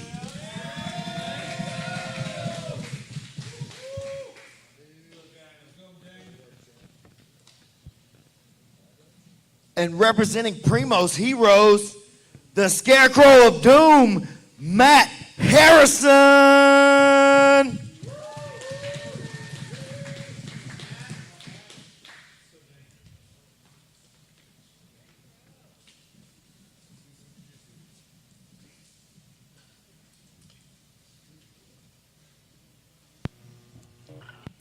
Tough match right here for Matt Harrison.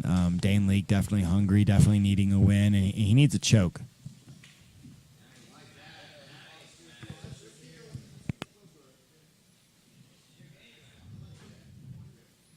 This is the first time we've seen Matt in his game, though, right? I mean, when was the last time we saw Matt in the closed guard? Has he been in the closed guard this season? I don't think so. I think everyone knew to stay the heck away from it. But, what's funny is I talked to Dane Leake, and he literally said he knew nothing about most of these competitors. He had never watched. He doesn't watch competitors. He's like, haven't even been watching their matches. And so I think he didn't know. We should have told him. We warned him about some things. Yeah, I know. And I know some other guys like that. But it can lead sometimes to this, where you've got a specialist in Matt Harrison, and everybody else has done a phenomenal job of staying out of the closed guard, but Dane just kind of fell right into it. But Dane's also a big triangle guy, so you got to think. Yeah, I'm more worried about the time because, again, Dane needs points. I mean, while Matt does, Matt's in at 6, Dane's in at 12, but realistically, Dane has a better shot at making the tournament, and if he's spending, look, he's already almost a minute and a half in.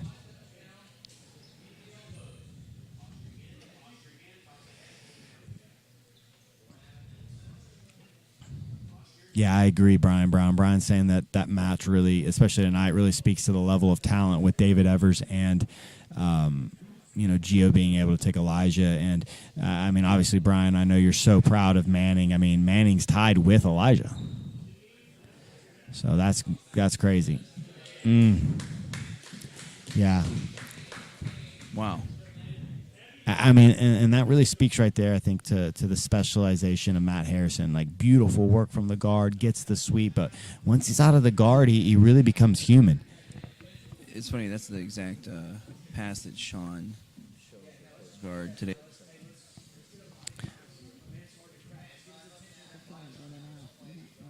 We've when I was watching a lot of Dane Leake footage, I saw a lot of rear naked chokes. I saw a lot of arm traps. I saw a lot of crucifixes. But this is the first time really all season we've seen him on the back. I'm going to be really interested to see if he can get this finish on a very tough Scarecrow of Doom.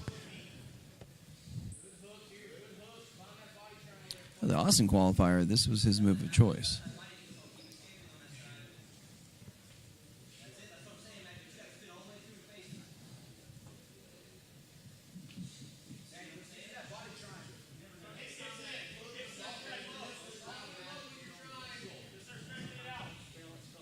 Nice back work right here by Dane. He's got 3 minutes to work. He's got a single hook in.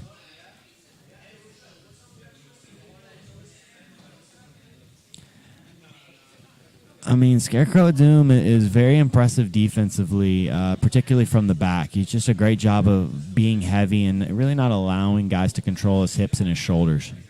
Is he going to try with a crucifix? Oh, man. Womp, That womp, was- womp. Super chat from Mama Weens. I mean, that was a good catch right there. I mean, the crucifix would definitely be ideal.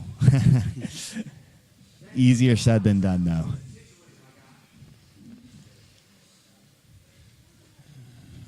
Looking for that gift wrap again.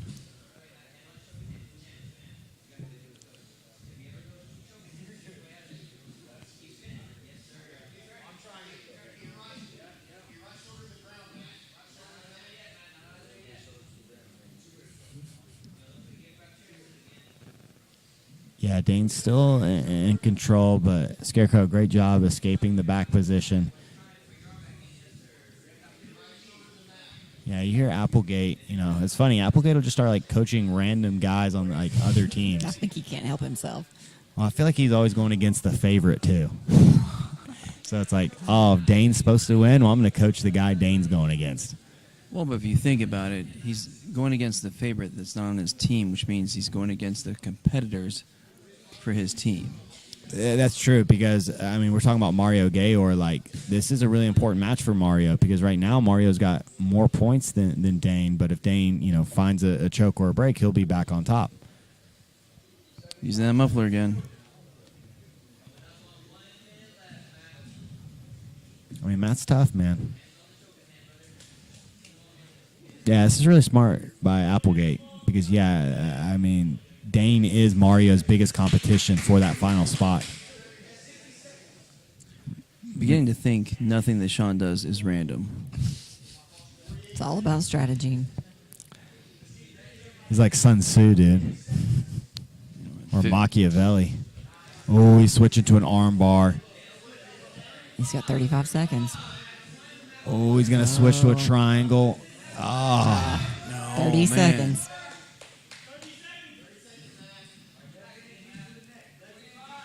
It's crazy. Just Dane's been all over Scarecrow and just can't. He's looking. Yeah, he looked for that crucifix entry.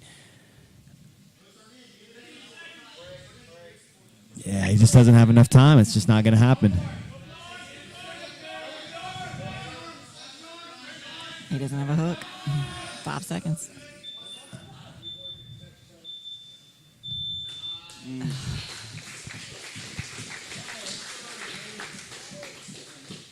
And there we go, another draw. Marcus Elkins and David Evers next. Guys, make sure and take this opportunity to join the channel. So right underneath the video should be a join button. So if you go out of the chat, go join the channel. 99 cents a month. And you get, specifically today, you're going to get a Sean Applegate seminar on passing the guard. That's going to be uploaded. It was recorded today, and it's going to be uploaded later. You'll see some of our class roles. You'll see some of there's a ton of stuff in there. Definitely worth 99 cents a month. So go join the channel. Be a bread eater. We also get to see Lindsay and Brandon have a podcast now. Brandon and Lindsay have a podcast now. That's the name of our podcast. How come his name's first? I didn't name it. Notice that I put it the right way. Thank you. Yes, For my that's a good point. It should co-commentator. be Lindsay and Brandon have a podcast now.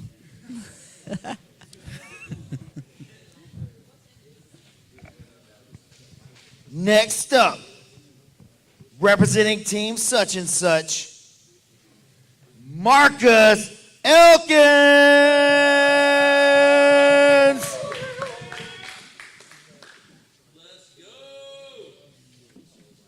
And his opponent, representing Supernatural Survival Gear, David Evers.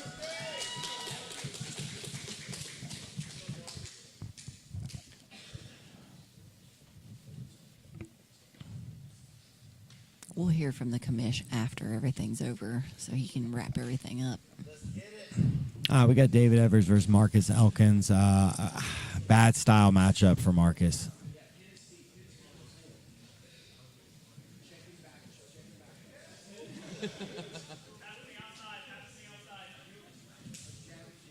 See a little bit of yoga right there. A little Sim Alabama. Yeah. You know, that used to be a rumor that to get a black belt, you had to be able to double lotus. And some people said that you had to be able to do a handstand and throw in a double lotus to like get a 10th planet black belt. You didn't have to? It's not true. I can actually double lotus, but I used to. Maybe I they don't just think knew. I can anymore.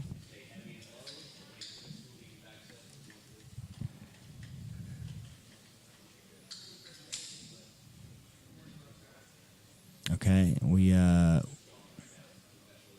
got some crazy rubber guard stuff. This is the stuff as like a coach. You're just like wanting to be like, no, don't do that. Just like frame. But he's like, he has such success with some of this stuff that you just got to let it happen. You know, you got to let it play out. Let the man freestyle. But as a coach, I'm like, my mind is on wanting to go, dude, what are you doing? Like, we frame, like, me elbow escape. Like, The man's an artist. Let the man create. But every match, the people are asking, what's that new move he just made? Yeah. It's like, I don't know. I just like, oh, I do not want those legs around me. That's super deep. Oh, and he gets the tap. Dude, you got those quads around your neck. You tapping. That's 6. I mean, one of Evers' quads is bigger than both of Marcus's. Yes. That's a phenomenal point. True. Man. So we got a choke in on that one, man. Those 6 points puts you pretty close to the top 8. Looking to get into the playoffs. How do you feel? That's the goal. Man, I had to get him back for Isaac, you know? Get him back for eyes. Oh, man. Look at that. Look at that. Look at that. It's showing some love. Homie. That's for the homie. Hey, one love, man. Let's keep it up. See some more tomorrow, man. Congratulations. I think we need to get, a photo of him and Randy's quads next to each other. What do you get? A quad off. Dude. I think that's a good idea. The squeeze on that thing. Well, Goodness it gracious. was so tight that he had to lock the triangle over his toe instead of over his shin. And then he just started squeezing. It looked nasty. Yeah. In a good way. And whoever has David Evers on his team. I heard Marcus just say, man, you should lift more weights. Yeah, I love it. Beautiful reverse triangle. We've got, how many matches? We've got 4 matches left. We got Kevin versus Mario, which is a big match for both these. I mean, again, must win for Kevin. Tyler versus Randy. Kevin Buring versus Gio. And Noah Randolph versus Caleb McAllister. So 4 more matches.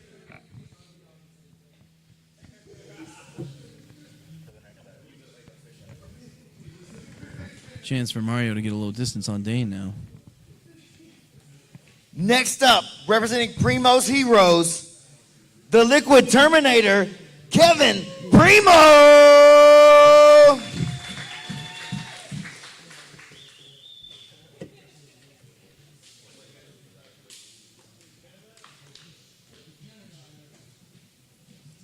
And representing Team ToHold, trying to solidify his spot in the top 8, Mario Gayle! Well, I think everybody forgets about Conscious Keelan. Conscious Keelan is the true, I mean, he's the true G. He's the of true man PGF. behind like all the production and everything, and the camera work, and he is the. Just do not forget about it. Like, it is a joint effort between Brandon and Keelan. It's not just like Brandon. Like, no, like Keelan deserves just as much, if not more, praise than Brandon. Absolutely. So Primo coming in about 6 inches and 35 pounds larger than Mario. Nice work right there by Mario. Kevin almost got that body lock pass.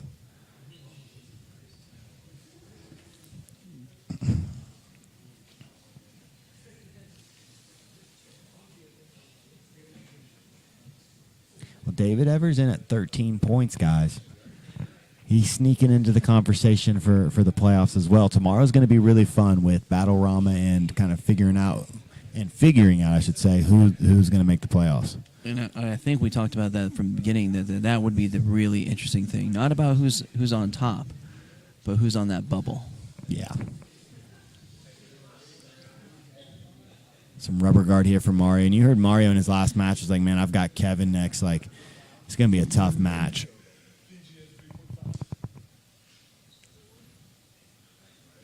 I mean, last season, Primo just missed out on the finale, but then was able to sub for Jake Elkins because he had other commitments.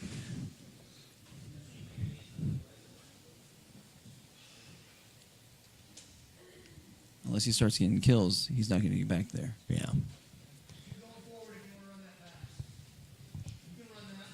Yeah, 4:30 in. A really big match for both these guys. Did you see Kevin doing a Sao Paulo pass? He did this a lot, especially during season 1. We haven't seen it. Yeah, we haven't seen it much this season. Yeah, I mean, honestly, Kevin's had some crazy matches. I mean, the Caleb McAllister match tonight was wild. He had that match with, Kevin Cheryl, Kevin Buring, Elijah Carlton, Jonathan Roberts. Like, the dude's had a really tough go at it. I mean, all just solid matches. He just doesn't really have a lot to show for it on the scoreboard. So looking at the scoreboard, you'd go, man, Kevin's had a really tough season, like bad season. But he's had a pretty good season. Just look, this isn't where he wants to be. I think he should be at more points right now. I know he's definitely not happy about it. So coming into the season, he said he was working on a whole new set of techniques, a different style. Yeah. And I think we've seen it because it has been more like it hasn't been passing. Like, this is kind of more old Kev where he's just trying to pass on the knees, trying to body lock him. We've seen, more wrestling, more side-to-side passing. The big thing he's working on was his leg lock game. He just hasn't got to really showcase it. Everybody's done a great job of hiding their legs.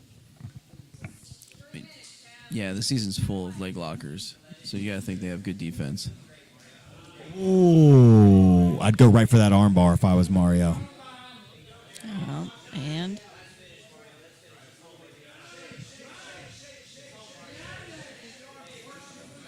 it's deep. Yeah, really nice work by Mario. 3 points. That was a beautiful. That's why I said right when he got there, I would say, screw the triangle. We're going for the arm bar. Oh, definitely. Was that the hurt arm? I don't know, man. Or the Yeah, pseudo hurt arm? I was going to say, he doesn't have a hurt arm. Hey, great match, man. How's it feel tonight? You got on the board with a few points. I think you're now back into the top 8 after tonight, right where you wanted to be. It feels good, man. No, woke me up. Yeah, everybody gets a little shook up in here in the PGF, right? There's a lot of tough matches back-to-back, day-to-day. Is there anything you've ever done that compares to this besides Season 1? Season 1 doesn't compare to this either. I had time to go back for a whole week and work new stuff.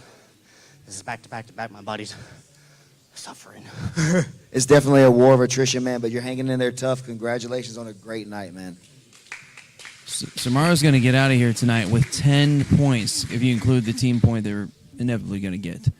Yeah, huge for Mario, and it's crazy. He like he says, he comes in, he loses that match to Noah, and mentally, I think that was the easiest match for him on paper tonight. True, but yeah. he didn't let that affect his mental state, and he comes out and he taps a really tough Kevin Primo, and he's now tied with Gio Ortiz. Man, and I love that because, again, I'm the coach. I'm like, dude, go to the arm bar. Go to the arm bar. And he did it immediately. You got to attack guys' weaknesses. I mean, this is a competition. Hey, me and Kevin are friends. It doesn't matter. You got to go for that arm. So maybe Sean Applegate was right about something else. And it's crazy, but we didn't think that he'd be able to catch Dane Leake. And he's not only caught him, he has catapulted above him with 10 points. And Dane walks away tonight with 3 draws. Hard-fought draws, but draws. Yeah. I think it's going to be very tough for Dane to make the tournament now. All right, we're ready for the next match. All right, next up, representing Team Such and Such, Tyler Woolsey.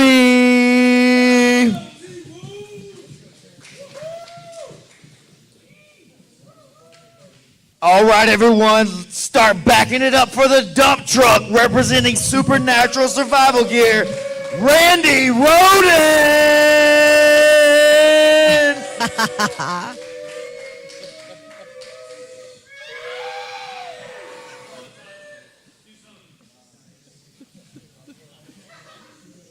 I mean, it's hard to really follow that. I mean, the beeping noises are it came just out backwards. incredible. I love it. He just placed him on the ground. Yeah, that was very gentle. I really enjoy Woolsey's commentary. He's our fourth man. Yeah, you know how the NFL gives like they have their players wear mics. Mic'd up. Mic'd up, dude. We need a mic'd up of Woolsey. Oh, that's dangerous. Oh, can you get the high elbow? Can you get the high elbow? Does he have it in? High elbow? Nah, it's going to be very tough to finish from that angle. Oh, and he gets the tap. Oh, my gosh. Wow. I was wrong. I thought it was going to be very tough to finish from that angle. That's a huge win for Tyler.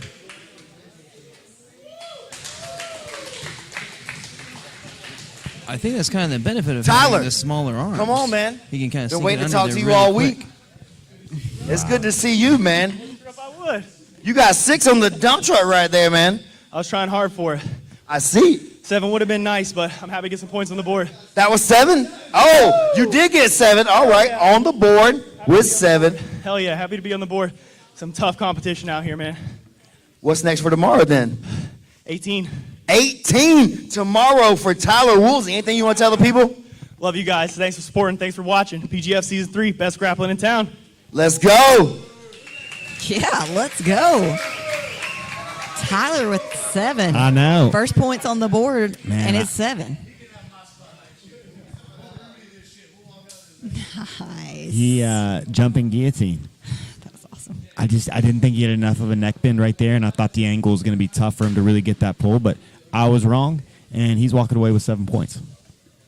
So this next matchup is really exciting, and G. Ortiz needs to get on the board. He has 2 draws right now. He's going up against the up-and-coming Kevin Buring. Gio's just got to be furious right now because, he was disappointed in his performance a couple days ago, but, I mean, if he gets 3 draws today, how is that going to affect him mentally?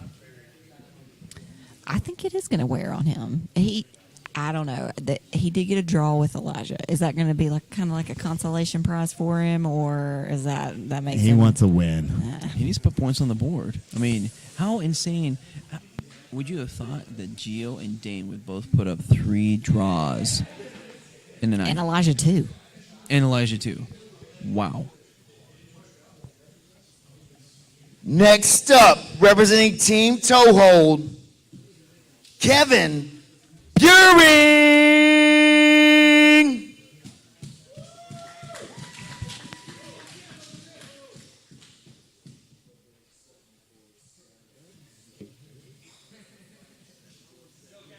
And representing Primo's Heroes, Gio Ortiz.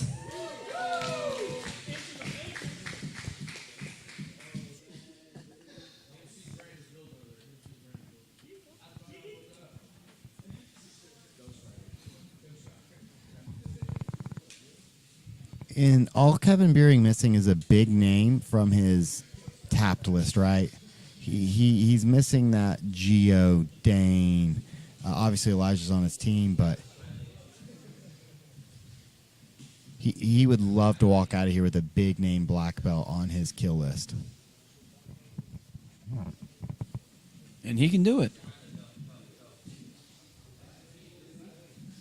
Looking for that same back entry that he hit on Elijah. I think he's got to be feeling confident because he took Elijah to a draw, right? So in his mind, he's like, look, this is a blue belt from the same camp. I should. Oh, Darce. Tonight's the night. Oh, it's a deep Darce. I can't tell. Okay.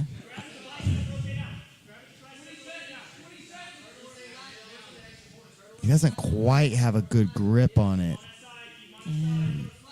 Kevin's elbow is kind of high. Yeah, he's not as deep as I'd like to see.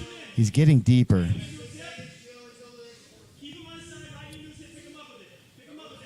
It's like Kevin's framing his right arm. Yeah. He's just able to keep his shoulder away from his neck. Yeah, Gio's just not quite deep enough with his choking arm. You see, he can't quite grab his bicep.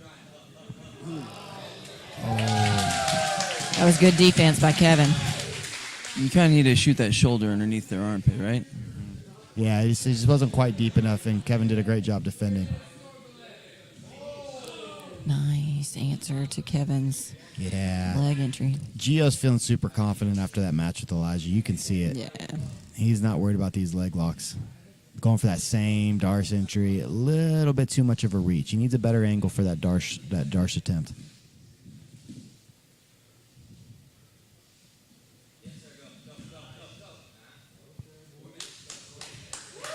All right, so Kevin's, I was going to say he wasn't feeling super confident about the leg locks, but there he goes again. He is confident.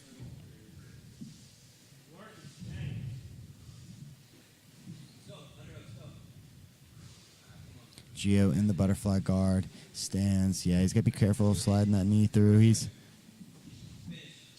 a reverse grip. He's got the knee.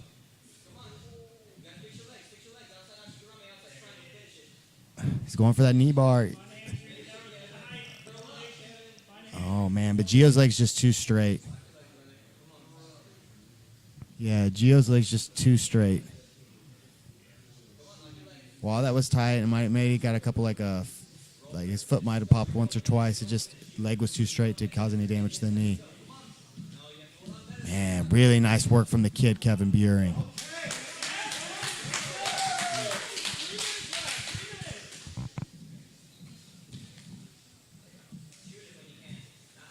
Oh, Kevin Buring's tired now.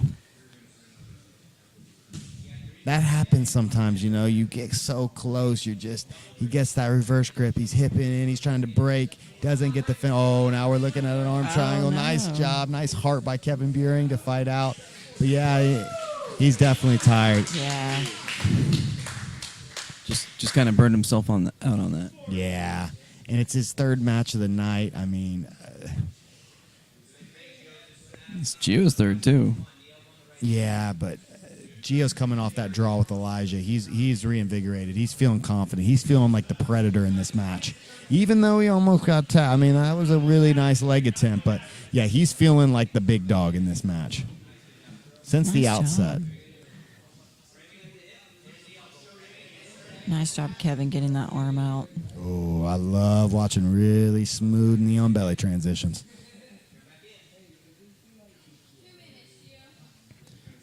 Two minutes left.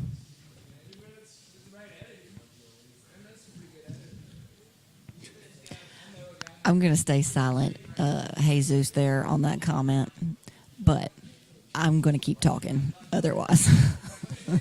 Hey, I need you around sometimes, Jesus. You hush. I'm serious, man.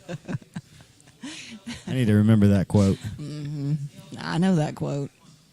I'm going to learn it. Gio trying for that falling triangle. If I'm Gio, I'm standing up. Yeah. Oh, he's jumping in on a front headlock. He's looking to drag him down. Gio sits.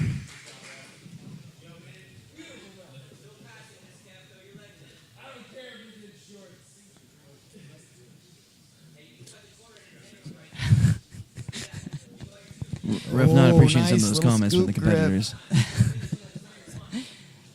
Nice Nice roll right there. Nice defense by Gio. But, man, Kevin Beering has shown he is game today.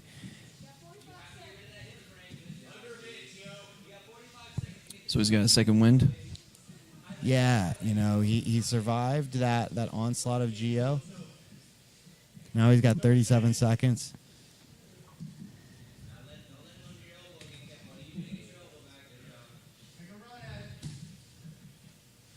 You hear the commission saying make a run at it. Gio going for this arm triangle. Nice escape. Kevin. We got 12 seconds.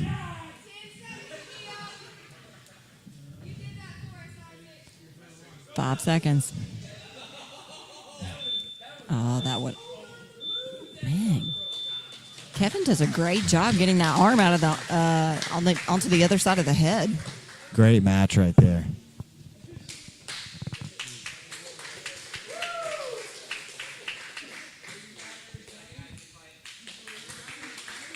Last match coming up.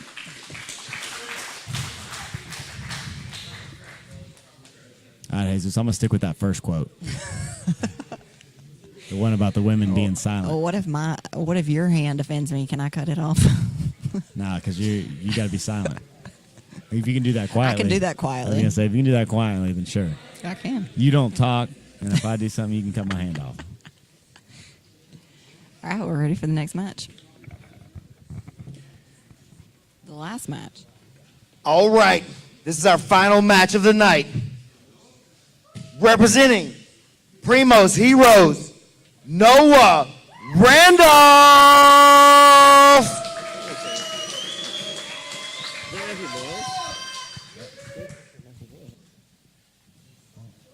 And his opponent representing Supernatural Survival Gear, Matthew Country Balls. I'm so excited for this. Hey, mad respect to Caleb McAllister for letting Matthew Boyle step in. And I think he feels good positionally where he's at point-wise. Mad respect to Caleb McAllister. Oh, wow. That might be another argument that Caleb's not wanting to go very high. There we go. Position-wise in the finale. Man, Matthew Boyles is fresh. Oh, dude, Matthew Boyles is super fresh. Blunder. Yep. This is the battle of, like, calm versus fury, you know? Noah's just like...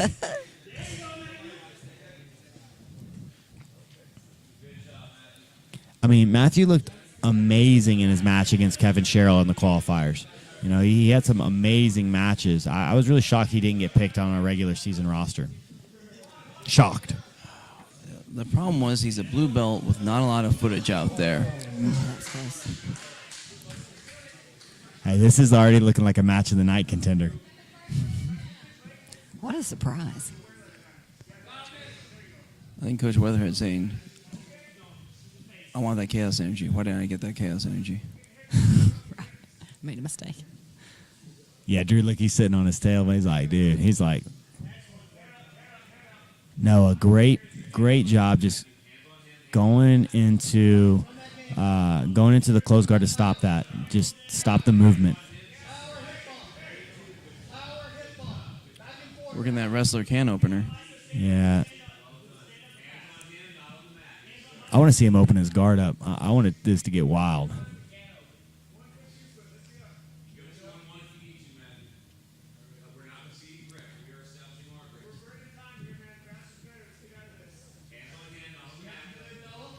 Because Noah needs points right here, and this is a great opportunity. Think about Noah, right? Like he had Caleb McAllister on the schedule, and now, oh wait, not Caleb, a blue belt. Yeah, this is an opportunity, and you got to take your shot. You can't just sit there and close guard.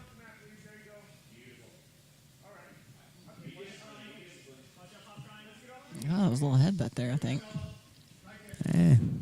You know, Adds to the chaos. they're young, wild. And guard yourself at all times. All times, man. This might turn into, how Caleb challenged everybody to CJJ. Maybe Matthews challenged everyone to Lithway. Headbutts in Malaysia. Can you fish or hook Myanmar or wherever. Left way? Can you fish? I need to know.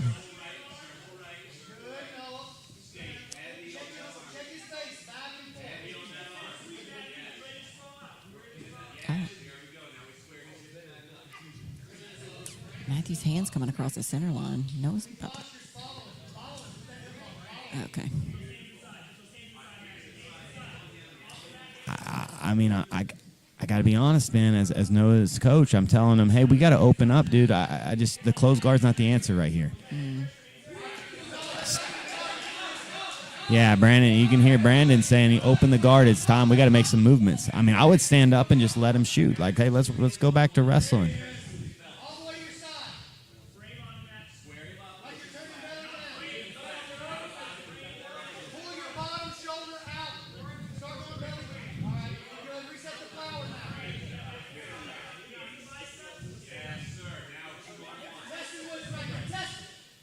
Yeah, Noah's just locking up, man. And he got shell shocked a little bit. You know, we got fresh Matthew Boyles in here bringing the energy of the reserve.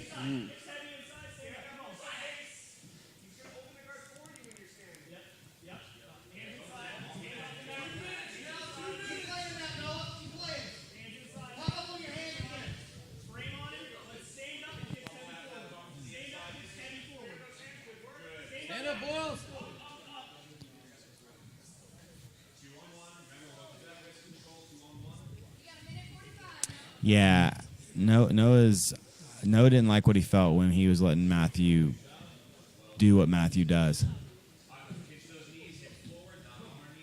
There we go.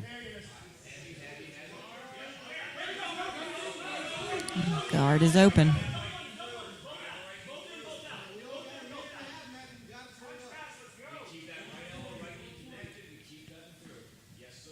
Boyles is tough. That's what I'm saying. In this. Oh, nice sweep. Really nice sweep. Oh, by Noah. keep that underhook. Noah's got 1 minute to make something happen. Really nice sweep. Okay. Do it, Noah.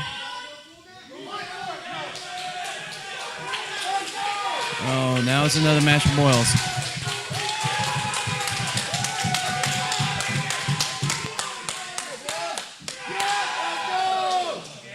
See a nice takedown, inside trip right there by Boyles.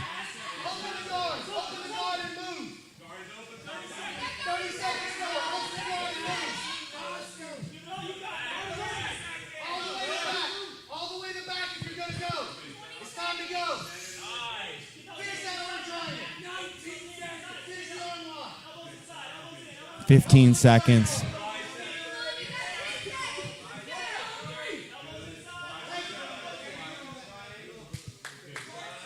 5, 4, time.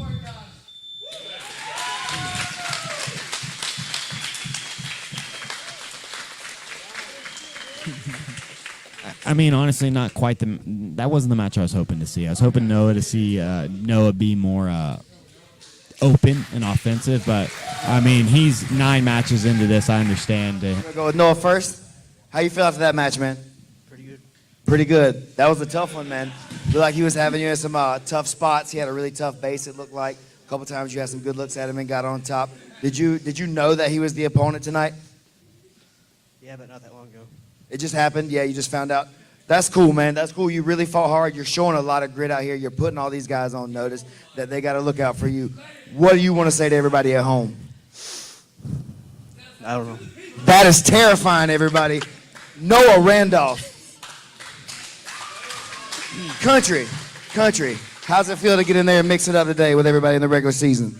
It felt good, really good. He's a really good opponent. He has a gas tank as well, and he's really good at full guard. Super durable. Is there anything you want to tell the people at home while you got a chance? What's up, Kara? Hey, that's what I'm talking about, man. The important stuff first. Congratulations, dude.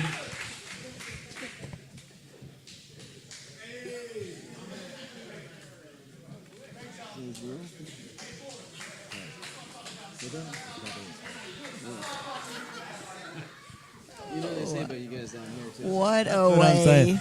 Well- to finish night. And I hear you, Kai. I mean, how smart was that? He's got $1,000 tomorrow. He's playing for real money tomorrow. I think they said you needed a warm up. You can't come out cold. You know, your first match you're gonna have jitters. Well, they just took care of that. He doesn't have jitters anymore. Yeah. So we haven't seen Kiai, we haven't seen Lewis. We've seen the other two alternates. They've had, Matthew Bullis had one. Josh Gibbs has had several now. Yeah. So yeah, Lewis is still on reserve. Well- Kiai still, if you guys haven't gone back and watched previous seasons, you haven't seen these guys yet. I think Kara just responded. I love you, Matthew. Well, he loves you too. That's all he's talked about all week. Was your love and affection and the battle Rama going tomorrow night. I'm serious. Such Every and time such. I've been like, hey, man, let's talk techniques. He's like, I can't stop talking about Kara. I'm like, okay. I think everyone can't stop talking about the battle Rama. Everyone is excited to see that. Yeah. I mean, with that kind of intensity, yeah. Who's He's not got to excited? be the favorite. I'm telling you. I get it. Some people are talking about Kiahi. Some people, Lewis is a season 1 vet. But what that kid just did right there. Let me tell you guys this too. Just a little update, in my opinion, on Kiai. So we rolled when he was here before, and we rolled today. And let me just tell you, I mean, it was just flow roll, just technique, that kind of stuff. But he was moving a lot better than he was last time. He felt a lot better today. I mean, he says he spends 16 hours a day with Mario. They work together, and then they go immediately afterwards, and they go hit the mats. So with that much time with your coach, you should get significantly better. Exactly. Yeah, no, I hear you, and PJ, I completely agree, man. I was shocked. Boyles was one of the 8 or so guys I was most looking forward to this season. I really think he could have become a fan favorite, and he still has a chance to. But I knew the kid was capable of putting on a bunch of performances like that. Him versus like Carlos Andres would have been just insanity. Fire. Just insanity. Him versus Marcus Elkins. Well, did you guys notice that his nose was bleeding?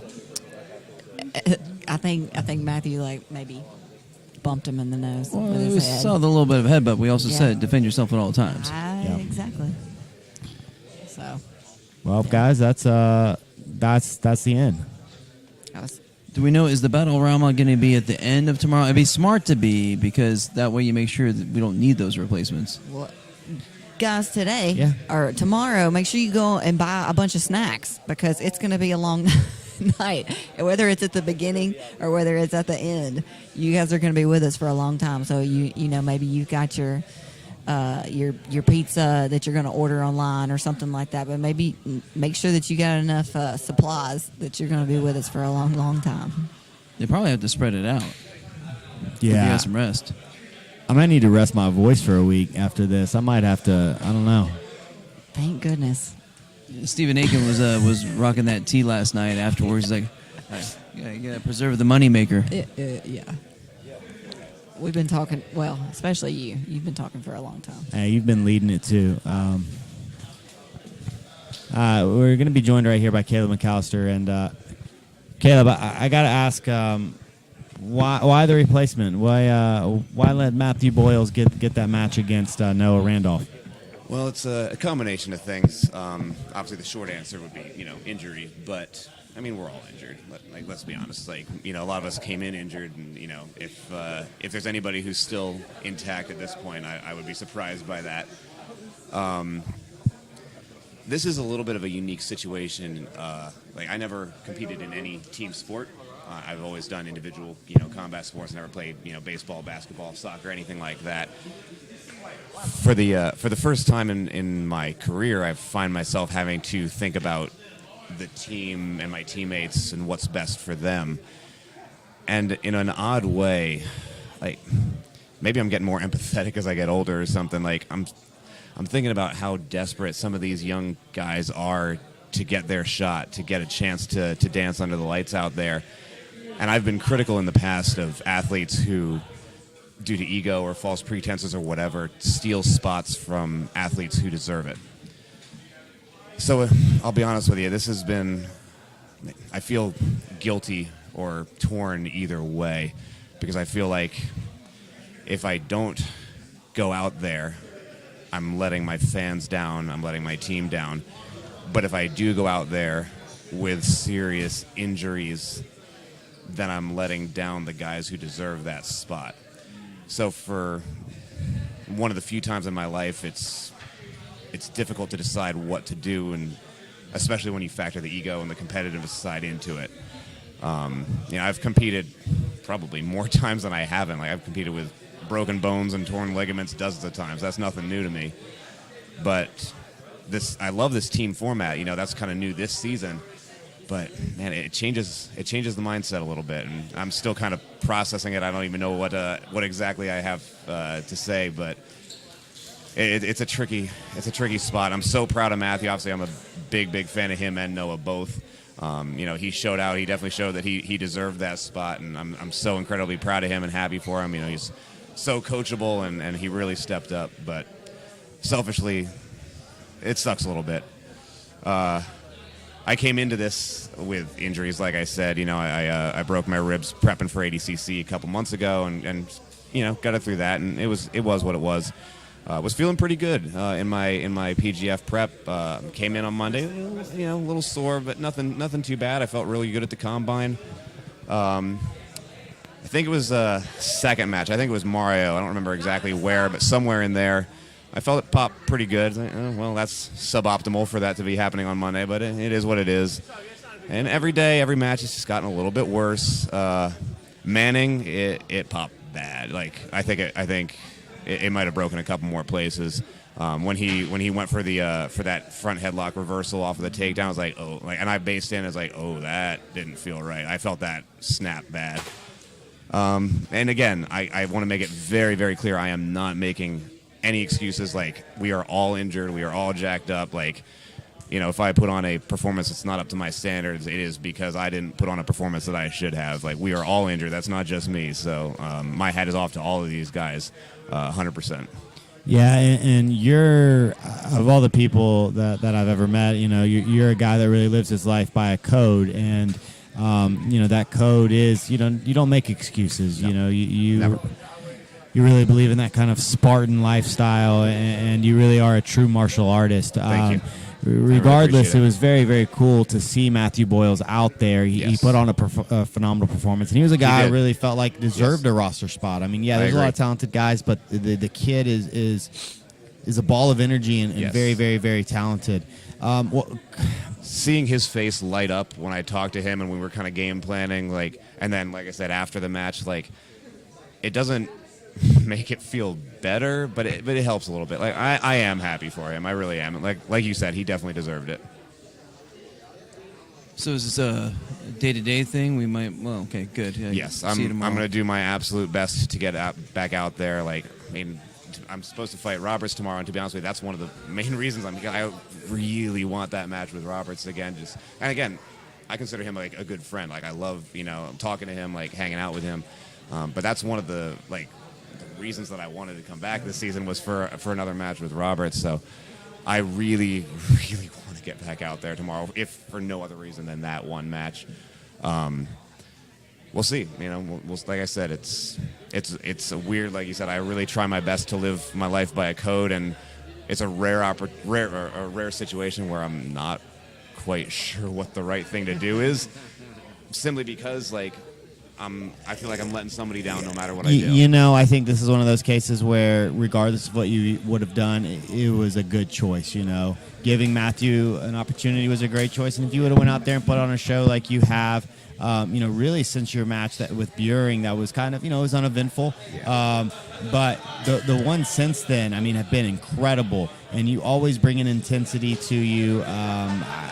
I'm always going to watch whenever you're on the mat, and I hope that rib's feeling better tomorrow, because you and Roberts is one of the 5 most anticipated matches of the season. I've been trying to readjust. That's why you notice all of my takedowns have been straight. I'm not turning the corner on it. I'm trying to be real smart, not do any rotating, with my passing, with my takedowns. And, I tried to turn the corner on Manning, and that was a bad call.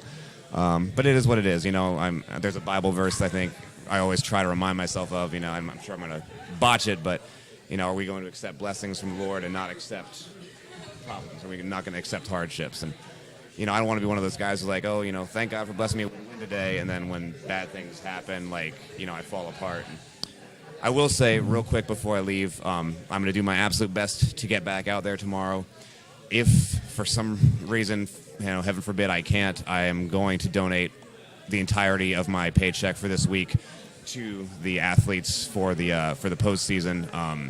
And the commissioner can decide how he wants to spread that out, whether it's winner take all or if the top 3 spots or whatever.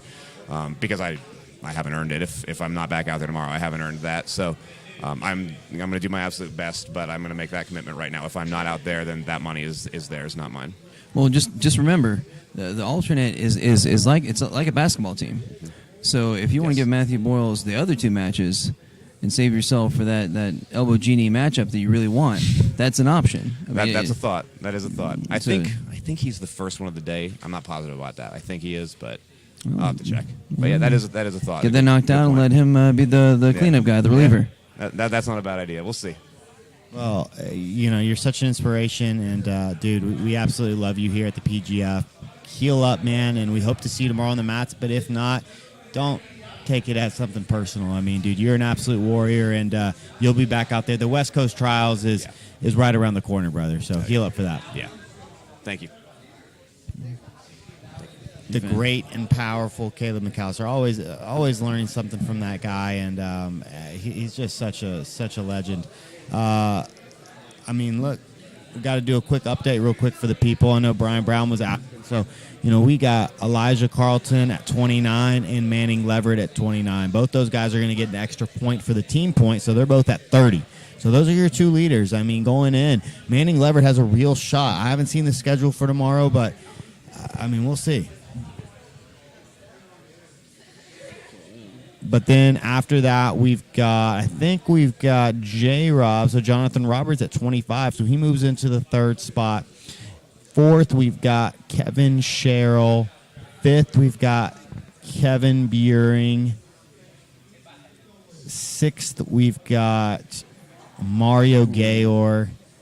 And then 7th, we've got Gio Ortiz. So I mean, Manny's got some opportunities tomorrow. He's got Josh Gibbs. But then he's also got Gio Ortiz and the dump truck. So it's gonna be tough. All right, Elijah Carlton. What's up, dude? Pick up a mic. Yeah, pick up this bad boy right here. I think it's on. Yeah, it's on. You're good to go. Dude, you're tied for first place. Yeah, you and your teammate, Manning Leverett. Nice. He caught up with me. Yeah, he did. He got that last choke, but he's got a really tough schedule tomorrow. He's got Gio tomorrow, Randy Rhoden, who's been super tough all season. Yeah. You're in position to win another regular season title. How are you feeling, man, going in tomorrow with the potential to win your 2nd regular season in the PGF? I feel really good, man. I was a little tunnel vision tonight on Gio, working on some new stuff, all my backside stuff. I wasn't really focused on stripping grips, making my 2-on-1s, and that's a really big part of my game, Been implementing this new game and really got some tunnel vision tonight, trying to implement that. And but honestly, I feel great, man. There's no shame in getting drawn out by Gio or David Evers, I feel good. I feel really good. I'm just here to have fun. I could care less about winning. We got to ask about that knee bar, because a lot of people in that match with Gio were like, oh, man, that knee bar looked tight. How tight was that knee bar? Did you feel like maybe? It wasn't that tight. There for a second, I had the right angle, but when I passed my arm over to get my elbow underneath it, the angle wasn't right anymore. It slipped out. And Craig, if anything was tight, that outside heel hook I had at the very end, I didn't really have a leg configuration on him. I couldn't. My right leg was trapped, and I was trying to throw it over his hip, and then this other leg was like barely connected to the inside of his thigh. And but I got the heel, and I started cranking on it, and I could feel it was really tight, and I saw it in his face. He even told me afterwards. He was like, that was really tight. If I could have got my leg on it, I probably could have finished it. But I was just slow starting with Gio. I planned to come out like fast and really put the heat on him, and then I didn't. So coming up tomorrow, you have some interesting matches. You got Marcus Elkins, just a ball of chaos energy. I'm gonna break that little Elkins boy off. Are you gonna hit that? You're gonna get the hat trick on the triangles on the Elkins? Who knows? What I triangle both the other ones. What I'm saying, dude. I've got to triangle them. That's why it's a hat trick. I've got to. Yeah. Or do I spare them their legacy? No, dude, you've What if got to they bribe me? triangle him. What if they give me $1,000 not to do No, it? I mean, look, if they're giving you money, then of course. But the Elkins are. There's no way the Elkins are going to do that. You gotta put him into Valhalla I just with gotta his brothers. fucking ruin their legacy, man. I gotta Send him to ruin Valhalla, Elkins. bro. Elkins boy legacy is getting fucked up tomorrow. No, you Yeah, can't. you can. Oh yeah, you can, dude. You're the face of the PGF. You can say whatever Bad you guy. want. What's the bad gonna do? He's gonna be the bad guy. You also have Eric Longard, which probably got that thing. He's solid. And He's been Dane, caught by some people this season. He probably shouldn't have He shouldn't have gotten. And that match with him and Jonathan Roberts, right, shows his potential. Yeah, I mean, absolutely. I've always thought Eric had a lot of potential. Makes a lot of stupid mistakes, though. I mean, he's one of the best passers in the season, and you I wouldn't have say that. probably the best guard in the season. Okay, well, fair enough. He's got Dane Leake. Dane's really struggled this season to get submissions. I mean, he's got 2 wins out of 9 He just matches. doesn't have that style to finish people, man. You know, everybody has cut through his guard like butter. Nobody else that was cutting through his guard like butter has the finishing capabilities that I do. I'm going to take his leg home with me tomorrow. Well, nobody's finished him. We even saw, our good buddy Keith Krikorian didn't finish him. Dane's been really tough. He's fantastic. He's world class, but his sub chasing ability, unless you're on the back, isn't there in my opinion. All right. I'm gonna hop on this dude's leg and split it in half. Well, if he lets me. I absolutely love the confidence and the call out. You're not, just calling your shot tomorrow, but we've got to see a triangle at least on Little Elkins, and it's your season to lose, brother. You're right. What will another, first place in the PGF? I might not even feel like doing the finale on Saturday. I might just say fuck it and get drunk tomorrow night. Go see my girlfriend at the strip club. Tag in Kiahi. Amen. Hey, dude, tag in Matthew Boyles. He was a great replacement. That was a great replacement. Dude, Boyles is I don't think amazing. Gayle needed a replacement, but He's giving the kid a shot. I loved it. But yeah, dude, you got anything to say to the people? I mean, no. Shout out Gio. Gio's a badass. Always a tough match to win. We've probably had like 8 matches now, something like that. Too many. I always love having a match with him. David Evers was fucking a great match tonight. I feel like I really just looked good in the match. Got to implement a little bit of my newer passing, my reverse grip passing. Was looking for that Kimura, almost had it once. Yeah, I had a lot of fun tonight. Last night I was in a shitty mood. Felt like shit. Tonight I feel great. Just happy to be here. Throwing submissions at people. Well, we love you, brother, and you are just such an artist on the mat. So thank you for being here, and it's always a pleasure to see you, brother. Thank you, guys. All right, Boyles. People want you. Thanks, man. No, everybody's calling for you. I'm sorry. Everybody is calling. They're like, please put Matthew on the booth. I mean, I got like 8 dudes. Pick up the mic, brother. You got to talk in. So just keep it close. Yeah, just like this distance. Right. Okay. Here. First, who's this girl? Kara, that's my second mom. That's my second mom. Like, I didn't know if it was like a girlfriend or you making your shot at a girl or. No, it wasn't nothing like that. I just wanted to say to Kara, she takes care of me, feeds me, everything, makes me the big, strong man I am here today. There's an argument to be made that tomorrow night, the real main event's going down, the Battle Rama. How excited are you? I mean, I believe the pot's up to $1,000. Like, the winner gets $1,000 of this 4-man tournament. What can we expect to see from you tomorrow? I'm going to go out there every match. I'm going to leave everything on the mat and put on a show for everybody because that's what everybody wants. I'm going to give everybody what they want. And I'm more excited for that than the PGF, honestly. I think more people are excited for that, too, honestly, too. So, since you heard about the Battle Rama, have you been researching your opponents?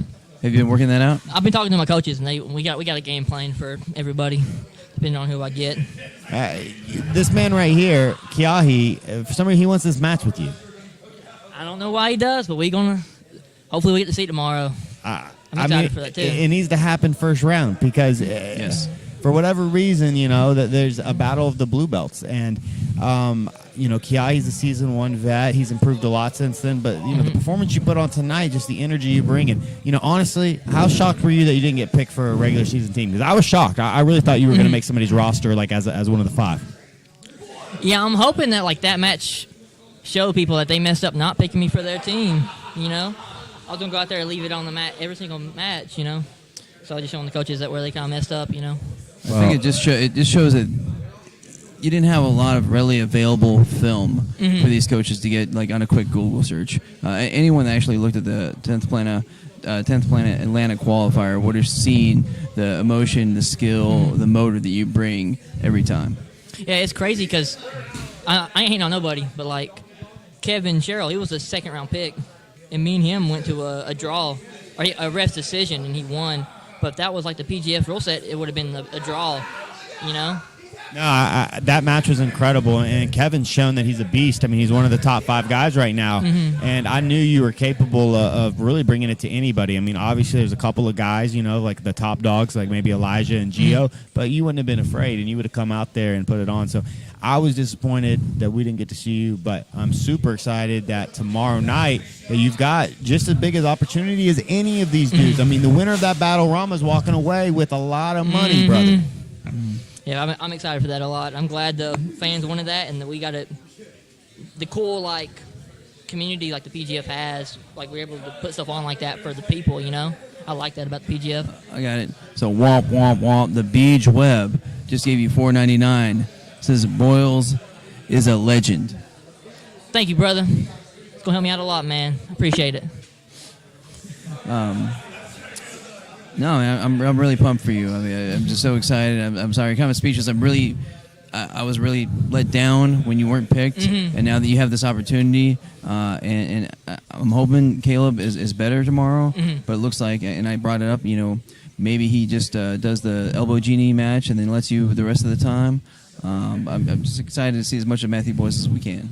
Yeah, I'm hoping. I hope he ain't hurt. But if he's not hurt, I'll definitely step in and do a match or two before the Battle Rama. Have you thought about possibly sucker punching him? Sucker punching him? No, I had not thought about that. I mean, Caleb's a scary dude, but he is a little compromised right now. But, you know, a lot of people in the chat are you know, saying you're must-see TV. I mean, we got Brandon Gamble here giving you $10 saying that you need to be interviewed every night. Wob, wob, wob. Tomorrow night, man, it's going to be your night. I really think you're going to put on a special performance, win or lose. People are going to want to see you back, and you're definitely going to be in the mix the next time we do a PGF. You're definitely a guy I want to see back. Yeah, I would hope so. I'm hoping the next PGF male thing is like even smaller weight, so maybe I can like cut, because I'm really like walking around like 158 right now. Oh, yeah. So what do you normally compete at, 45? 55, really, 60. I don't really cut much, but I kind of bumped up for this a little bit. You got anything else you want to say to the fans? Anything? I just want to say thanks shout out to like my coaches and my teammates, and for everybody supporting me and whatnot, and that's really about it. Is there any place that people can follow you, that can see your journey as you continue to grow? You can follow me on Instagram at Matthew_Boyles. Yeah, definitely do that. And look, man, you're loved. I swear. You know, we got tons of people here that follow you and are rooting for you. So you're a blessed dude, and you've got a bright, bright future ahead of you. So is there a chance I'm on the mic tomorrow too? You're definitely getting on the mic tomorrow, brother. Alrighty, I'll see you guys tomorrow. See you tomorrow, dude. All right, guys. I mean, guys are kind of filling out or kind of dropping out right now, but, you know, we got Kiahi on here. Kiahi, you're going to be a part of this Battle Rama tomorrow. How you feeling going into this? I mean, you've been rolling every day during noon, but you're fresh. You haven't had a match, but you've got just as big an opportunity as anybody else. I mean, we're talking about a potential grand for the winner of this thing. How are you feeling? Yeah, that was wild. When you guys said there was $1,000, you know, Mario looked at me and Sean looked at me, and Sean was like, "All right, let's get to work. Let's go." And I was like, "Yeah, we're gonna get to work." That was cool though. I like Gibbs out there. I didn't realize like how strong he was, because I watched him in season 2, you know, but he had real tough competition. And then I just got to watch Boyles fight, and that was wild too. Boyles is really good, man. And just to clear the air, me and Boyles ain't got beef. So whoever started that room, I just said I wanted to fight him because he looked like the most exciting match for me. That's the same thing. Really do want to that's fight the him. same thing. I mean, whether it's beef or not, I mean, a call out happened, and oh, yeah. you know, it doesn't mean it's in bad blood. I mean, clearly everybody here's a cool dude. I mean, it's not like there's a fist fight getting ready to break out during the PGF, but you know, there is a bit of that, like, hey, this match needs to happen because I mean, I love when guys personally do that. I go, hey, I want to match with you. Some people, it makes them a little bit uncomfortable, but I think the spirit of competitive, like being a competitor, that's what it's all about. Yeah, I don't know. It's just something about Matthew Boyles, and I'm glad I actually did get to see him, like I said, because now I want to fight him even more. Like, I like that he put a ton of pressure on Noah, because Noah is incredible. That dude is incredible, and he put so much pressure in that. He just keeps attacking. I love matches like that. So, you know, my dream reality for the super fights tomorrow with us four are, I don't know. I don't fight Boyles first, but I fight Boyles in the last match since it's single elimination. You know what I'm saying? Like that. That's my dream scenario right there. Sorry, overruled. Okay, you're gonna have to go against him first round. That's fine. The people want it. The people fine. want to see it. I'll give it to him. You got a round. thing against people with unicycles, and we gotta clear that up. People are asking about the face tat. It says 1 pound. So there you go. That's what it says. Some of us have 20-pound brains. Some people have 1 pound brains. It's okay. You know, just label it. only got. That's what it is. And all of it's jiu-jitsu. I got to really ask you about how do you feel? How are you feeling being on Sean Applegate's team? What have you learned from Sean this week? That Man, you know, you've really been given a great opportunity to learn from just such a great mind. Learning from I literally sit there every single match, and I get as close to Sean as I can, just because Sean will out loud sometimes critique, like even when it's not our guys, he'll critique things and he'll be like, no, you can't really do that, like that's not going to work, or you should do it this way. And he's literally blown my mind. Like, that dude is a genius, and I'm so happy I'm on his team. Like, I'm head over heels for being on his team. That's the team I wanted. So now going back to the Battle Rama, you said at first that, you know, the only thing bad about being on that team was that you'd be on the same team as your coach. Yeah, I really wanted to fight Mario this season. Yeah, but knowing now about the Battle Rama, knowing that you could walk out of here with more money than your coach, does that make you feel a little bit better? Honestly, you want me to be real with you? Sure. If I do win this Battle Rama, which I'm gonna win this Battle Rama, I'm breaking everybody in my team off. I am. I'm breaking everyone in my team off, especially my coach Mario, and especially Sean, because I mean, like he makes us meet up before any other team gets here. We're hours here before anybody gets here. And we go over all kinds of stuff. And he's like, if you have questions, ask me. I will give you I'll give you anything you need. So, yeah, well, the money is not a thing. I want to fight these people. Well, that's my thing. Well, we're going to see you tomorrow. And how can the people follow you? Last kind of words here to the people.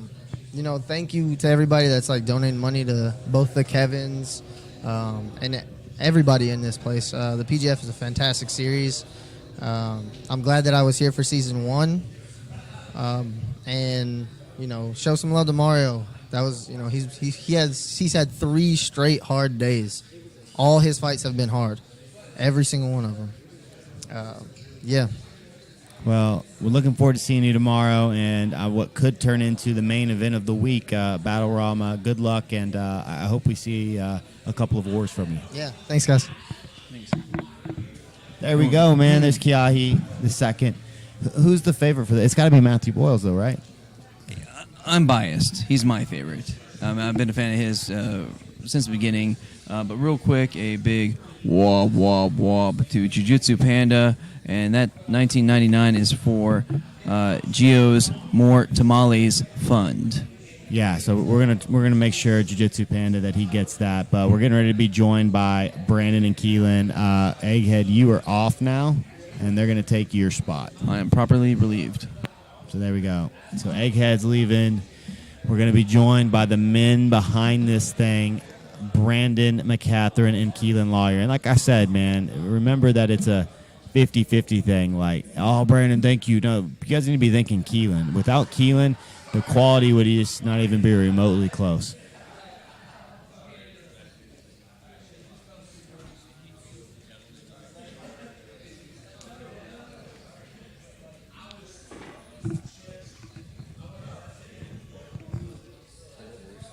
Howdy, howdy. What's up, man? Keelan, talking to that mic. Hello, hello. Okay, you're Testing. good. What'd you guys think? Let's talk about it. I feel great again. I think it was another winner night. I don't think the matches were as banging as night number 2, but they were more banging than night number 1. So yeah, I was pleased with the quality of the matches. I thought we got to see some great black belt level jiu-jitsu tonight from guys like, particularly Gio Ortiz. I just kept thinking to myself, he's such a good black belt. He's so good as a not just oh, that guy's a black belt. He's such a good black belt. I was really impressed by him tonight. It looks like, has he closed the gap with Elijah as far as competition and technically, because Elijah, I think, has beat him 7 times in competition. But, I mean, that could have gone either way at any moment. Yeah, I don't think anybody's even put Gio in a bad spot, really. He looks phenomenal. He looks elegant. He looks clean. Kevin Buehring kind of put him in a bad spot there for a second. No, that's true. I actually thought he might have it for a second. Gio never made a face. He was so calm and collected in that spot, but he was deep for sure. Oh, can we talk about the statement that Jonathan Roberts made about his leg lock game tonight? I mean, we kind of knew that because we've seen him beat good leg lockers before. Kevin's an excellent leg locker from an excellent leg locking camp from an excellent coach, and J-Rob took him into that game and put him away. I thought that was a big statement. I know. Look, rank doesn't matter out here, man. I compared it like this because I thought Kevin Buehring the first 2.5 minutes of that match was dominating Jonathan. But you know what Jonathan is? He's a samurai sword. Because all it takes is one stroke and you're dead. It's just that sharp. His offense is that sharp that all it takes is one stroke, dead. Yeah, dude, incredible night. I mean, like you said, last night's matches were better, but last night was like the best night of matches, period, for the PGF. I think last night was our best night ever, and I think this is our second best night ever. Marcus Elkins, where does he get these techniques? Where was that triangle? What in the world was that? So I thought it was one thing, but I saw him over there with Isaac showing him what he was doing. He was like darsing a naked arm through there. That's exactly what he was doing. And he used that to pull the shoulder into the artery. Yeah, that was super creative. We all saw like the Here's the thing, it was just so unnecessary. He could have just done a good triangle. You know what I mean? For real, like he could have just pulled that left arm out and he would have locked that triangle on the back of the neck and it would have been a wrap the same. So it was super cool and creative, but it was necessary because he didn't have the technical expertise to close the triangle. Man, he's got such a he's weird going. game. He's going places, dog. Yeah. I mean, he's not Little Elkins anymore. I mean, I really did used to see him as Little Elkins. Oh, there's Little Elkins. But no. He is Marcus now. Yeah, he's his own man for sure. And he's different than his brothers, too. So it's cool to watch, just learning about those 3 guys just to see how they're all their own man. It's interesting. So I think after the qualifiers, the breakout blue belt in everybody's mind was going to be Kevin Buehring. I mean, he literally won a qualifier, and then he made it to the finals of the other qualifier. It looked insane, looked great technical jiu-jitsu.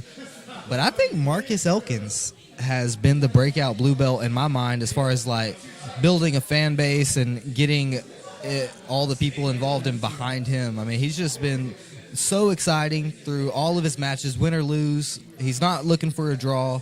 He's putting it all out on the line. Dude, I love me some Marcus Elkins. Yeah, I hear you.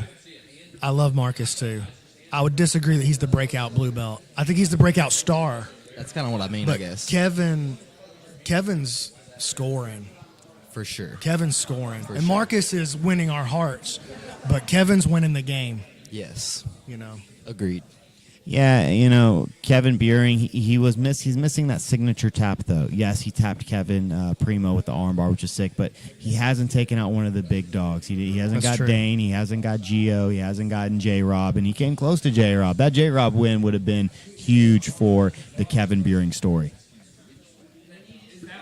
Man, what do we have tomorrow to look forward to? Hold on, let's talk match of the night for a second. Dude, I don't even know. We got to make a decision. Give me some options. Man, I got my list over there. So I want to hear what the chat thinks. I'm gonna go grab my list so I can have an educated opinion. But I want to hear what the chat thinks. Sub of the night. There's two big sub of the nights for me was Noah's Dars on Mario. Oh, okay. And obviously Marcus Elkins putting Isaac to sleep. Yeah, those definitely stand out as sub of the night. Dude, Noah's Dars on Mario was it was Rutolo. That's exactly what a Rutolo would have done. That was a Rutolo entrance. He hit Mario, who's just had a great season. It was really a outstanding moment for Noah. But those are kind of the two finishes that stick out for me. Yeah. That Dars was a big upset in my mind, too. I mean, they're both similar in stature. Like, neither one of them had a big weight advantage or anything. And Mario's really good, really solid brown belt. And, yeah, definitely expected him to get the dub. And then that Dars just out of nowhere off a scramble. Beautiful by Noah. Yeah, as I look, there were some more impressive submissions, perhaps, but there weren't really a better match that ended in a better submission. So, yeah, I think that's probably my vote. Noah versus Mario. Man, I'm telling you, man. But I mean, this would be hard to miss. There's a couple of good ones in here. Well, the Marcus Elkins against Isaac. That was the most exciting finish. Yeah, and he's snoring, I mean, whenever a guy's snoring, it stands out. It stands out. It does, man. And that was coming right off the intermission. We come back with a banger where somebody's sleeping like that. Dude, the PGF is so exciting. I'll tell you my favorite match of the night that happened really early was Hey, Marcus Elkins. Hey, Marcus Elkins, y'all take the party outside before Daddy puts this microphone on your neck. Let's take it out that way. It's just overloading the speakers. But best match of the night to me, Gio Ortiz, Dane Leake. Technical back belt match, just back and forth. Gio won the first 3 minutes, and then Dane came on at the end and was passing and ended in the top position. I absolutely loved that match. I could have watched another 10, 15 that minutes. guy's quarter guard. What's going on there? How does he hold the foot? Dude. Well, I was asking him. So look, Dane comes on. I go, Okay. who do you like watch your quarter guard for? Like Eddie Bravo, Lucas Lech, and he said, I don't know those guys. He's like, I don't watch you. Like, I don't know who Lucas Lech. I was just like, he was like, I don't even know who any of these competitors are. He's like, I haven't watched any of these dudes. That blows my mind. I just couldn't believe it. I was like, I'm just such a jiu-jitsu nerd. It shows that's how Matt Harrison got into that full guard because he didn't know what to expect. No, that's a great point. You haven't seen Matt Harrison getting to full guard hardly at all this season because everybody knows what's coming. He's going to jump full guard and he's going to pop that super slick triangle. So yeah, it was interesting to watch like him struggle to get the full guard on everybody except for the guy that doesn't watch the competitors and he hops right into that full guard. It's interesting. Who's the star of tonight? Of tonight alone. Dude, I loved to see Matthew Boyles. I don't know exactly what happened, why he got in. I didn't catch that, but I love that kid. I like, as far as like on the mic goes, him, Tyler Woolsey, I want them on the mic as much as possible. I love those characters. As far as breakout stars, though, man, I don't know. I mean, Jonathan Roberts went 3 for 3. He had a great night. And David Evers went 2 for 3 with a draw against Elijah. And 2 chokes, right? Or did he? No, he did. One break, one choke. That's right. That reverse triangle. Yeah. Dude, the elbow genie. I mean, he just knows how to deliver, dude. And how about the elbow genie coming out of his shell? He's learning how to use the microphone. You know what I mean? I think the most impressive thing about the LG is he's actually like legitimately going to work and then coming here. Like most of these dudes are just like jiu-jitsu. Oh, he's off this week. Oh, is it? Okay. Yeah, he took off. He's using his okay. vacation time. Never mind. It's not as impressive because he said something that about is being what in the David office Evers today. That is what David Evers does. David Evers goes to work, engineers rockets, and then gets off work and immediately drives over here and starts strangling fools. Fought Elijah like first match. Yeah. That's pretty impressive. Dude, seeing Elijah go to a couple draws today just shows you like the increase in talent and the talent pool that we got this year in the roster. That's like tonight we saw more draws probably than a lot of the other nights of the PGF. Yeah, for sure. And it's just because the talent pool, man. These guys are good. Yeah, but the draws are exciting too. Agreed. So to me, a draw is a result. The way that I feel and view it, a draw is a result in this form. It's not a we couldn't figure out how to score this one. When you watch somebody in the PGF in the last minute of the PGF match, it's so different. It's like they know, Right. like you said, the draw means something, and they don't like what it means. You know, they're trying to like sell out and get something here rather than nothing, and that's so Yeah. exciting. I love it. I mean, Tyler Woolsey, crazy submission on Randy Rhoden. He had that was a big one, man. That made the crowd pop. Too. That was the guillotine. That's right. Yeah, jumping guillotine, and he Flying had 0 guillotine. points You don't see coming that in. too much. 0 coming in, goose egg, and gets a huge win, gets on the board. Yeah, that was a sharp one. Man, there was a lot of good Instagram clips tonight. A lot of Yeah. good TikTok videos. Yeah, there was. Suplex. Oh, that was my favorite moment. That was my favorite moment of the night. Dude, that was a good one. Yeah. Couple slick duck unders. Carlos had a slick duck under on Matt Harrison back there in the back. I was like, oh, Matt tried to rush him, and he turned around, and Carlos was zip, gone, dog. Slick. Dude, these guys want nothing more than to grab Carlos, put him on the ground, and do what they want But you to. can't grab him. They just You can't. can't do it. It's so funny. It's Carlos is the most annoying grappler in PGF history. Like, you can just see the competitors' faces. They're just like, Oh, from a compete. I mean, Randy and him. Randy's just the collar ties Randy was hitting him with. I know, but he made Randy swing and miss twice. It was beautiful. He's like the Floyd Mayweather. I think about Carlos Andres like Renato Canuto for me. Because here's what Renato Canuto is going to do. He's going to give you 3 moments in the match that are the most exciting thing that can happen on a jiu-jitsu match. But nothing is going to happen between those 3 moments. Nothing is going to happen. But listen, for Instagram clips, he's one of the most exciting guys in all of jiu-jitsu, maybe ever. And Carlos has that style of play to me. It was like, nothing's happening. I just leapt over your guard and grabbed a front headlock. You know. I'm happy to see these alternates start to get in here and make some plays, man. Yeah, dude. What about old full-time Josh Gibbs? Yeah, man. He's out there. Unbelievable. Coming in there, everybody cheering him on, taking Caleb McAllister to a draw. And Caleb completely underestimated Josh Gibbs, you know. And then Josh think comes so, too. in. Yeah, man. And Josh comes in that last match. And, I mean, dude, he did well today. I was happy to see him because his first yesterday was really, really tough going. I mean, it was a bad day to come in off the bench yesterday. But today he showed why he was here on the roster. And I think it's been dope to get to. I knew we were going to need these guys. I knew we were going to need them, and I felt like, people were questioning me on that, and they're like, "Hey, you should do this. You should do this." But I felt very strongly that we were going to need them for this role, and I've proven myself correct. And now we got a battle Rama, which we did not have before. Where the winner makes more than the first draft pick. Yeah, such and such. Did y'all talk about this? Such and such is guaranteeing 1,000. Here, I got something else too from such and such. Hold. Yeah, no, we were talking about it. That's what I told him. You know, we have a little bit of a rivalry between Boyles and Kiahi. And Kiahi was like, look, dude, you know, you're playing for more money than your coach. Yeah. Like, Mario's in the season, but you're playing for more money. That's insane.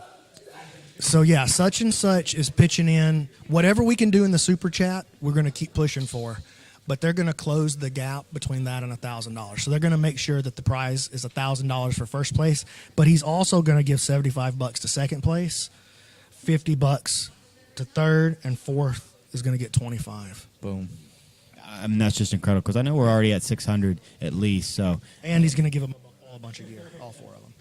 Yeah, no, that's sick, and they deserve it. One of my favorite parts of tonight and the entire season is when old dump truck Randy walks out and they dude, get the Randy the beeps routine. going.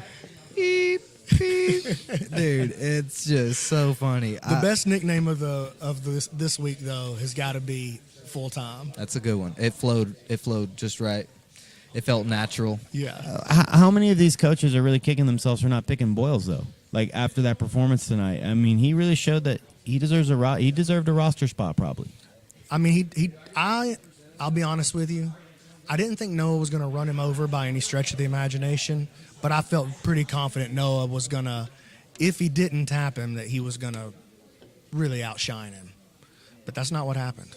The pace was. Noah kept his guard closed a little too long. Yeah, but I think because of the pace, though, he was like nervous to get that pace going again. I think he just made a strategic error. And in fairness Noah's to not scared Noah, of a pace. that was the 9th match he's in, and he had beaten Mario already, and then just had that crazy match with J Rob. This guy's first match, he's super hyped up. I think it kind of shell shocked Noah a little bit because just the intensity was like he's been going against guys that are also going through wars, and now all of a sudden he's got this fresh shoulder. Fresh kid that's starving for the mat time. Yeah. It's like 300 when they're defending the wall and they just keep facing fresh line after fresh line. It's like, what are you supposed to do, man? You got a million Matthew Boyles coming at you. You're not going to make it. So what about the chat? How do you guys feel that everything's been going? Let me hear it. If you got they send them. They say flattery will get you nowhere, but that's not true with me. That's exactly what I want. So if you got flowers, send them on.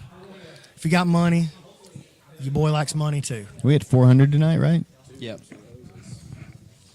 Yeah, we had 400. I know for a long time. This was our biggest one of the week for sure. Oh, ever. Sure. I think that's the most we've ever had was over 400 really? Live. Mm-hmm. Okay, word. Yeah, I remember first season we were usually looking at. I remember when we took that break, we even went down, but I know 250 was the best we did first season. So it's been a huge jump up. Okay, well, awesome. I was thinking for some reason that we had a larger peak at some point during season 1, but no, I'm wrong. We're beating finale numbers. Hey, here's a piece of advice for you fans: never trust Brandon's memory.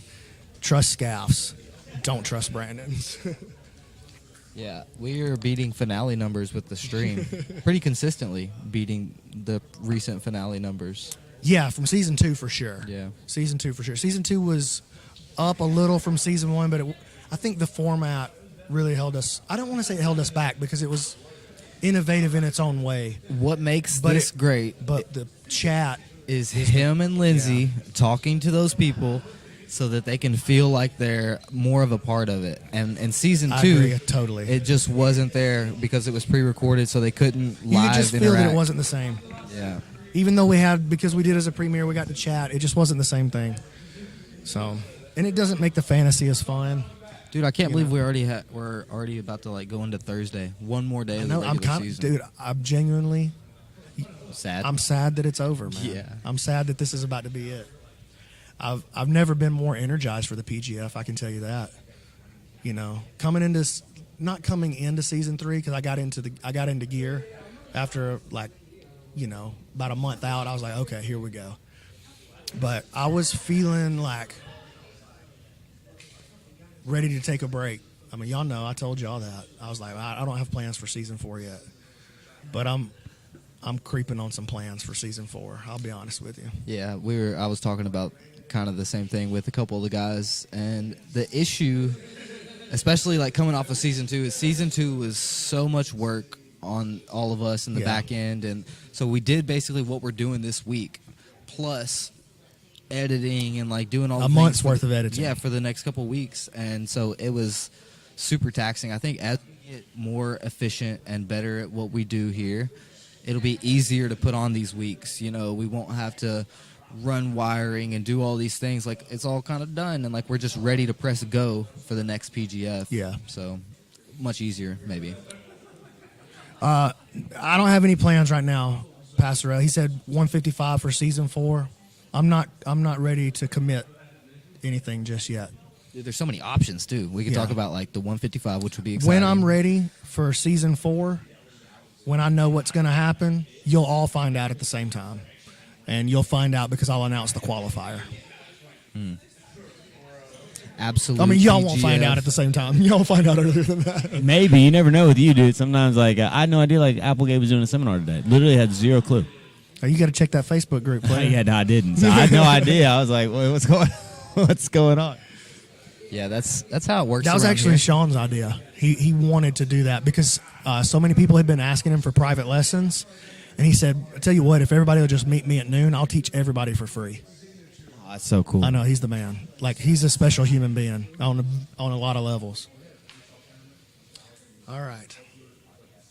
I'm ready. I'm ready. It's time. We did it again. Until tomorrow. If you haven't subscribed, you're messing up.